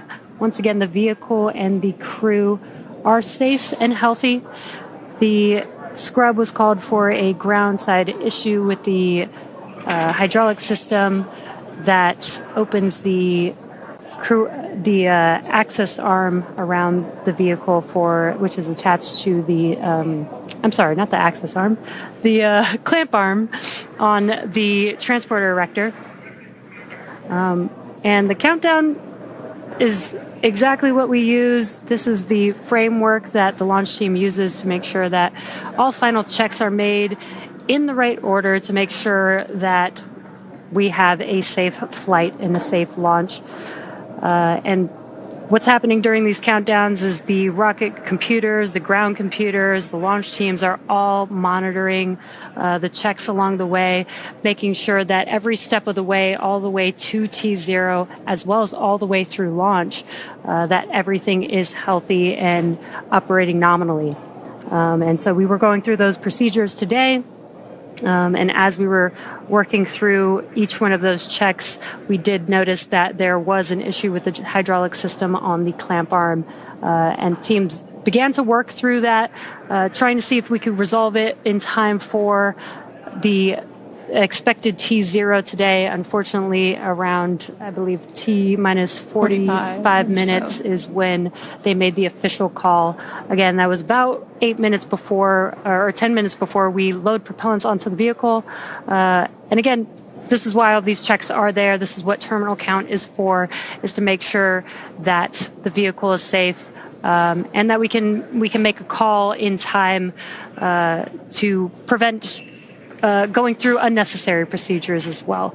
So again, we didn't load propellants on the vehicle. That does make this egress a little bit easier, a little bit faster for the crew.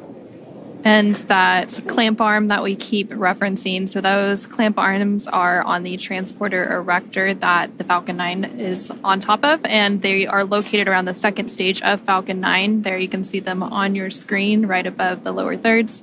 And they stay around the second stage of the Falcon 9 until we have the strong back retract, which takes place in the final minutes of the countdown around the T minus 4.5 minute mark. Exactly, and the purpose of the transporter erector, the strong back, is we have the propellant lines, avionics, umbilicals attached to the vehicle. It also provides support and brings the vehicle vertical for launch. And just about 4.5-5 minutes before T0 is when we open up those clamp arms, move the TE just a couple degrees away from the vehicle to prepare for liftoff, and then at T0, the TE moves even further away to clear the way for the vehicle as it lifts off.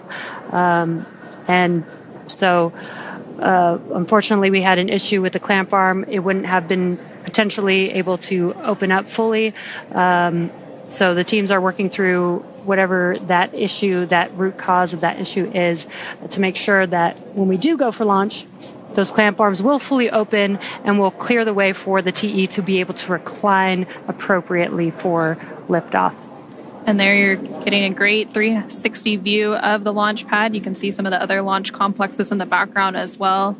Again, it's a very active launch area down in Florida. Launches are constantly happening.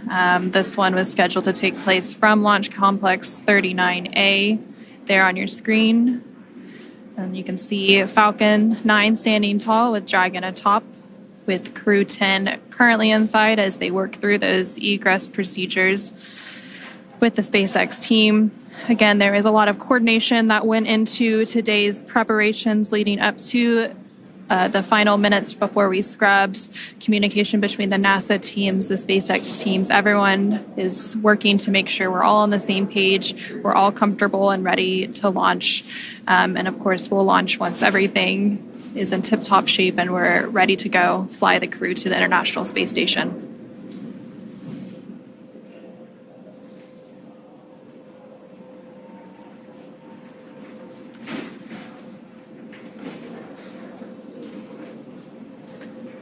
And again, the crew has gone through these procedures many, many times. There's a lot of rehearsals. There's a lot of review of all the vehicle systems prior to flight, testing, simulations that the crew works through in preparation for a launch to the International Space Station.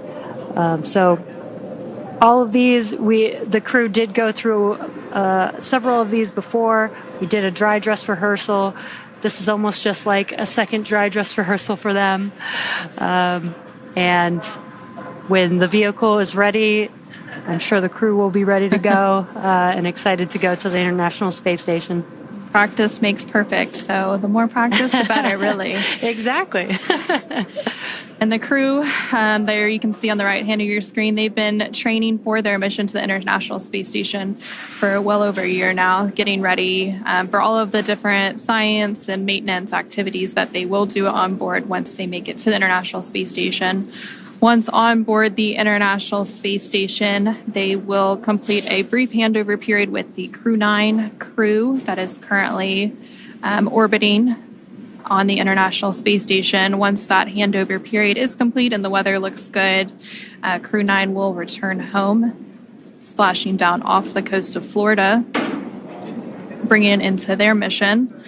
And again, this is part of the rotational crew missions that we do to the International Space Station about every 6 months or so as part of NASA's Commercial Crew Program.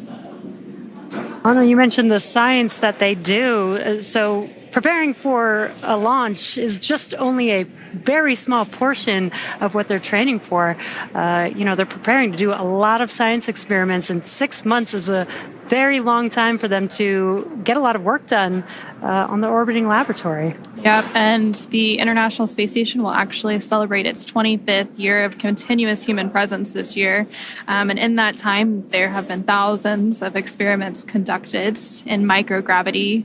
And that microgravity environment in low Earth orbit really provides a unique environment for science and research technology demonstrations that just can't be done here on Earth. And some of those science and research activities that the crew is planning to conduct includes a thermally assisted material flammability test to understand fire growth and reaction in microgravity. And this research could contribute to future spacecraft and facility designs. They'll also engage with students worldwide via ham radio. And researchers from that investigation recently launched related science to the moon aboard Firefly's Blue Ghost, aiming to bridge current navigation systems with emerging lunar-specific technologies. And then the astronauts there on your screen themselves also serve as test subjects. So we have NASA's Human Research Program that does a multitude of different human studies on the crew themselves. And one of those studies that began a couple of years ago is known as CIPHER. So one of the crew members is part of that human research study to provide valuable insights for future deep space missions. But again, that's just a sampling of the more than 200 different investigations that they will participate in and help researchers on Earth conduct while they complete their mission at the International Space Station in low Earth orbit. Again, the launch of Crew10, which you can see that crew on the right-hand side of your screen, comprised of NASA astronauts and McClain, Nicole, Ayers, JAXA astronaut Takuya, Onishi, and Roscosmos cosmonaut Kirill Pesov. That launch for today that was originally planned for 7:48 p.m. Eastern, 4:48 p.m. Pacific was scrubbed with about 45 minutes left in the countdown right before the crew access arm was planned to retract. It was scrubbed due to a hydraulics ground issue related to the clamp arm, which is there are two clamp arms holding the Falcon 9 rocket in place on the launch pad aboard the transporter erector. Those clamp arms are located around the second stage of the Falcon 9, which you can see there now on your screen. After that launch scrub was called, the teams immediately began working through processes to egress the crew from the spacecraft, but the pad team had already left the pad, so they had to drive back out. They have since arrived to the launch pad, and they are up in that crew access arm that you can see on your screen that is connected to the Dragon spacecraft at the top of the Falcon 9 rocket. And so they are working to safe the hatch around the Dragon Endurance spacecraft. Once all that safing is complete, they will open the hatch and begin to get the crew out one by one before they take them back to the crew quarters at NASA's Kennedy Space Center in Florida.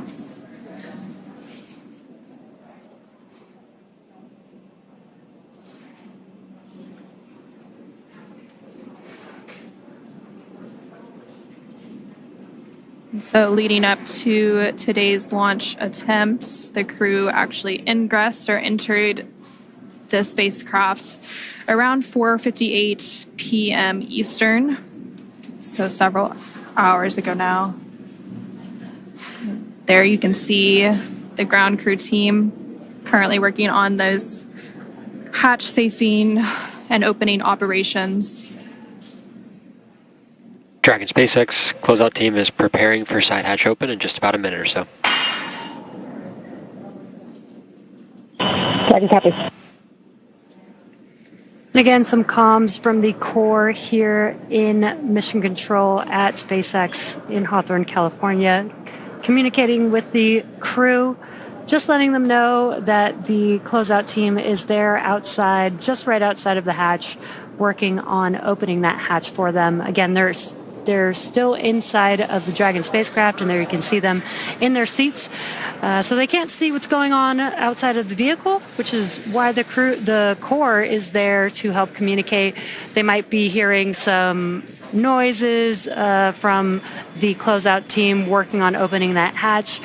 This allows them to just know and understand what to expect, that those noises that they're hearing is expected, and that they can anticipate that hatch opening here shortly.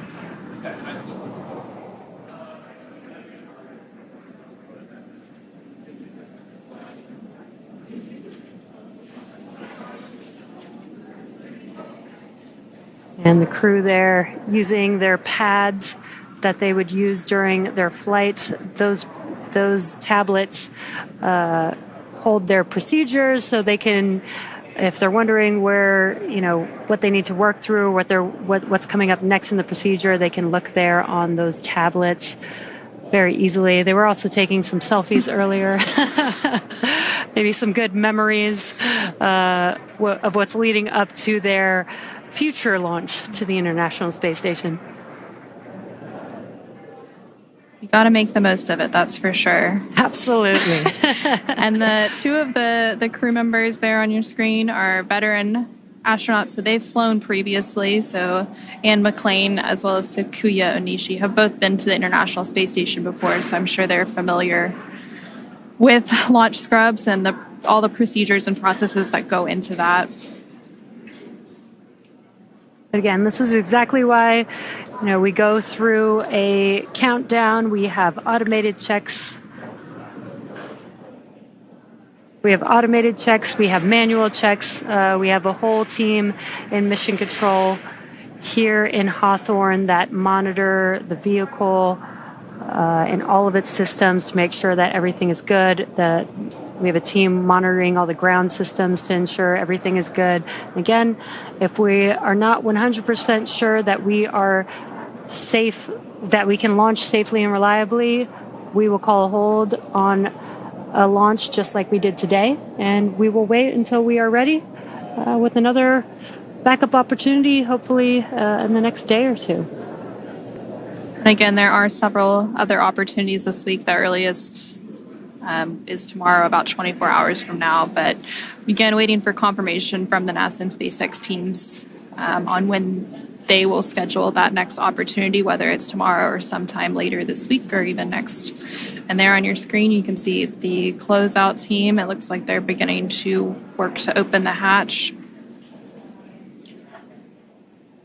And then once the hatch is open, the crew will begin exiting one by one with some assistance from those ground teams. And just by the number of people you can see on your screen there, you can see just how big of an operation it is to launch people. Dragon SpaceX, stand by for side hatch open.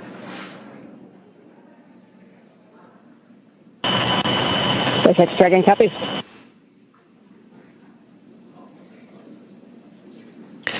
And Dragon SpaceX, hatch is open, so we'll be handing you off to the closeout team for egress. Sorry we couldn't get you off today, but we'll speak to you soon and look forward to trying it again. SpaceX Dragon, we copy. We see the closeout crew. Great working with you today. Kudos to the whole team. I know it was a lot of work to try to get it to go, but like I said earlier, we'll be ready when the equipment is.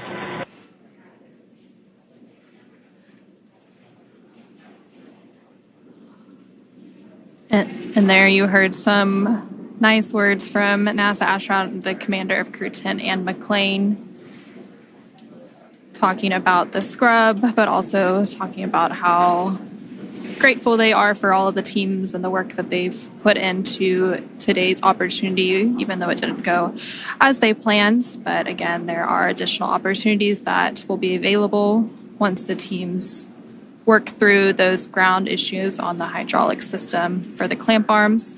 And again, we also heard and saw on our screen a moment ago that the hatch for the Dragon spacecraft Endurance has now been opened. So those closeout team members will begin removing the crew members from their seat one by one. And then from there, the crew will go down and get into their vehicles and be taken back to crew quarters.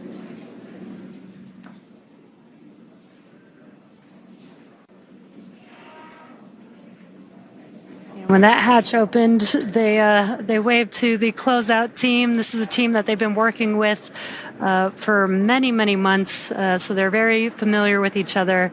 And as Anna, you were mentioning, there's a lot of teams involved with a launch like this.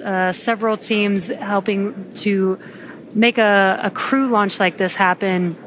The closeout team working with the crew side by side, obviously the crew itself, the operations team that helps train the crew for launch. Then there's a lot of training with NASA for the science. So there's several teams that are involved with a mission like today's, and it's okay that we're not going today. We will go when every single one of those teams is ready to go. Yep, and we also have the SpaceX mission control here in Hawthorne, as well as NASA's mission control team for the International Space Station in Houston, Texas, as well as the launch control teams in Florida. So really a huge undertaking to launch humans to space successfully. And we've been launching people now to the International Space Station for almost 25 years, with that 25th anniversary of continuous human presence coming up later this year. Yeah, and the NASA astronauts have been flying with SpaceX for the past 5 years, since Demo 2 in May of 2020. And this will be the 10th rotational crew mission, making the 11th with NASA and SpaceX. Yep. And those crew rotations, they're also intricately timed. So the crews typically spend around 6 months aboard the International Space Station once they get up there. So the current crew rotation that's up there is Crew 9, which was the 9th rotational crew mission for SpaceX flying NASA astronauts to the International Space Station. And once Crew 10 launches and gets to dock to the International Space Station, they'll complete that handover period with Crew 9 before Crew 9 makes their way back to Earth. And then there on your screen, you can see the Crew 10 crew members working to get their hands free out of their launch and entry suits. Yeah, these suits are intravehicular suits. They are designed for being inside of the spacecraft only. They help keep the astronauts cool. It's almost like they have a mini self AC system, but it also helps protect the crew in case of a cabin depressurization during a launch. So they're not going to egress those or egress. I mean, the suits are kind of like a miniature spacecraft, but they won't be getting out of their suits now, but they are just getting their hands free so that they can help safely climb out of their seats and out of the spacecraft. And typically, once we launch and the crew is safely inserted into orbit, the crew will often get out of those suits for the phasing ride as they catch up to the International Space Station to get a little bit more comfortable, since that can be sometimes a lengthy ride. If we had launched today, it was actually on the shorter end for phasing. It would have been about 10 hours to get to the International Space Station.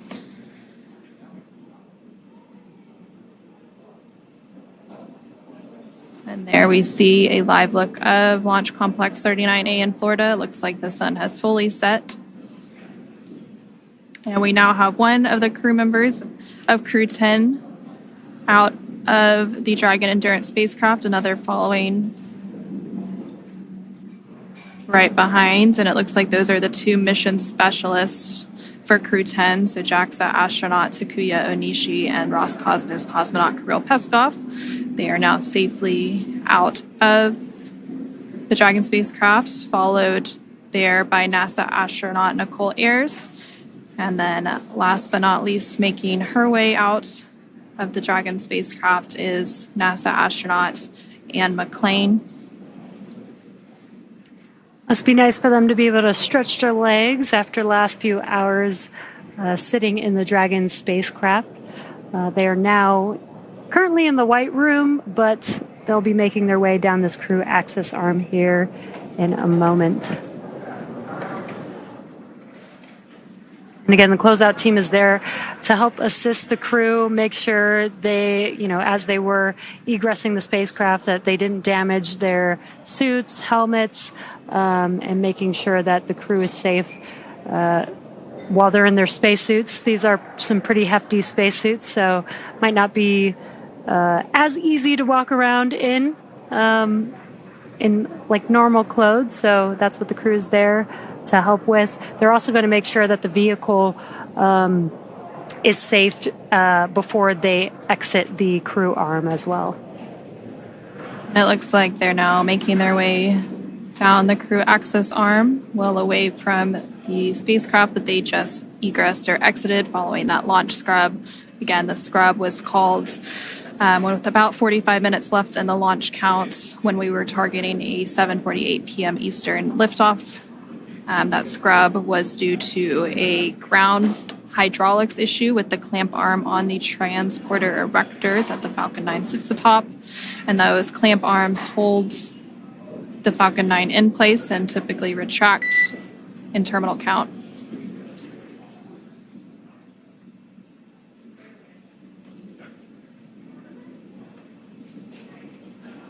And the crew will now begin to make their way down to the base of the launch pad, where they will then get into the vehicles that brought them here several hours ago and return to crew quarters. Once they're back at crew quarters, they'll likely have some meetings with some of the SpaceX and NASA teams to talk future opportunities for their launch.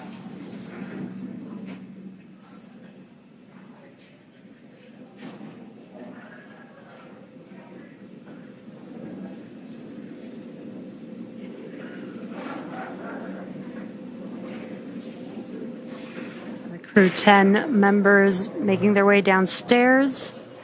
This is where they will get access to the elevator that will take them down the tower to the base of the tower to their Teslas that will take them back to their crew quarters.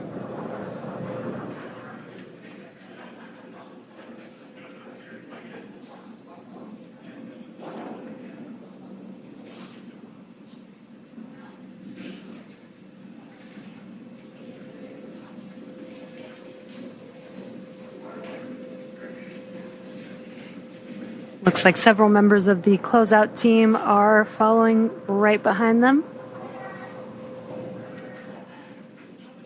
They're getting into the elevator that'll take them down to their vehicles, and then they will drive off back to crew quarters at NASA's Kennedy Space Center in Florida. And there you're seeing a live look of those vehicles standing by for them. Again, they've been standing by since the closeout team arrived about 45 minutes ago. After the launch scrub was called, there were a few minutes that we had to wait for the closeout team to make their way back, since they had already left the launch pad prior to that scrub being called. Once the closeout team made their way back, they then went up to the crew access arm and began safing the hatch to then egress the crew 10 crew members comprised of NASA astronauts and McClain, Nicole, Ayers, JAXA astronaut Takuya, Onishi, and Roscosmos cosmonaut Kirill Pesov. And there you see them all on your screen as they are making their way down. They've made their way down and are going to enter into their vehicles and leave the launch pad and go back to crew quarters shortly.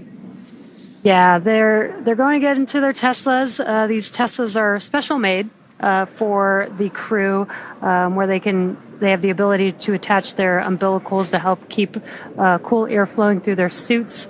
Once they enter those Teslas, again, they'll make their way back down to their crew quarters, where they will stay quarantined until they have their next launch opportunity. And there you can see the crew now ingressing those vehicles. And that's going to wrap it up for us here in Hawthorne, California at SpaceX here at, next to Mission Control. We're going to send it back over to Daryl at KSC to follow the crew the rest of the way.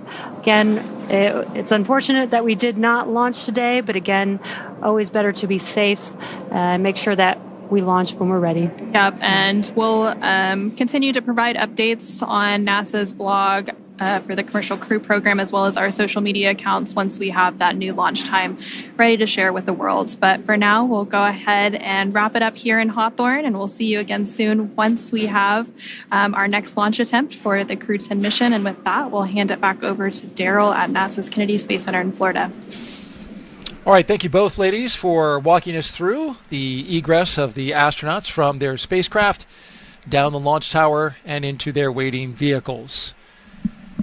For those of you just now tuning in or happen to be catching up on what's happening, we are live at the Kennedy Space Center in Florida, watching Crew10 make their way back from a launch attempt at Complex 39A.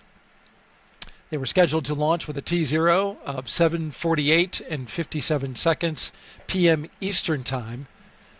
However, the launch was scrubbed less than an hour before that due to an apparent hydraulic problem with the Launchpad 39A Falcon 9 hold-down clamp arm system, the system that holds the rocket to the strong back. And so NASA and SpaceX teams made the decision to call off the launch for today. And there you see the crew, along with the closeout crew, our crew of 3 astronauts and 1 cosmonaut, leaving their rocket for another day.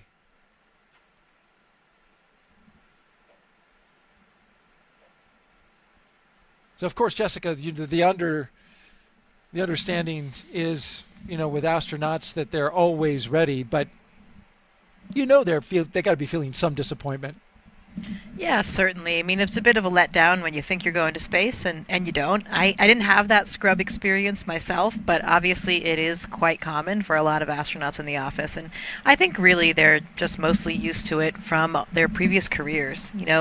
Like we mentioned earlier, Anne often talks about being humble and knowing that your equipment it's going to fail in the least predictable of ways, so you really just always need to be ready for anything. And that's what happened here today, despite a pretty flawless lead up. It was something that we didn't expect. But we will launch when we're ready and when we're safe, and of course that's always the most important thing when we're talking about human spaceflight. So maybe they'll have a little bit more time to relax and get ready for the next opportunity.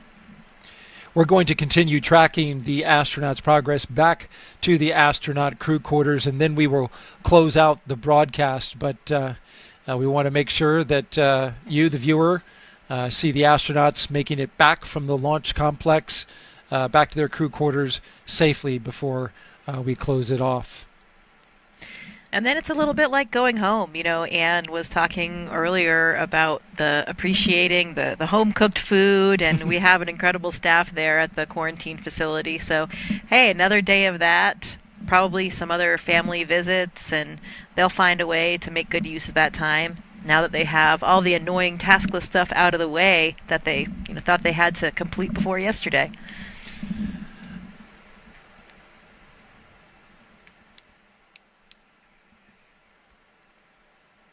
From what I've heard, things do stay pretty busy right up until the last minute here. So, it is probably still a little bit stressful. You're trying to reply to those last emails and send those last text messages and keep people up to date and close out different questions that people are coming to you with. So this could be a nice relaxing day for them tomorrow. Well, it's certainly beautiful outside, as you can see here, as we are in the late twilight of today, Wednesday, March 12th. It was a beautiful day all day long today. Pleasant temperatures outside. Boats were going by at the launch pad. It was a quintessential Florida launch.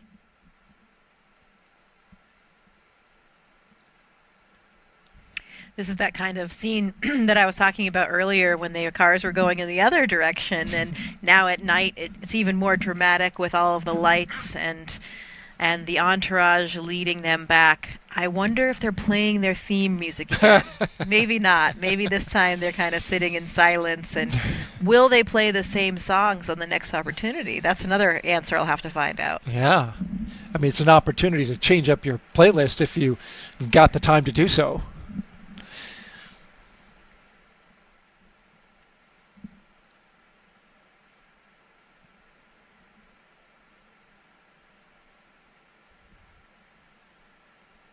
Historically speaking, when crews back in shuttle days were faced with delays that they knew were going to be long, they had use of the astronaut beach house, and there were opportunities to spend a little more time out there, and families were on hand. So yeah, there could be. We still do use the beach house in this pre-launch quarantine period where the astronauts will go out there with their families, and it's a really nice, iconic, idyllic, gorgeous setting if you've ever seen it. Nice access to the beach and to the ocean, and it just has that real beach house vibe that's pretty relaxing. So I'm not sure whether or not they'll get another opportunity to do that, but always a good option. Maybe a final run down the beach. What I love the most about that beach house location is the solitude. It's the house and the way Florida looked before anything, came around. It's so natural. The only really significant thing that you see towering launch pads off in the distance. But we like that. Yeah, but that's right. Around here, we like that.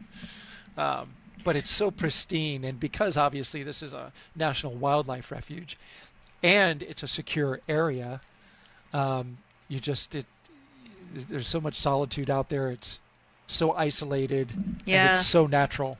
Those sea oats waving in the breeze between the beach and the beach house. My parents had a place just a little bit further up the coast here, so same kind of familiar coastline, and my mom was always commenting on the sea oats and how beautiful they were, and it's so nice to keep all those natural elements. So if they don't get a chance to go out there and relax, and maybe they can use those images that they had when they were out there earlier this week and get into a relaxing kind of state of mind. That's the one thing about the ocean, right? There's always just something so relaxing about looking at the water. It is so true. Peace and tranquility. It's hard to not have that wash over you when you're out there gazing over the ocean. And that is just what the doctor ordered when crews are tired from a long day of launch operations and preparations. But we don't know if that's where they're headed at this time. We should caveat, because the decision has yet to be made about when the next opportunity will be, whether or not there will be some work that's required, or whether or not they have enough data to move forward with flight rationale. Of course, we'll have updates for you. Stay tuned to our social media channels as we drive by the other direction, away from the vehicle assembly building and right by our studios here at the Launch 39 complex.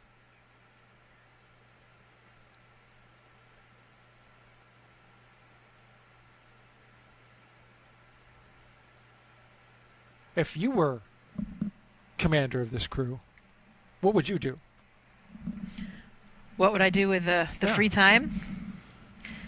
I think I would try to do what I was saying earlier, really use it to relax, because I know myself, and as I was mentioning, I've heard a lot of reports from the crews being pretty busy up until the last moment. So I think I would sort of take advantage of the fact that all of those annoying things are done, and perhaps, you choose not to look at your email again, not to get back on your phone at all, because you've already sort of disconnected from those devices. I know for me, when my happy place is in nature, going camping and hiking, and when I am on a long trip without any technology, without my cell phone, I find it to be incredibly invigorating, and I can get a lot of recuperation out of and something liberating. like that. Yeah, absolutely. Yeah. So I would probably not be in any rush to turn my phone back on. And that's the other thing, things are pretty planned. Like you said, we don't know for sure when the next attempt will be, but there certainly will be a plan, and they have to remain, of course, in their quarantine. So I would probably just try to relax, maybe avoid technology, and see how it all plays out. Could be some great crew bonding opportunities, I think, for them.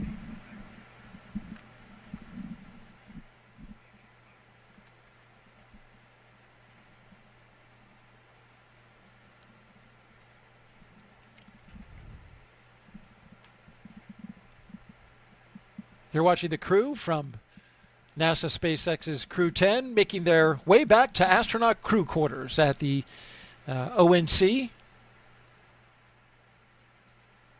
It's about a 20-minute drive from the launch pad to the crew quarters. The Caravan going down NASA Causeway. They came in on 2 lanes. They're going out on 3 lanes. Those 3 lanes are to accommodate big, heavy space hardware when it travels around the Kennedy Space Center. Fun little fact.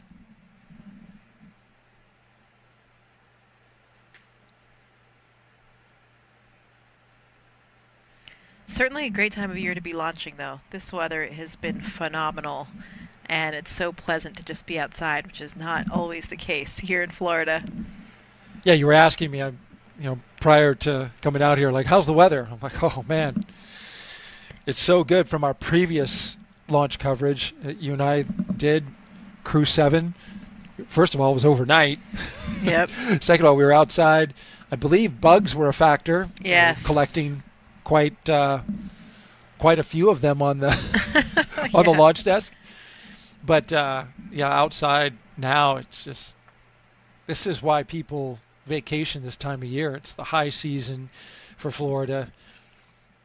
This is the place to be, because we have just about 6 to 7 months of summer every year. So I cherish these days in February and March. Yeah, we know how that feels in Houston too. Oh yes, you do. We've been pretty fortunate with the weather there lately as well.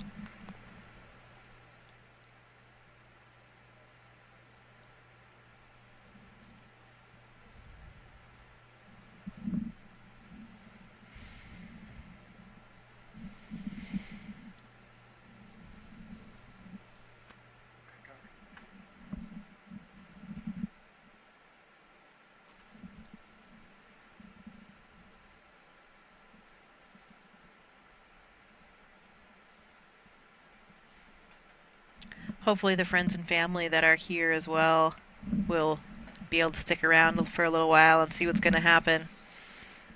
That's always something, when we have these constant changes that can kind of become a stressor for us, is that it's difficult for people to change their schedules and their time off work to be here. So we always feel for that. And I know that happened once already with the change that they had moving off of the February plan. So see how it all works, but we will be here supporting them, and our colleagues at NASA are in it until the end for sure. So we're here to support them all the way and send them off eventually to space. 100%.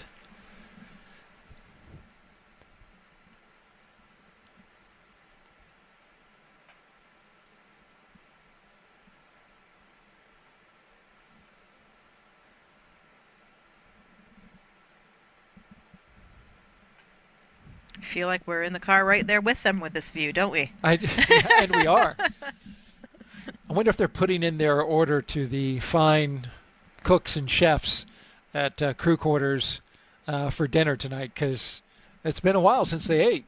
Yeah, absolutely, and probably that will be definitely a bright spot on the horizon, because their meals in Dragon, there's no way to heat up the food, so it has to be something you do get some choice in what you can bring along.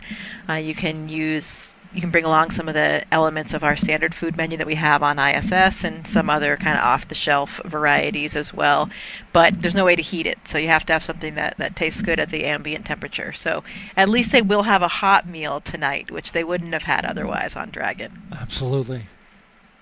A little bit less fun when your food's not floating, though, I have to say. There is that fun factor. Absolutely. It's room temperature, but capturing it out of midair. Yeah, it's okay to play with your food in space. Don't tell your kids. Right.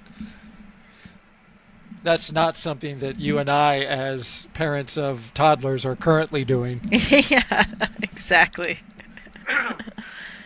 It would be a different ballgame with a toddler if all of the food was floating. So imagine that. Can you imagine that?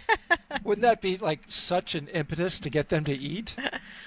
Toddlers in space would be cute, but very messy. Oh, no doubt about that.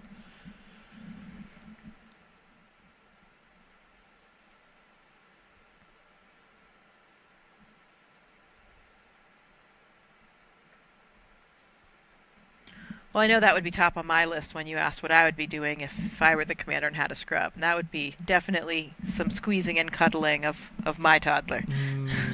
No doubt. You've got a young one at a precious age, as do I. Enjoying every moment of that. I assume it would get a little confusing for them, though. Yeah, I know, right. Especially at that age where, it's difficult to completely understand what your mom or dad is saying.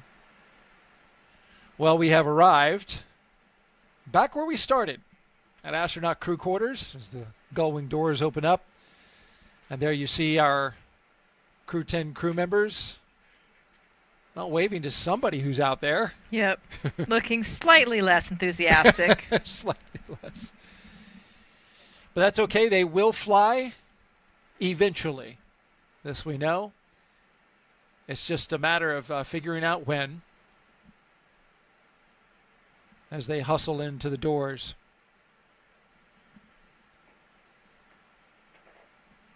Well, folks, that's going to do it for us today.